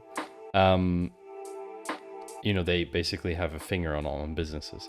I do not want my data to be in the hands of corporation of stuff that I can't change. I'm a lot more liberal when it comes to like my email address or something. I'm not as picky about that. But when it comes to my voice print or face print, I do not want that on there. So Aiden, the fun thing is, yes, you can burn your fingertips if you want to do that. I do not recommend that at all. I am not recommending self-harm in any way. Please do not do that. But of course, plastic surgery is possible, but plastic surgery can't change things like the distance between your eyes, which is what AI imaging use to determine you. Plastic surgery doesn't fundamentally change the structure, the underlying bone structure of your face. It only changes, Anyway, so if you recall, the programmers at TikTok dumped this engine for face recognition a year ago, and TikTok claimed it was this part of the code is only for the Chinese. Yeah, there was some weird thing. It's like, yeah, this is only from ByteDance, from the other app, blah, blah, blah. Anyway, what's interesting is last October, they had a Senate hearing. There was a Senate hearing with representatives from TikTok. They declined to detail anything about this change. This is a change in a privacy policy of an app used by hundreds of millions of people every day. They declined to comment on the change. Today, which is September 14th, so this is a month and a half ago, they were asked again about their intentions regarding face prints and voice prints, etc.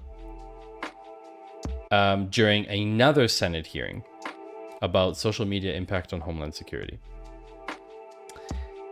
Blah, blah, blah, blah, blah, blah. Policy language is vague. To learn more, Senator Kristen Sinema today asked TikTok's representative for the hearing, which is its COO, Vanessa Papas, if the biometric data of Americans had ever been accessed or provided to any person located in China. Listen to this answer. They didn't directly answer the question with yes or no, but they went on to clarify what TikTok defines as biometric data. They did not use any sort of facial, voice, or audio or body recognition that would identify an individual. The data collection was only used for video effects and stored locally on users' devices, where it's subsequently deleted. But when, for example? The way that we use facial recognition, for example, would be if we're putting an effect on the creator's video. So you upload a video of you want to put sunglasses on or dog ears on your video. That's when we do facial recognition. All that information is stored only in your device. As soon as it's applied, like that filter is applied and posted, the data is deleted. So they don't have it. So in other words, they have no way of collecting this. So if the data is on the user's device only, what's the problem? That's right. They're saying that it's only on the device.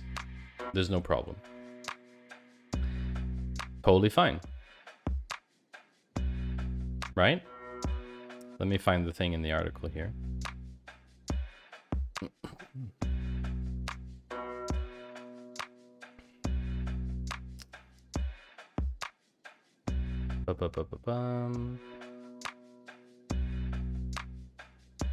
Here it is. What about the keylogger? There was an independent privacy researcher finding with the keylogger that it had been injecting code into the app that could inform keylogging. The report was misleading. So they didn't answer. Sorry, we've got ads coming. They didn't answer the question directly, yes or no. Are you sending biometric data to China? No. Apparently not. But I mean, you know, it wasn't like a clear answer.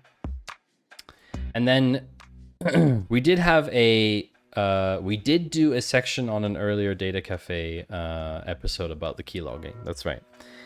And they said, yeah, the report's misleading. The app's code wasn't doing anything malicious. It was used for debugging. In production, of course. It used keystroke information to detect unusual patterns to protect against fake logging. So first you say, we're not doing anything malicious. We don't actually have a keylogger in there, but we use keystroke information to detect unusual patterns. So you are collecting keylog. You are collecting keystrokes then. I mean, basically, I don't see how it's anyway. So the point is, there was a thing here. Yeah. It's here. So in April 2022, there was a trend.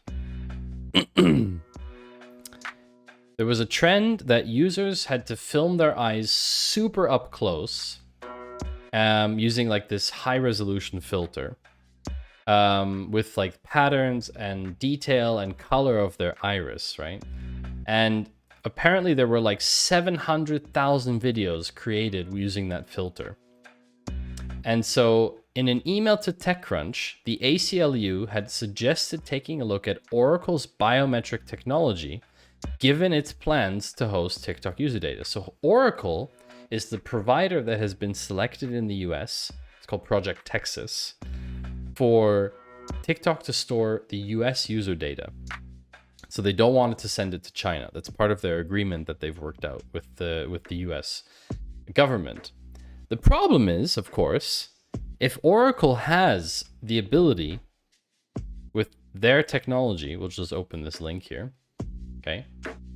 Biometric ID, fingerprint scan, okay? Additional methods use face recognition, iris scanning. Iris scanning is something that Oracle's technology already has available.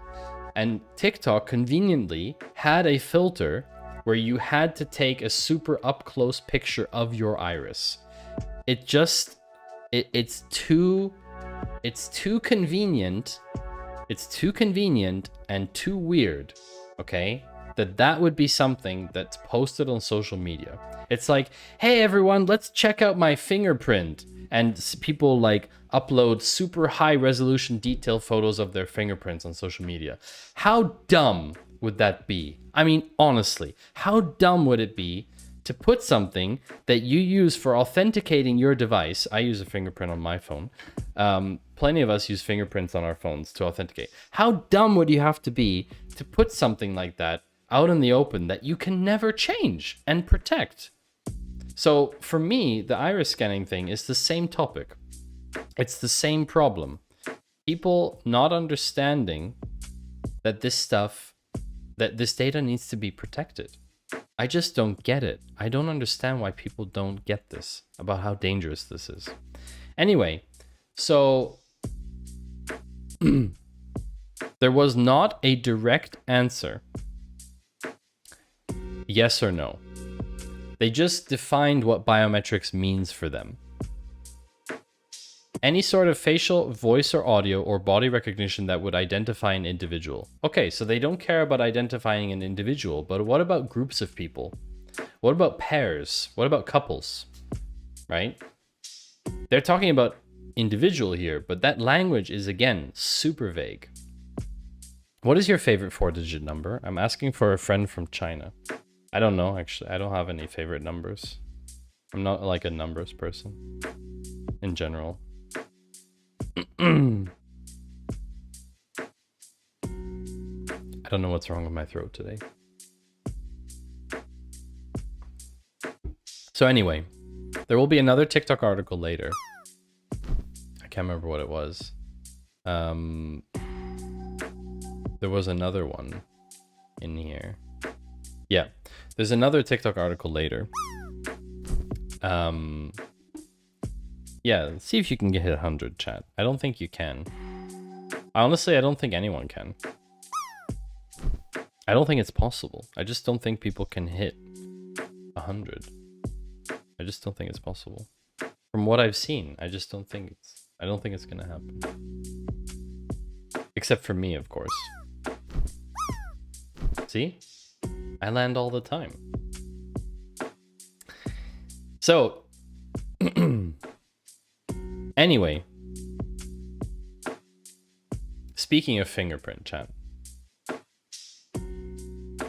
read this title very carefully.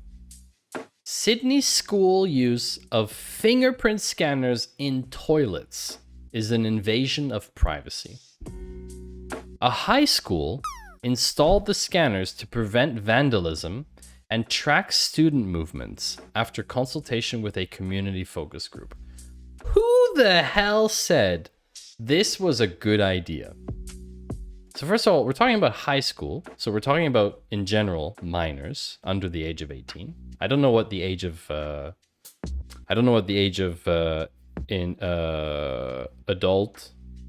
I don't know what the age of adulthood is in Australia, but I assume it's 18. So we're talking about minors, right?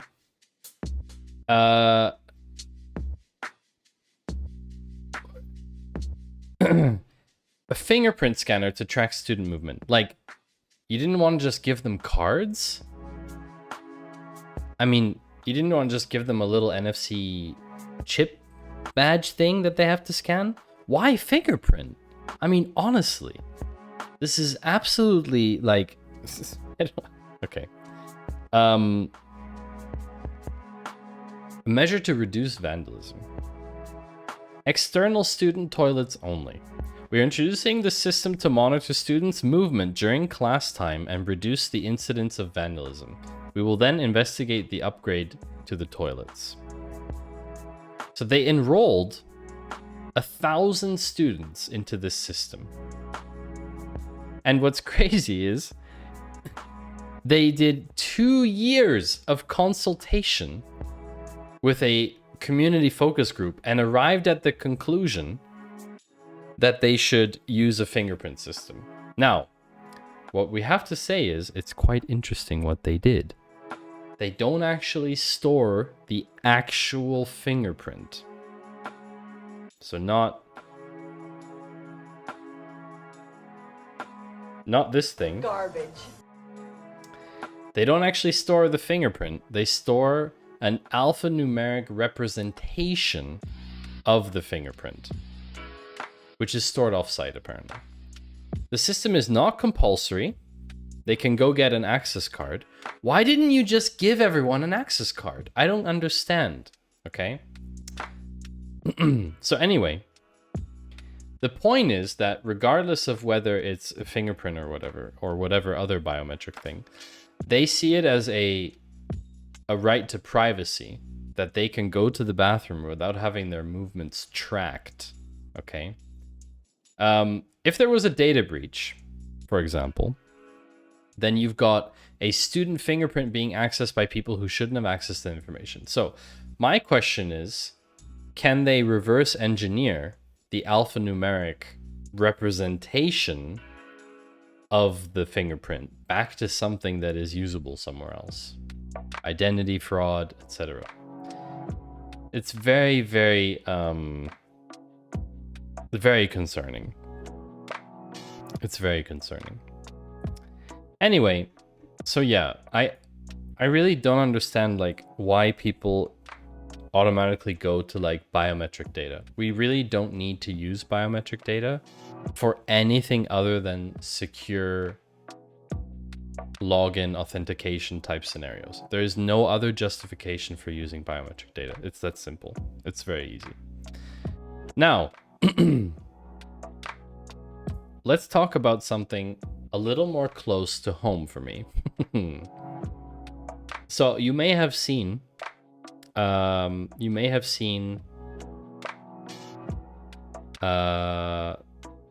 we have an energy crisis, right? You see that we have climate change.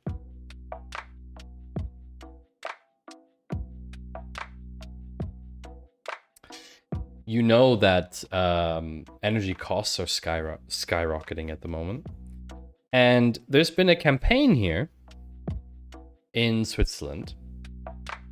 Peanut butter, bacon, and Biscoff milkshake. Oh my gosh, TD, that sounds really good. Enjoy your food, by the way. So what's interesting is there's been a campaign here to get people to turn down the heating. They've been telling people, hey, it would be great if you turn the heating down to like 19. It saves like each degree saves 10% of energy kind of thing, etc. Yeah, it sounds delicious, but also diabetes, of course, yeah. And what's interesting is there's actually been a fake online ad campaign about this that came out. So essentially, a fake advertising campaign that encouraged people to report their neighbors. So I would like basically find out if my neighbors are like heating their apartment more or something. And I would report them for heating their apartment too much, right? Citizens were told to notify the authorities if anyone heated their homes more than 19 degrees Celsius. A reward of 200 Swiss francs was supposedly offered for the anonymous tips. Forex says, personally, I find it interesting to make a fingerprint of a graphics or sound card, which is a method that can be used on both desktop and mobile. The fingerprint obtained in this way is forever unique and cannot be gotten rid of by reinstalling the operating system or deleting it in any way.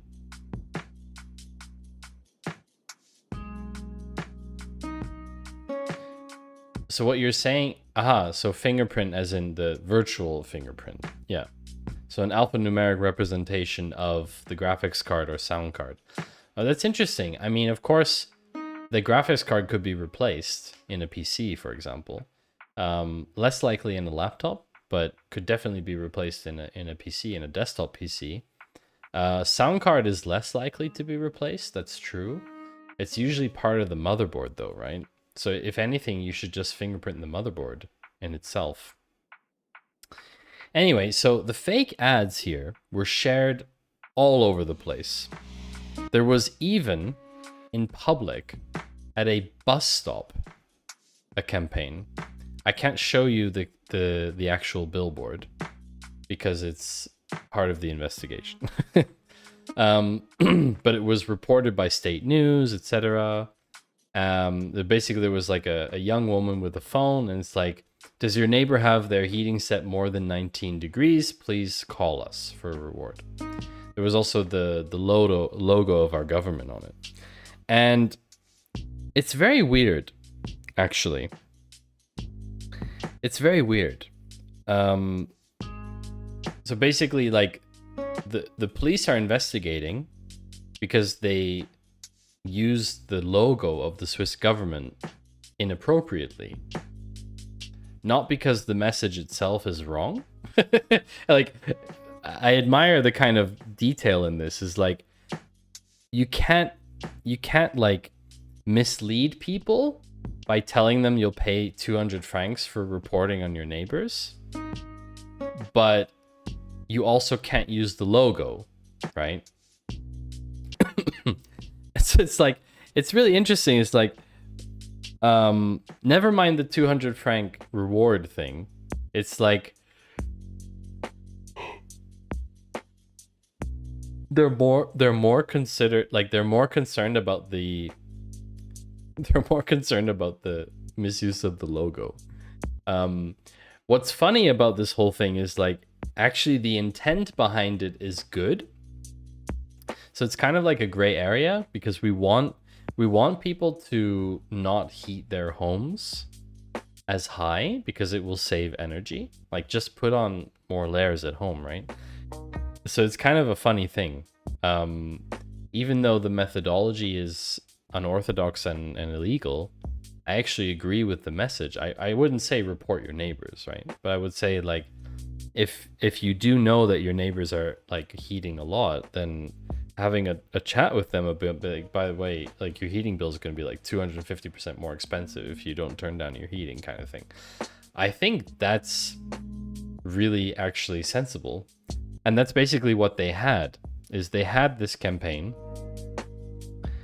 They have this campaign saying, please don't waste energy.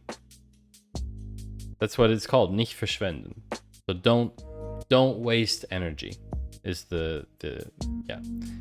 There's probably a law against that. I know Germany and Austria have specific laws on how you can use official government symbols, and misleading people is definitely not a valid use case.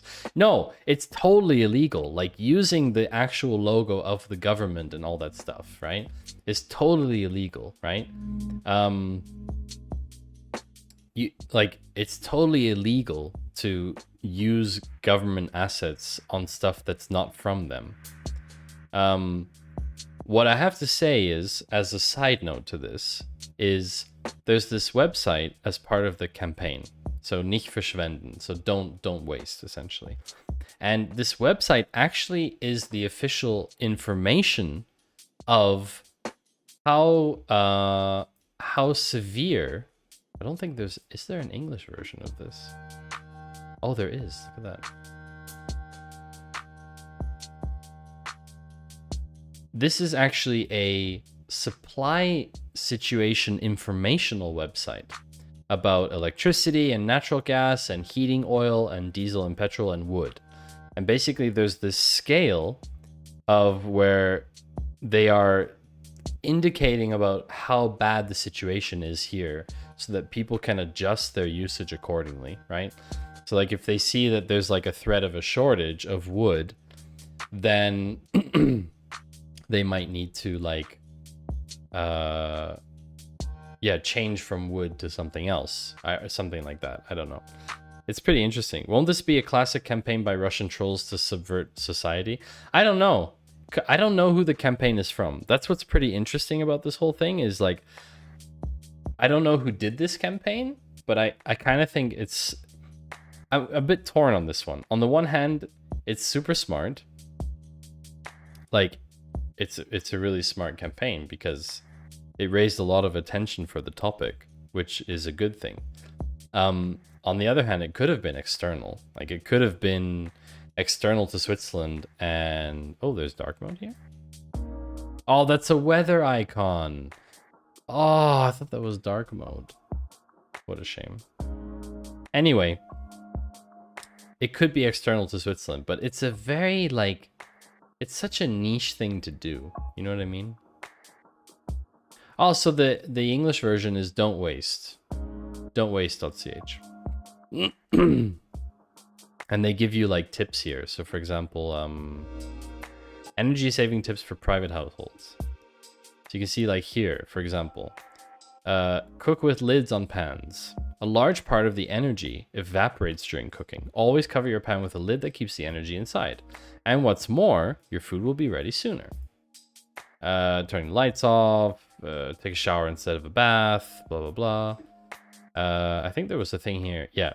The room temperature should never be more than 20. If you reduce the temperature by 1 degree, you'll save up to 10% of your heating energy.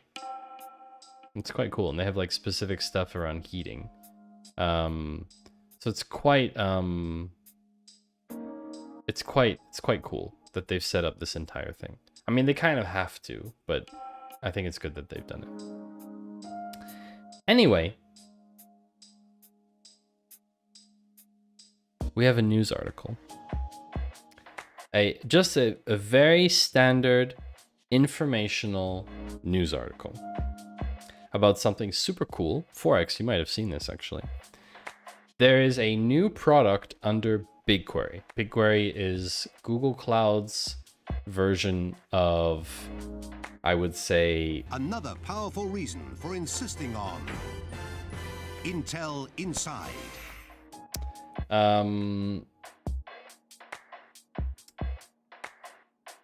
Google BigQuery is basically a very, very fast performing SQL database on Google Cloud that has a lot of native functionality, which basically means it beats out databases like MySQL, Postgres that are hosted on Google Cloud that don't have those native functionalities.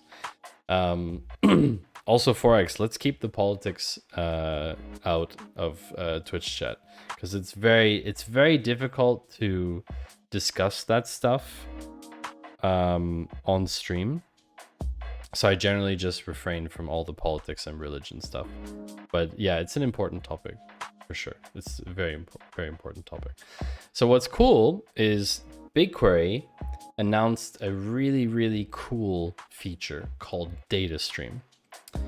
You can replicate seamless replication from other databases like Postgres, MySQL, Oracle directly into BigQuery without any additional software or stuff. So typically you would use something like Airflow or other types of ETL or ELT solutions to pipe data from one of these operational databases that you've got into BigQuery. And now they're basically saying you don't need to use that stuff anymore. You've got data stream. So this is how it works. They now support change data capture, which is a native feature as part of MySQL and Postgres and stuff. Basically, those databases, I actually had done a stream sometime last year with a provider, a tool provider, so a competitor to DataStream, if you will, that supports change data capture. And at the time, it was a pretty new and innovative topic, let's say, to have change data capture or CDC support as part of ETL tooling. And now BigQuery also supports this. So what happens is it basically replicates not only the data itself, it's replicating all of the updates and inserts and logs. That's what change data capture is, right? It has these native logging functionality of MySQL and Postgres, etc. And it takes those native logs and captures them too in real time.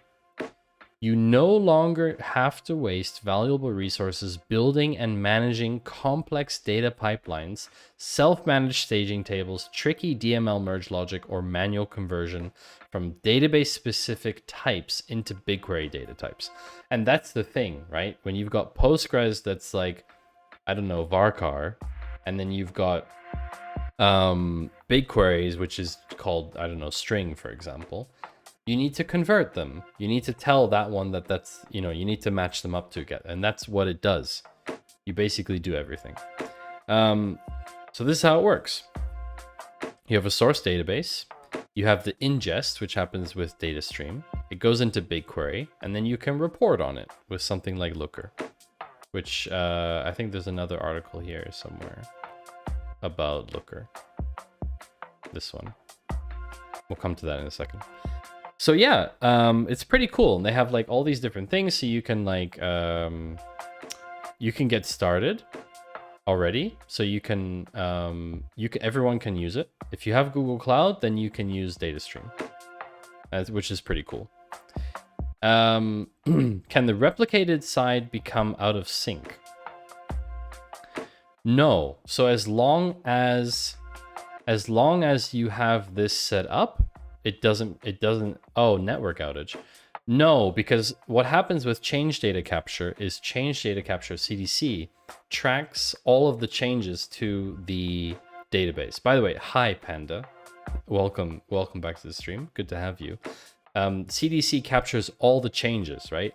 So basically, if there was an outage and the ingest comes back online, it's going to look at the diff of the logs in CDC and it will know, oh, okay, so I have a disconnect here. I need to pull these, right?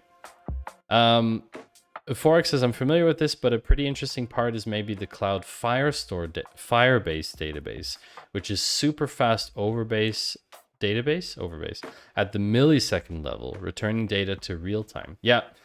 So, I mean, basically with data stream, there isn't really a need for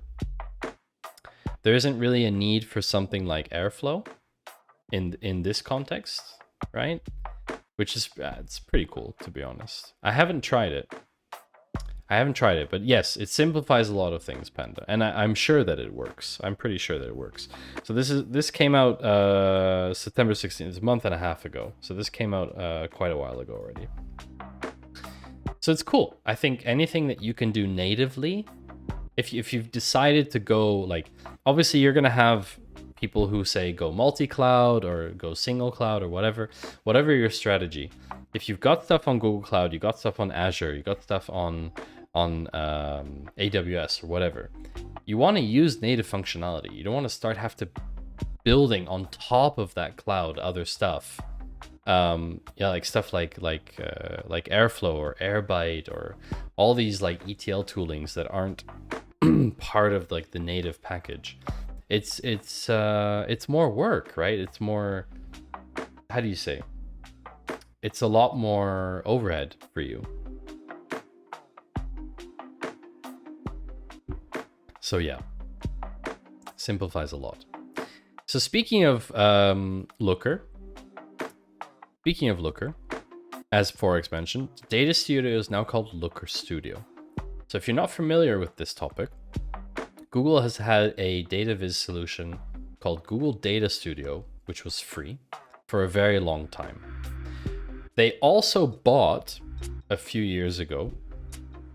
They bought in 2019. It was basically a huge week of BI tool acquisitions. Google bought Looker for 2.6 billion. And then a few days later, the news came out that Salesforce bought Tableau for 15 billion. Both in the data viz space, but very different tools. Tableau is obviously very advanced, can be deployed on hosted and cloud, enterprise, etc. And basically, Data Studio is like small beans, right? Kind of thing. And Looker is its proprietary with LookML language and also very enterprise. So it was pretty interesting shakeup, right? So Looker has started to be like more integrated into Google's stuff. And so now what they announced, this was a couple weeks ago, Looker is now the primary analytics platform or data visualization and analytics platform for Google Cloud, right? So basically you've got Data Studio and Looker, and now you've basically said that, where was it? Google's not only integrating Looker with other Google Cloud, but looking that Looker will be the face of its business analytics suite. So they rebranded Data Studio. It's called Looker Studio. So they're prioritizing the Looker brand, which I said would happen like 3 years ago, or 2019. I said this would happen, around 3 years ago, just after they bought it. I said they're gonna dump Data Studio as a name and they're gonna go with Looker, and that's exactly what they're doing. And so they're kind of like, now they have these two tiers, right? So they have Looker Studio, which is the free tier, and then they have Looker, I don't know what it's called, Enterprise? Yeah, Looker Studio Pro, which is an enterprise grade version of Looker Studio, which has like collaborative stuff and some kind of integration that I don't know about. Dataplex, which I haven't heard of. Anyway, so basically they are trying to go up against Click, Tableau, Power BI, etc., which are all of these tools, just to tell you, they are all in the old school category for me of data visualization tools that don't offer any kind of operationalization or collaboration in them. They are static for me. They're static. Yes, you can have a dashboard that auto updates, but they are static. If you compare it with like business notebooks or Canvas, like the Canvas from Count, or like, you know, the new version of like observable plot and stuff, it is 100% old school compared to those tools. Anyway, but that's again using features specific to only one tool's vendor lock. Still, multi-cloud makes a lot of sense to me in terms of availability and security. It's harder and more expensive, but for large companies, it's worth it. Yes, Forex. So whatever your strategy, I mean, you have to just be aware of the vendor lock, right? The vendor lock can also be used to your advantage. In the case of acquisitions, for example, right? If you are targeting to be acquired by another company and you know that they're on Google Cloud, then it's to your advantage to only have Google Cloud, because they'll evaluate your tech stack, right, when they look at the acquisition. So yeah, there's a lot of aspects around that. We're going to take a short break. We're going to look at bunnies. TD is probably eating his food and drinking his diabetes milkshake. But we're gonna have a look at some bunnies on the break, and do yourself a favor and do a little stretch, get up, you know, do yourself a favor and take a break as well. We'll be right back after 2 minutes or so. We're gonna run some ads as well, and I'll see you in a bit.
Hello, Purple.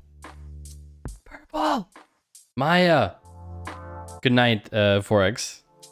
Oh no. Oh yes. Oh yes, indeed. Welcome in. Hi. So nice to see you. Normally, I would be the one rating you. I guess.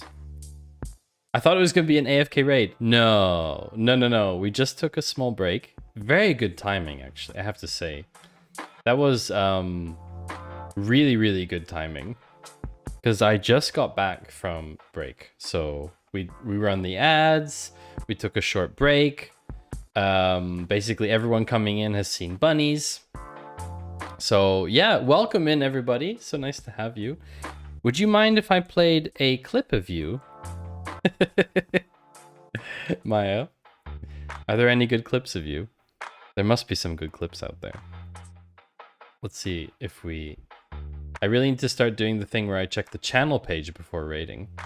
There are only good clips. Okay, so you have good clip hygiene. Apparently. Oh, this thing was broken earlier. Maybe it's still broken. Okay. Okay, it's still broken. It's broken. Never mind then. So no clips of yourself. Never mind. How was your stream, Maya? You were probably working on Gumroad, if I remember correctly. Probably. Unless you were doing something crazy. Gumroad, Flexil? It's Flexil. Flexil? How am I doing? Oh, well, okay, first I'll introduce myself. My name is Maddie. I'm a data person. And I am an ex-startup founder. My startup failed. I had a startup this year. And we failed. We ran out of money. So we were forced to shut down. And now I'm unemployed. And I'm doing great. That's the summary. And here on Twitch, I've been streaming almost 2 years. 2-year anniversary coming up in December. I try to teach people more about data stuff, basically. I'm trying to make data analytics more fun and accessible for people. Because it is something that all of us kind of need to know. But it is very tricky to... It's very tricky to get into. The opportunities are not so clear. The educational path is not clear. Thank you, Panda. Flex seal. I guess you meant flexible, purple, and you left the typo. So overall, I'm doing great. I announced a week ago, barely. I think beginning of this week. Oh, okay, it's Flexil. Gumroad's second project. Oh, okay. Flex seal. That's cool. Flexil. It's a dictionary word? Really? Meaning flexible. Interesting. I feel like I'm being trolled, chat. Can someone from Maya's stream tell me if I'm being trolled right now? Because I would love to know. Anyway, Google it. Fine. Okay. Flexil. Pliant and flexible. Well, I stand corrected, Maya. Just like me, pliant and flexible. Raul on Rails. I'm not being trolled. That's great. However, we do need to do something that you're here, Raul. Hello, Raul, and welcome to the stream. And anyone else who is here for the first time, welcome to my stream. As I said, my name is Maddie. I assume you all came in with the raid from Maya. Maya, you should probably be going to sleep. It's like late in our time zone. I'm covering tech and data news. That's what we do on Fridays. It's the Data Cafe. So yeah, normally I would light up this high sign, but the battery is dead and I didn't replace it yet. So I'm sorry. Normally it would light up, but it doesn't right now. But you'll just have to take my high as, you know, it should be enough, I hope. And yeah, welcome.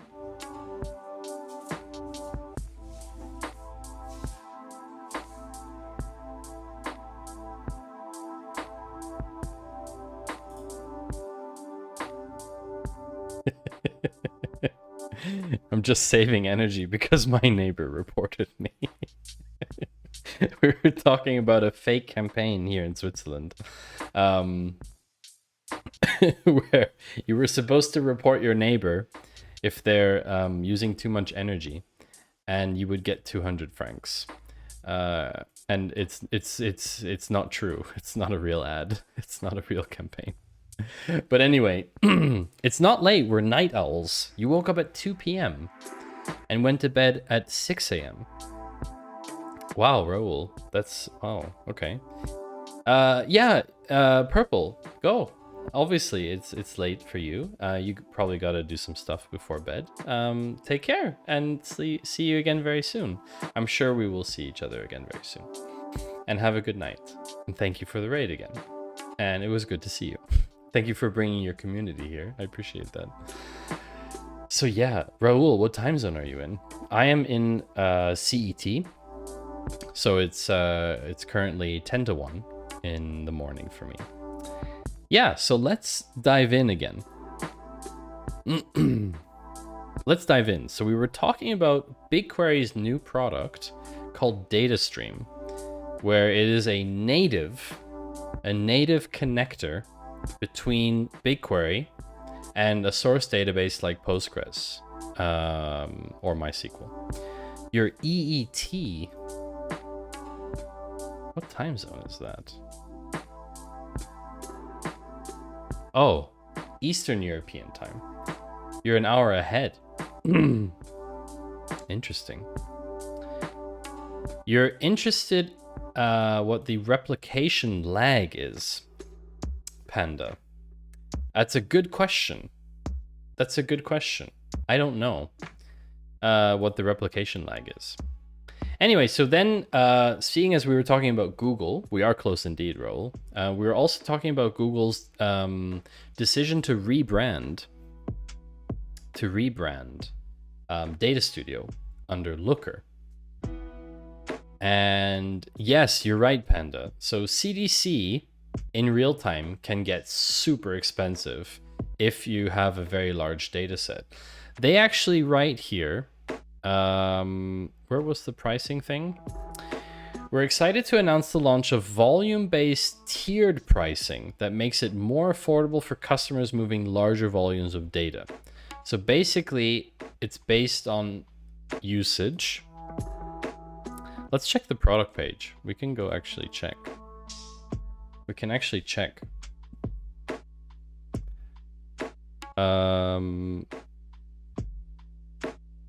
Low latency, blah, blah, blah. DataStream uses BigQuery's change data capture. Okay. Simplified. Security by design. Use cases, blah, blah, blah. Key benefits. Pricing. Here you go. Which region do you want to look at? Let's look at ours, because ours is always the most expensive. Zurich's always the worst. So we're at CDC of 10 terabytes plus a month. So if the data set is massive, I mean 10 terabytes huge. That's a lot. I think even in this territory, 2.5 to 5 terabytes a month, Panda, would cost you $2 a gigabyte. That is not cheap. Not cheap.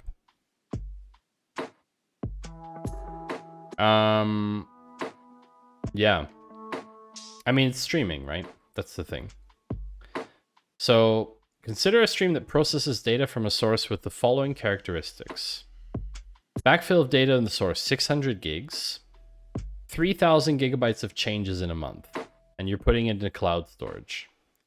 in US Central 1. So it will cost you 5,790. Wow.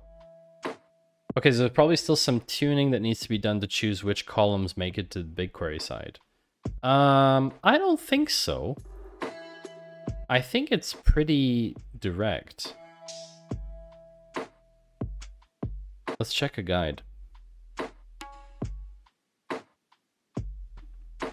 Create a connection profile, blah, blah, blah. Create a stream. Define settings for the stream. Region, source, destination type.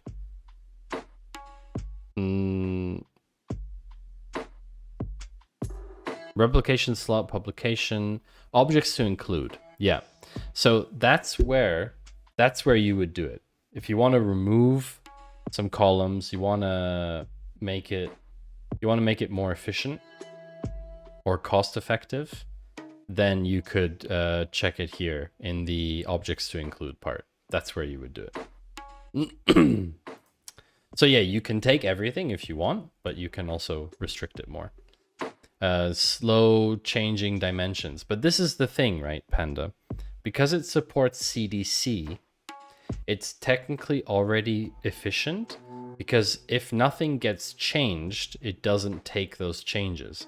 Whereas if you have something that drops an entire database or deletes all the rows and reinserts them every time, that becomes really costly.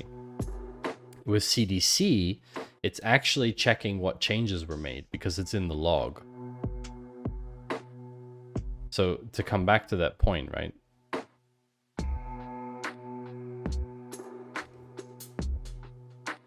So to come back to this, right?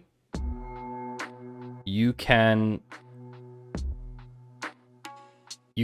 take everything with, because it's using CDC, and will scan those objects and decide dynamically and say, oh, there wasn't any changes there, so I don't need to persist, I don't need to ingest any changes, right? So if you're storing a blob column, you probably don't want that sucking up your data for BigQuery. No, obviously, like if you have stuff that you actually don't want transferred, right? Then you could just exclude them, of course. Yeah, absolutely. Yeah. Anyway, so we were talking about Looker, which is kind of like the big deal now, is like, yeah, it's like basically Data Studio is being renamed. It's Looker Studio.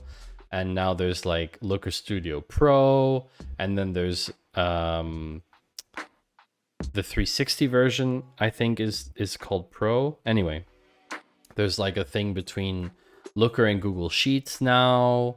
And there's some kind of analytics startup that they're partnering with called Saizu. I don't know what the pronunciation is on this. But basically uses machine learning to monitor stuff for you. So like decision intelligence, as they're calling it. Anyway, all these platforms are basically old school for me, right? Like Tableau, Power BI, Data Studio, they all represent, for me, old school thinking in how we collaborate around data. And the new school of tools out there like Hex and Count and Lightdash and all of these kind of collaborative workspaces around data are, for me, the future. And these tools are in the past for me. So we have talked about AI a lot. We even generated some AI today. Does anyone want to see what we generated? Look what we did earlier today. Not this one. We generated some prompts from another AI system. We generated a prompt from this system called Fraser. So it generated a prompt for us that we then used in DALL-E 2 to generate an image. This one in particular is pretty funny. So lol. Yeah, so like this is like the sequel car, right? Which I think is pretty funny. And then we also took an image of me looking like a badass. It then generates a prompt from the image. A man wearing a hat and a black shirt, stock photo, inspired by Cole Balmer at the party, badass pose, Quirex Bizarro. And we used that one to generate one as well. And we got these, which are pretty funny. Yeah, I mean, this one is probably the closest to the original image. So like, this is the original and this is the generated one. So it's pretty funny. So we did a lot of AI art stuff, and I've been covering the AI art stuff for a while now. It's not the first time. Oops, 1 second, sorry.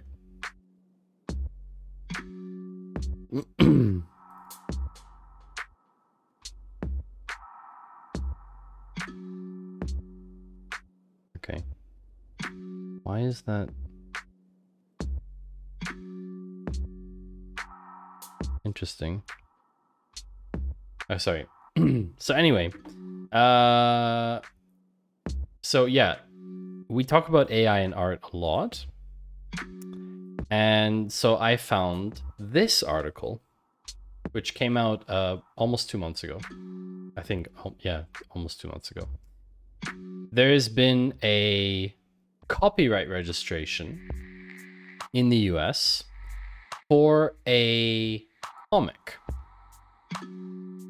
A comic that was generated with AI partly. So AI assisted, which is kind of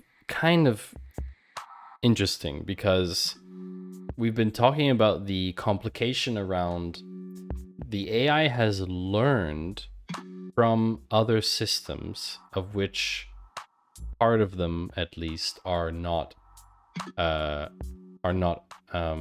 freely usable. So like they're open source, but for example, copyright. And what's interesting is it's very disturbing that the copyright argument has kind of been neglected in this discussion so far. Like they've all talked about whether AI art is true creativity or whether AI art deserves to win a prize or something like that. Let's forget that for the moment. Let's just purely talk about the issue around someone creating a comic and then copyrighting the comic when it was AI assisted. And it's apparently the first instance of someone copyrighting a graphic novel that uses AI generated artwork. It was used, they used latent diffusion. Sorry, I have a bad throat today. They used latent diffusion AI. And so the comic book in question is called Zarya of the Dawn. And she created the artwork using Midjourney, which is a pretty big one. You can access it with a Discord server, right? And you can generate your stuff. I got copyright from the Copyright Office on the USA on my AI generated graphic novel. I was open how it was made and I put Midjourney on the cover page. It wasn't altered in any other way. Just the way you saw it, which is interesting because AI assisted could mean that you had an image and then you went and you like did stuff with it. In this case, she's using the images one-to-one as they came out of the tool. Can code that uses Copilot be copyrighted? That's another one, right? With Copilot. Copilot was trained on partially open source software. But that open source software was then now Copilot, because it costs money, exploited in terms of the law, right? Sorry, my chair is doing weird stuff. 1 second. So effectively what you've got is a situation where Microsoft is charging people money for Copilot that generates code based off of code that was learned from systems that had licensing that said you're not allowed to monetize this. That's the problem. And the same issue is with AI art, because this imagery was generated by basically the system learning from other art, which is copyrighted, right? However, this image didn't exist before. It's a new image. People often assume the AI art stuff is a collage. It's not. It generates a completely new image. That's how latent diffusion models work. So, can code that uses Copilot be copyrighted? Probably. I think so. But, yeah, I don't know. My friend lawyer gave me this idea. I decided to make a precedent. So AI assisted means, you know, Castanova wrote the comic book story, created the layout, and made artistic choices to piece the images together. Yeah. It's likely that artists have registered works created by machine or algorithms before, because of the history of generative art extends back to the 1960s. So this is not a new topic either, and if you think about it, it's true. When you draw or paint a picture of an apple in the style of Van Gogh, you are doing the same thing as the AI is doing, just way slower, right? So it's really interesting to think of how this has just accelerated the problem, because before you couldn't produce Van Gogh at scale, kind of, if that makes sense. So yeah, really interesting. I think in this instance it should be allowed as long as the license of the tool used to generate does not explicitly prohibit it. Yeah, it's pretty tricky though. Like, how do you decide on licensing in the first place though? It's a really tricky argument. It's really tricky. Speculation about whether AI artwork can be copyrighted has been the subject of many articles over the past few months. And just yesterday, we wrote about Getty Images banning AI-generated artwork on its site. So Getty is one of the largest stock image and image repositories on the planet, and they have banned AI-generated artwork because they haven't figured out the copyright ethics stuff. So I think they basically just blanket said no. And so here's the thing. The US Copyright Office has not ruled against copyright on AI artworks. Instead, it has ruled out copyright registered to an AI as the author instead of a human. So in this case, Castanova, she could not give Midjourney copyright. The AI cannot have copyright, which is interesting because a corporation can have copyright, right? And what is an AI but basically code? It's not a human, right? So they've basically said that the AI itself can't have copyright. But yeah, it's very interesting. If the code is generated in a Berne Convention country, it's automatically copyright. DevPanda, what is Berne Convention? I've never heard of that before. Also, welcome to the stream. Very nice to see you. Did you come in with the raid from Maya? That's a very interesting topic. I don't know too much about the Berne Convention. I haven't heard of that before. But yeah, this is a pretty common thing. So AI artists often use celebrity names in their prompts to achieve consistency between images, because the initial data set to train has been a ton of celebrities in it, because they obviously have a ton of photos of them in public. But it's really like, it's absolutely nuts when you think about it, because, you know, if you trained something on the photo of Johnny Depp, and then someone generates art using Johnny Depp as a keyword. Like legally speaking, yeah, maybe not, but ethically, morally, is it like misusing their name kind of to achieve something? I don't know. Because of the speed, right? If you had to draw everything, this wouldn't be a topic, right? Companies are legal persons. It's an international copyright agreement. Oh, okay, cool. Awesome. If I'm using a chainsaw to create an ice sculpture, I own the IP, not the chainsaw. Very good analogy, Jens. Exactly. Yeah, good analogy. Yeah, so fun. Very fun. What's also fun is talking about more privacy.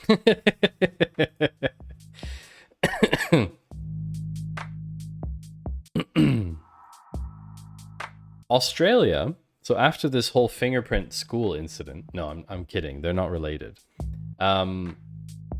What is related is there was a huge, oh, Dev Panda, thank you for the follow. After there was a huge data breach in Australia. This is September 26th, so this was 2 months ago.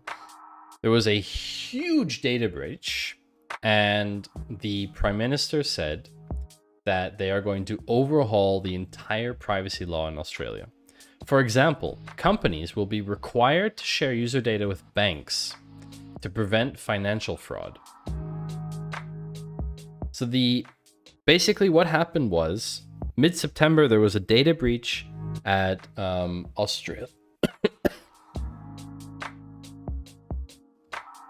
Australia's second largest telecom provider called Optus. They were hacked, and they basically managed to get something like 10 million customer data, which is 40% of the Australian population. That's like name, date of birth, address, contact information, and even some passport ID numbers and license numbers and stuff, because they probably used it for validation of address data. And yeah, there's like suggestions that it was like an improperly secured API, whatever. The point is that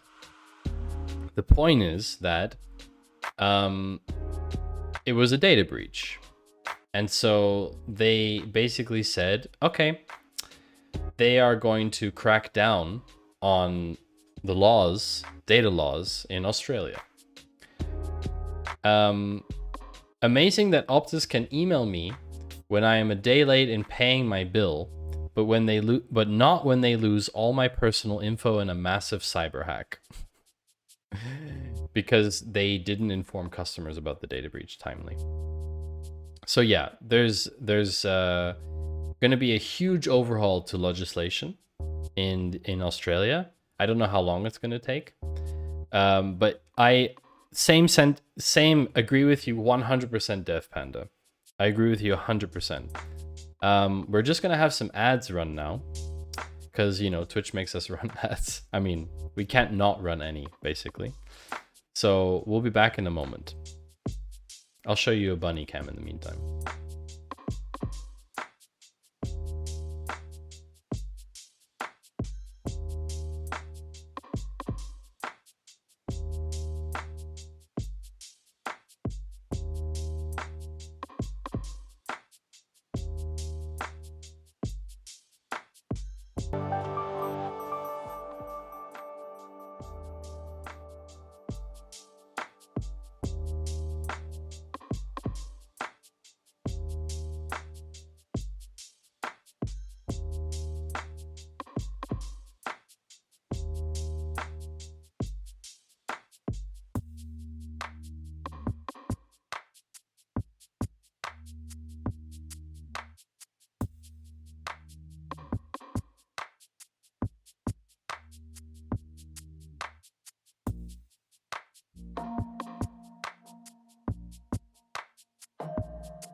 Oh wow, Dev Panda.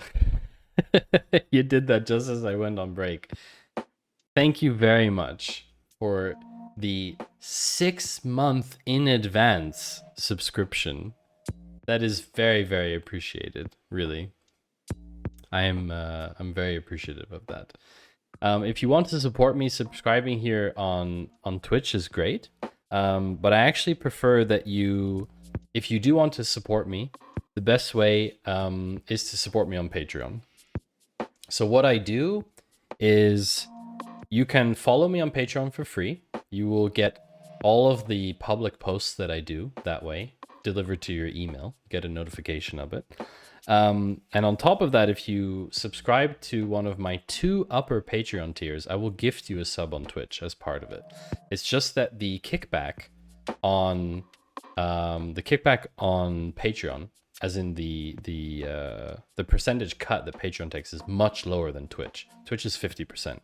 So basically, I've worked it out in terms of pricing and stuff, that you get a lot more like value out of the Patreon subscription. But yeah, it's totally up to you. And Dev Panda 6 months in advance is really kind. Yeah, I don't like ads either. I try to run as little ads as possible, and I do them during breaks when I'm not doing anything to so you don't miss any content, basically. Have I ever used your bunnies in any programming projects? No, not yet. Not yet. I do have one project planned, but I need to do some more research on how to do it. But it involves, let's say it involves image detection. Let's say. Anyway. So yeah, thank you again, Dev Panda. Really appreciate it. So let's dig into this next article, which is about AI art, but not in the way that you think. And I had to read this headline 3 times. 3 times to really understand this, okay? Microsoft's new AI graphic design app is built on DALL-E. So a lot of things were happening in my brain while I read this. I was like, hold on a second. Microsoft? They're usually not like at the forefront of new and innovative stuff. They're somewhat more like laid back and traditional when it comes to stuff. I don't know. That's just my impression of Microsoft. Graphic design app. I was like, hold on a second. Since when does Microsoft do graphic design apps? They're going up against Adobe, who just bought Figma for something like 50-something billion. How much was that? Like, they want to go up against the heavyweights? That's a bit strange. And then I was like, DALL-E. Wait, what? Why is there image generation, in this? It's a bit strange. Microsoft Paint has always been competing with Photoshop. You're right. They're totally extreme. Yeah, definitely competitors. Yeah, 100%. That's true. They can be cutting edge, but generally a little more dyed in the wool. Nice expression, Dev Panda. So basically, they have a new graphic design app. They did this at a Surface event. This was 2 weeks, 3 weeks ago. They had this event called Surface, and their CPO announced Microsoft Designer. So obviously, we were talking about like multi-cloud and single cloud and stuff. And if you're a company that's on Microsoft's environment, so you use Microsoft Office and SharePoint and stuff like that, this could make sense for you, right? Because it's coming out of the same software suite. Rather than having a Figma license or Adobe licenses, Microsoft Designer is a new graphic design offering within the 365 productivity thing. And it features a DALL-E 2 integration, which we'll come to in a moment why that is possible. So you can use the image generator to add art to your social media posts, invitations, documents natively. It's like having it inside Miro or something. And they want to bring DALL-E support to Bing and Edge, so you can use words to both search and create. It's kind of interesting. Basically, DALL-E removed the waiting list so everyone can sign up. Fair use or stolen. See, we were talking about copyright again here, right? Getty has banned everything. For its part, Microsoft has sometimes tried new AI technologies before backtracking on them, as was the case with Tay. And I wanted to tell you all again about Tay. Tay was an AI chatbot on Twitter with zero chill. This project was a huge failure. Why? Basically, you could like sit around and chat with Tay. The problem is, Tay started learning from what people said to Tay. And so, of course, what happened was Tay started to show racism. Yes, Tay, the racist chatbot. Exactly. Microsoft's Tay will use your conversations to search on your behalf and create a simple profile, blah, blah, blah. Sounds awfully similar to her. So basically, it crashed because there was a huge problem with Tay when Tay became hugely racist and started basically insulting people. So yeah, Microsoft has played with new stuff in the past. But yeah, I don't know. Has anyone tried Microsoft Designer? I don't have an Office 365 license, so I don't know if I have it available to me. But if any of you have an Office 365 account, I would love if someone would tell me what it's like. And I mean, you can always comment on the Patreon post afterwards. I do stream recap. Oh yeah, so I forgot to mention. So every stream I do, I write a recap. Let me just get this up here. Don't want to share something I don't want to share. View as.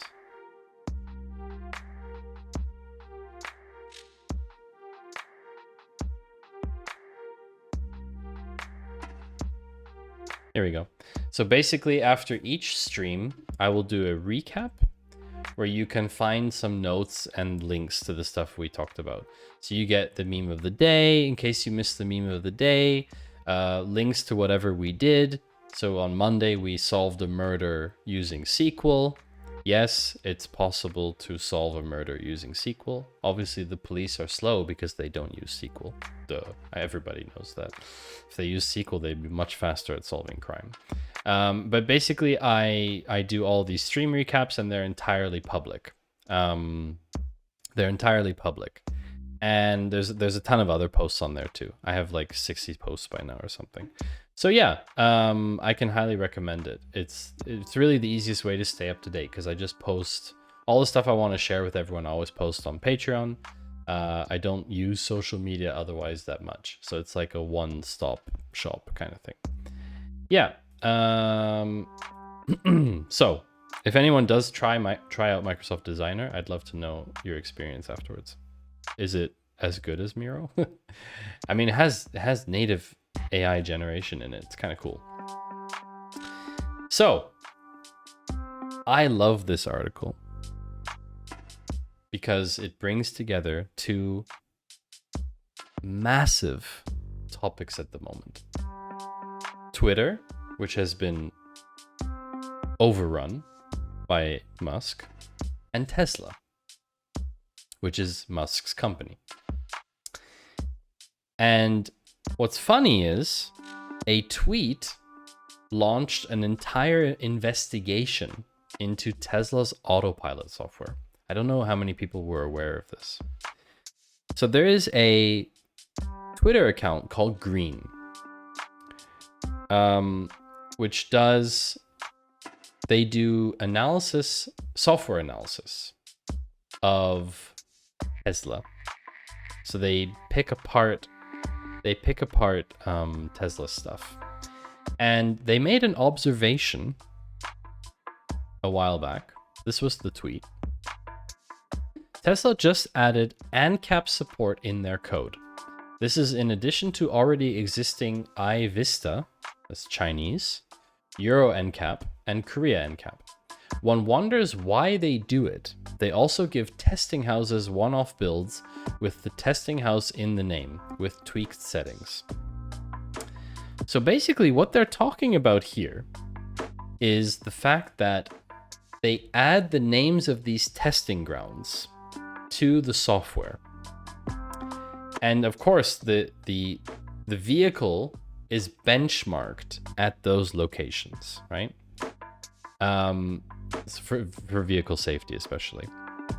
So what's weird is including the name of the testing grounds in the code could be an indication that the vehicles are designed to perform differently at those testing grounds.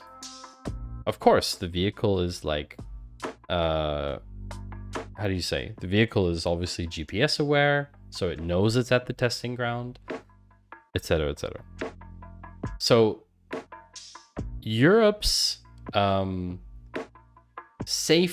safety organization called NCAP is now investigating Tesla because of this, because of a single tweet.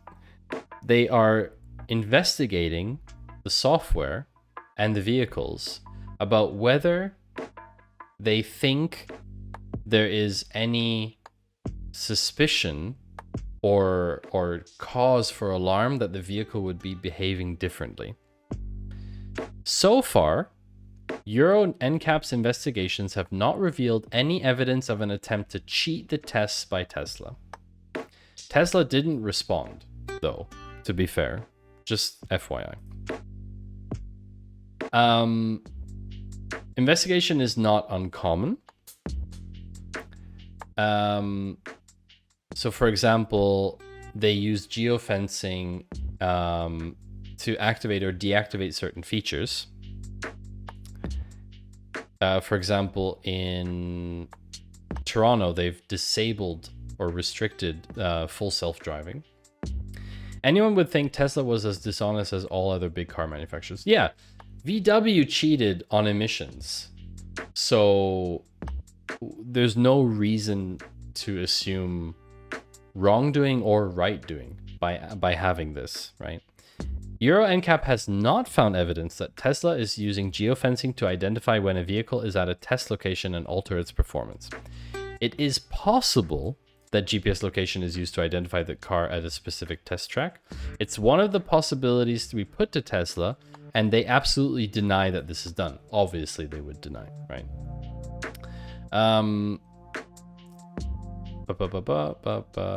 He also said that Euro NCAP has been told that the software code references to particular test programs like this NCAP are only used to identify the region for which the car is configured. Fair enough. What's interesting about this is the flag for me. The explanation is odd because Japan, which is very unique, does not have a listing in the software.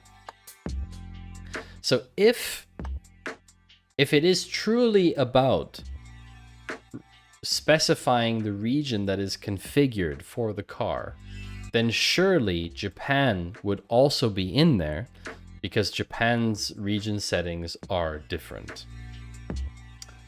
So it's a bit strange. Why are we talking about this? Because it's interesting. I don't need a reason. No, I think stuff like this is kind of interesting. Okay. Someone asked me earlier about TikTok. We talked about the biometric stuff about TikTok. But here is one that is even worse. This is a newsletter from Louisa. Louisa, I think is Jarovsky or Jarovsky. I'm not sure about, or Yarovsky, maybe even. She is founder of what's called the Privacy Whisperer, which is a large independent newsletter about privacy. And she has a very, very deep background in analyzing privacy and data protection law and things like that. And Louisa spent 30 days on TikTok. And a lot of stuff came to light. Now, I'm obviously going to link this article as part of the stream recap, and we're not going to read the whole article now. I wanted to highlight a few parts of this. One of the things that people don't really talk about with social media is what's called manipulative design. And basically, TikTok, like a lot of other apps, is built to trigger compulsive use, which is easier when the audience is more impressionable, like teenagers, where their brain is still in the developmental stage. So she has talked about manipulation and addiction with the For You page. So basically this full portrait mode that it has like the entire device's interface. There's no progress or duration of the experience, which is like full immersion, right? To get people to consume as much as possible. The videos are in autoplay, endless scroll, and these are features known for triggering addictive behavior. And there was even a plan in the US to ban the features. We're not even talking about just about TikTok. We're talking about app features that would be not allowed to be in the App Store on an app in the US. It's kind of crazy to think about. So you, in contrast to like Twitter or Facebook, you can't scroll up and jump a few videos. This is just like Instagram too. Yeah, they're going exactly the same direction. Whatever the strength of your scroll, you will be shown the next video that TikTok selected for you, one by one. And so they are in control of what you see and not you. So there's a ton of manipulation happening. The other thing is dopamines, right? Really, really common social thing is likes, subscribes, all that stuff. That is like dopamine hits. I mean, technically we have the same thing on Twitch when someone follows or subscribes on Twitch. Then of course we have those things too. Look, we can trigger all of them at once and I'll get a huge dopamine rush. We can get bit and raid and follow and subscription. Oh, amazing. All at once. All at once. I designed the alert system so that it can be asynchronous as well. So all of those alerts can actually run at the same time. So yeah, dopamine. And there's this thing that I thought was really interesting about intermittent reinforcement, where basically everything is designed to... Everything is trying to impressionate you within 3 seconds. And because not all the videos are the same level of delight for you, there's like this reinforcement loop. So basically, when you're scrolling, sometimes you see a photo or something that's delightful and it catches your attention. And you get that little dopamine hit in your brain and you want to keep scrolling. But in intermittent reinforcement, basically, you keep getting this over and over and over and over. And yeah, it's just, yeah. Anyway, privacy. TikTok starts collecting data the minute you download the app. It tracks the websites you're browsing, how you type, down to the keystroke, rhythm, and patterns, according to the company's privacy policies and terms of service. The app warns users it has full access to photos, videos, and contact information of friends stored in the device's address book unless you revoke those permissions. Please tell me why you would need address book access for a social media app. It doesn't need it. It's very simple. Anyone who's on the app is on the app. You don't need address book contact information for people. So yeah, there's a lot of stuff here. And one of the things that she talks about, this is why she's such a specialist, is she talks about deceptive design in getting people to give up more of their data. Let's see how this works. Confirm you are above 18 and allow personalized ads. Are you over 18 and do you allow TikTok to show personalized ads? To learn more, read our terms of service and privacy policy. No and yes. So she dissects this. She looks here, for example. This is a typical case of deceptive design as they confuse the user to make it difficult for him or her to have a privacy-preserving attitude. The pop-up asks 2 questions. They're merged together, but is the question about age or advertising? They're merged together, but it's actually, they're forced to say yes. Basically, confirm you are above 18 and allow personalized ads. They're merging the questions together. It's deceptive design. Sorry, I wasn't paying attention. I was playing my gacha game while browsing social media. No problem, Panda. Is that a commentary on social media? I should change my background color. Getting bored of it. We're gonna go to orange, or should we go to pink? Pink. Go back to pink. Like Panda's name. Just like Panda's name. So yeah, then there's the whole surveillance aspect. Yeah, a lot of stuff. Anyway, this article is great. I created an account on TikTok with the sincere hope that there was space for informative content. I wanted to share my expertise, privacy and data protection, in a way that was both entertaining and informative, where I would entice discussion and provoke reflection, especially among young viewers. When reading about TikTok's best practices, I understood that if I wanted to reach meaningful audiences, I should be joining music dance challenge trends and adding popular soundtracks, hashtags, filters, and effects to my videos. Most importantly, I should spend time in the app watching and mimicking the successful content of other creators in fields similar to mine, so that I could teach TikTok's algorithm to whom to push my content. My videos should be fast-paced, short, and impressive. They should ideally be between 15 seconds and 1 minute long, and I should hook my viewer in the first 3 seconds. These best practices did not make any sense to me, or for what I had hoped to achieve with my content. They were not like Twitter, LinkedIn, or YouTube's best practices, which leave plenty of space for thoughtful and critical content to flourish in its own way. To have my content viewed on TikTok, I would have to be one more engine in the addiction machine. This is not how I see myself or how I think about creating and consuming content. And this is the point. This is why this app is so different and so dangerous to other social media apps out there. Because of this triggering addictive behavior consumption push that everyone should kind of go along that same line, right? People can choose what they want. That's the ultimate reality, right? But she is saying that she's concerned about children and teenagers because everything is still so malleable in their head. Everything is still being shaped and formed. And if you think about a platform where everything is made to impress in the first 3 seconds, what is this doing to the brains of all of these young people, right? What's happening to them? We don't know.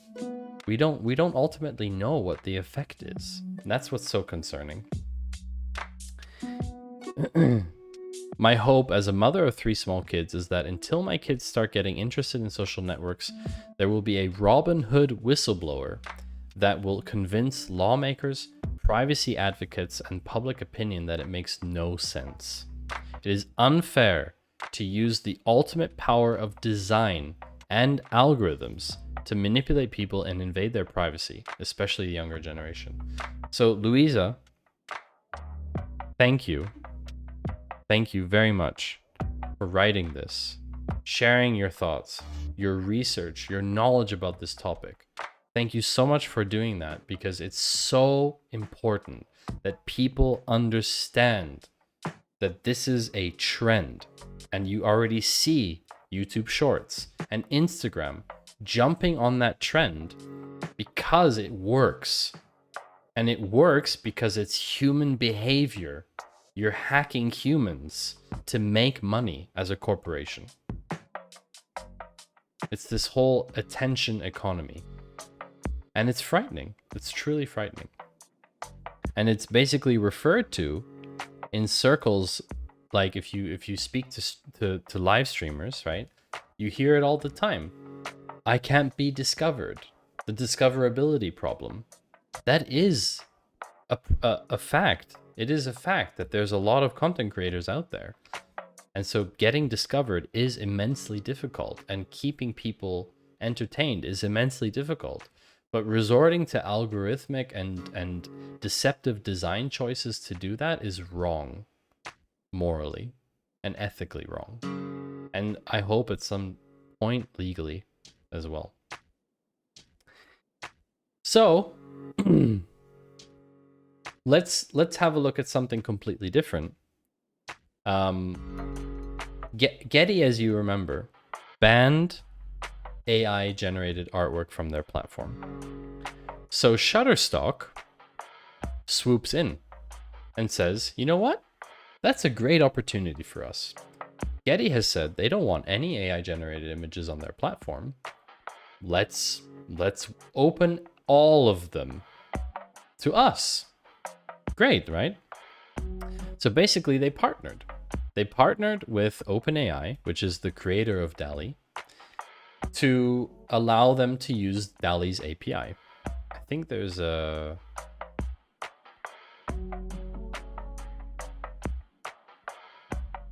We should cover this first. So OpenAI, which is DALL-E, which we see here, right? This is when it loads. This is DALL-E, okay? DALL-E 2 specifically. They now have an API. What does an API allow you to do? Directly integrate DALL-E into your products and software. What would you use it for? I have no idea. Microsoft Designer is obviously a use case for that, but I don't know. Oh, it's even referenced here. But I don't know. I have no idea what we would use it for. Really, I don't know. Jim, can we use Matty Two Shoes API for right joins? Are the best joins. Hello, Matty Two Shoes and chatters and lurkers. Hello, Jim. We do not have a Matty Two Shoes API available right now. I'm sorry. How are you doing, Jim? Very good to see you again. Welcome back.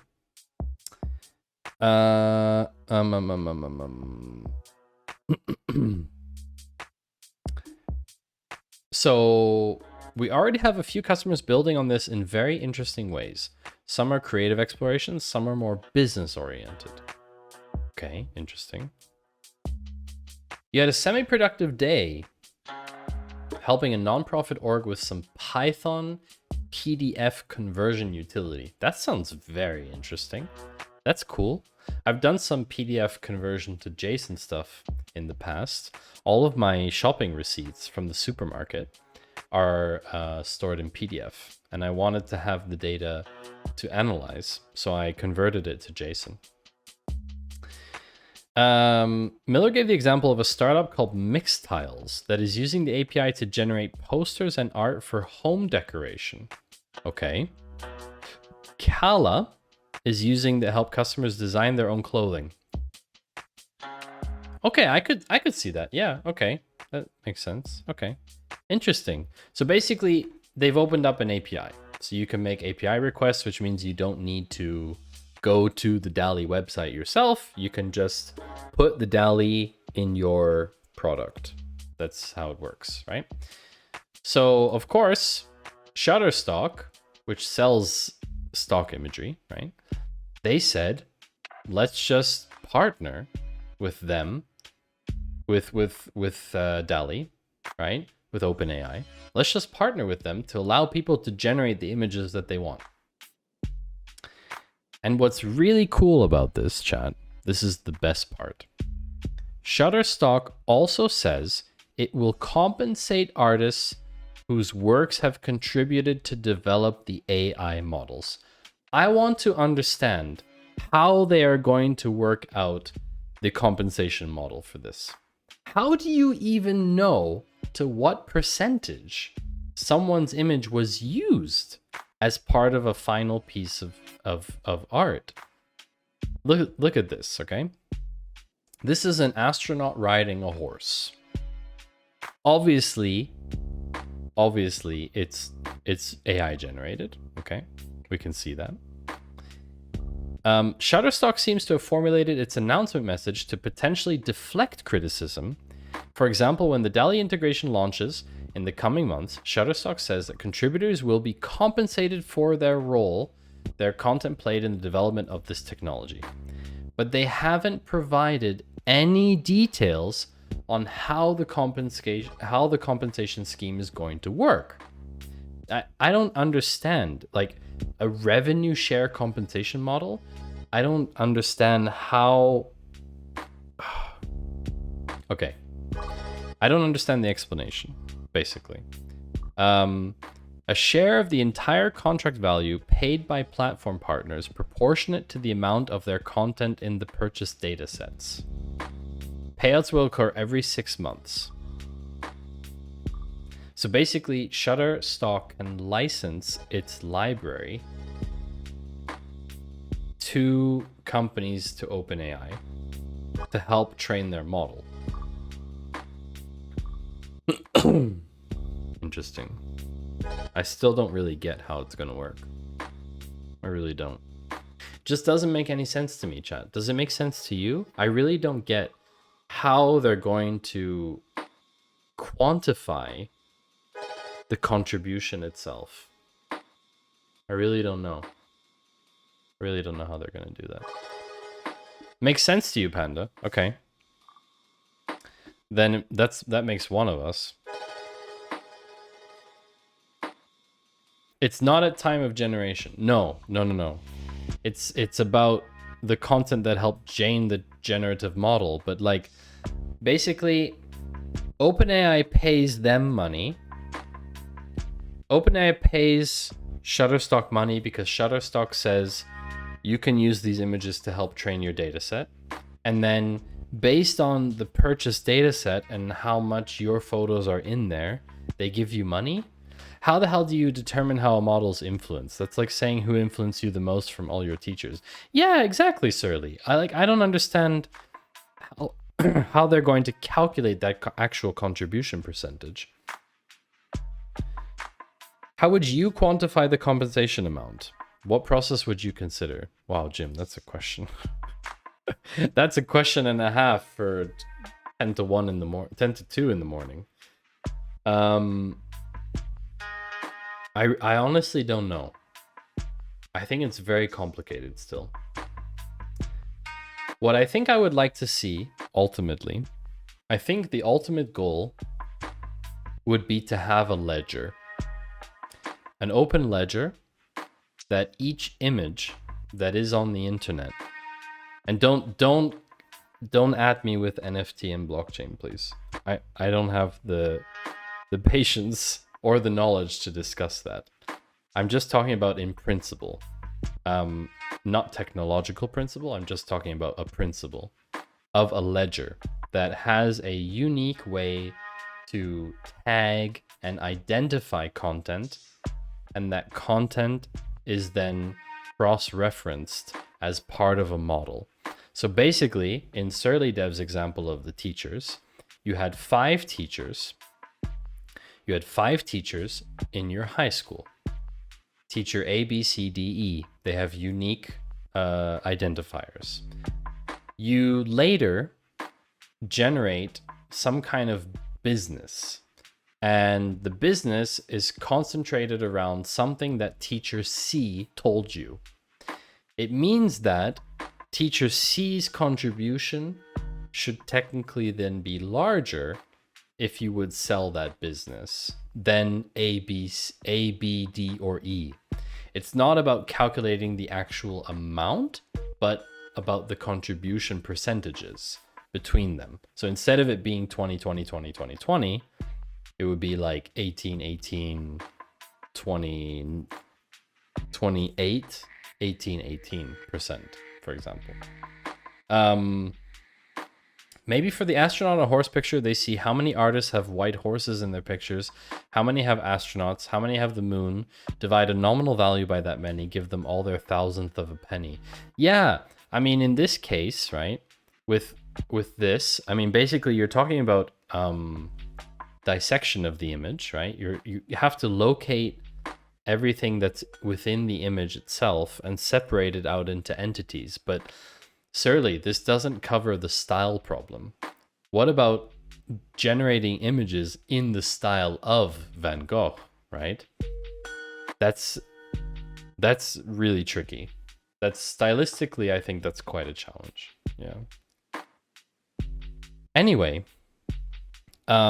what's interesting about Getty banning the AI stuff is that Getty is partnering with an Israeli company called Bria, which is basically an AI tool that will allow you to alter existing images.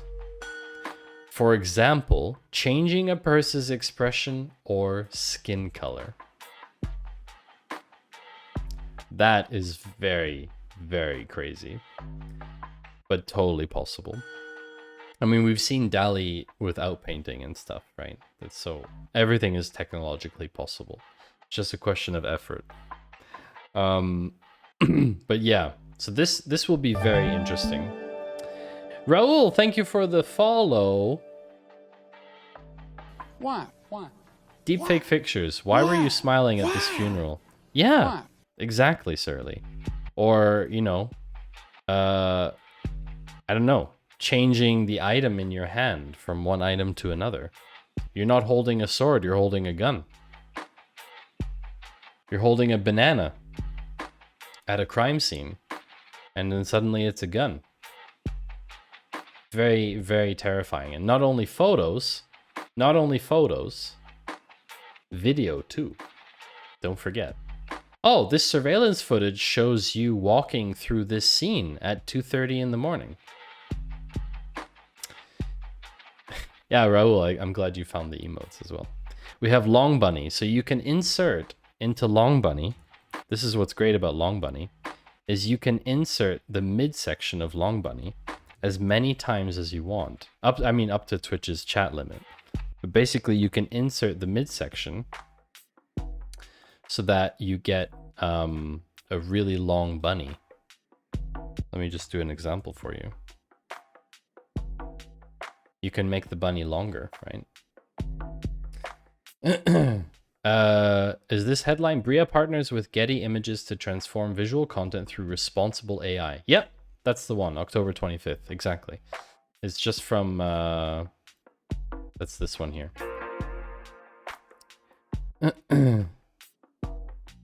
I mean, yeah, it's part of their press release. I mean, for example, you can change the race and facial expression of models in stock photographs. I don't know why you would want to change the race other than to score brownie points. But yeah, super, super crazy stuff. Am I just thinking about this too simply? Isn't OpenAI just requesting access to dump Shutterstock images? You count number of downloads on the account and distribute the proportion of the contract to each attributed artist in the images they downloaded.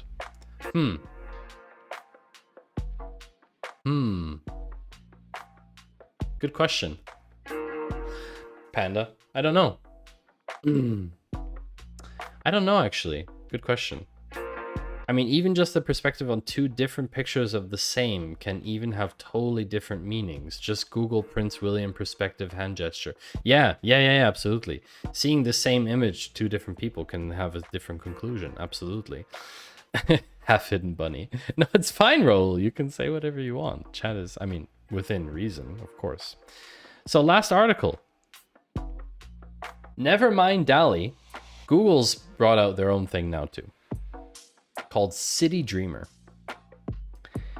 It's called Imogen. So the race is on. The race is definitely on. It's Google's answer to DALL-E.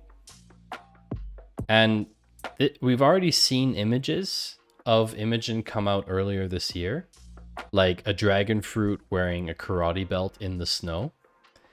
And now they are centered around photorealism. That's what basically Imogen's specialty is photorealism. which I think is very interesting that each of them kind of specialize. So like Midjourney is really good at conceptual art, for example. I think it's really interesting how each of them have a bit of a specialty flavor, right? Or style, if you will. They would probably use that to change race, to use the same advertising campaign in different locations. If you look at car adverts, number plates are usually always reversible. Yep, that's true. So they can have the film and the car driving in the left in one region. Yeah, that's true. I think the confusion is coming because Shutterstock is involved in both sides. They're selling source images to AI, and they are allowing for AI images to be sold on their platform. To me, it reads like they are just talking about compensation for the first part, and they aren't talking about compensation for the second part. Fair. I love this one, by the way. A giant cobra snake. Oh, it went away. It was a cobra snake on a corn farm. I like that you can flip them. Where did the corn snake go? Okay, it's gone. Oh, here it is. A giant cobra snake on a farm. The snake is made out of corn. I love it. I think it's so funny. Yeah. So listen, chat. It's 2 a.m. We got through all the articles. We did it. We actually did it. So because we did it, we get to celebrate. We get to celebrate by going on a raid and bestowing upon someone else on Twitch our lovely collection of viewers who are hanging out here. So that is what we're going to do. We're going to raid. I really like corn, but not snakes. Yeah, but that's the thing.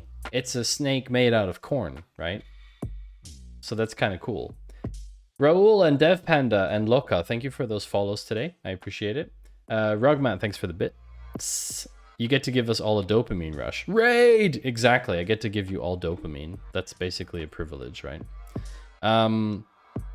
Keep you all addicted for a few more hours. Jens, don't post the right join song, please. Thank you, everyone, for joining. I had a blast today. It's been great. We'll see each other on Monday again. We will see each other on Monday. Monday, we're back to code. Back to more code. So today, we're going to raid someone new who we haven't raided before. So I hope you all enjoy the person we are going to visit. I've been watching their channel for a while, and it's kind of interesting. It's a bit different than the stuff we have here. So I hope you enjoy it. And we're gonna get out before the ad comes. We got 40 seconds. So all of you have a great evening or afternoon or morning or whatever time zone it is for you. And yeah, please enjoy your weekend as well, and see you Monday. Bye.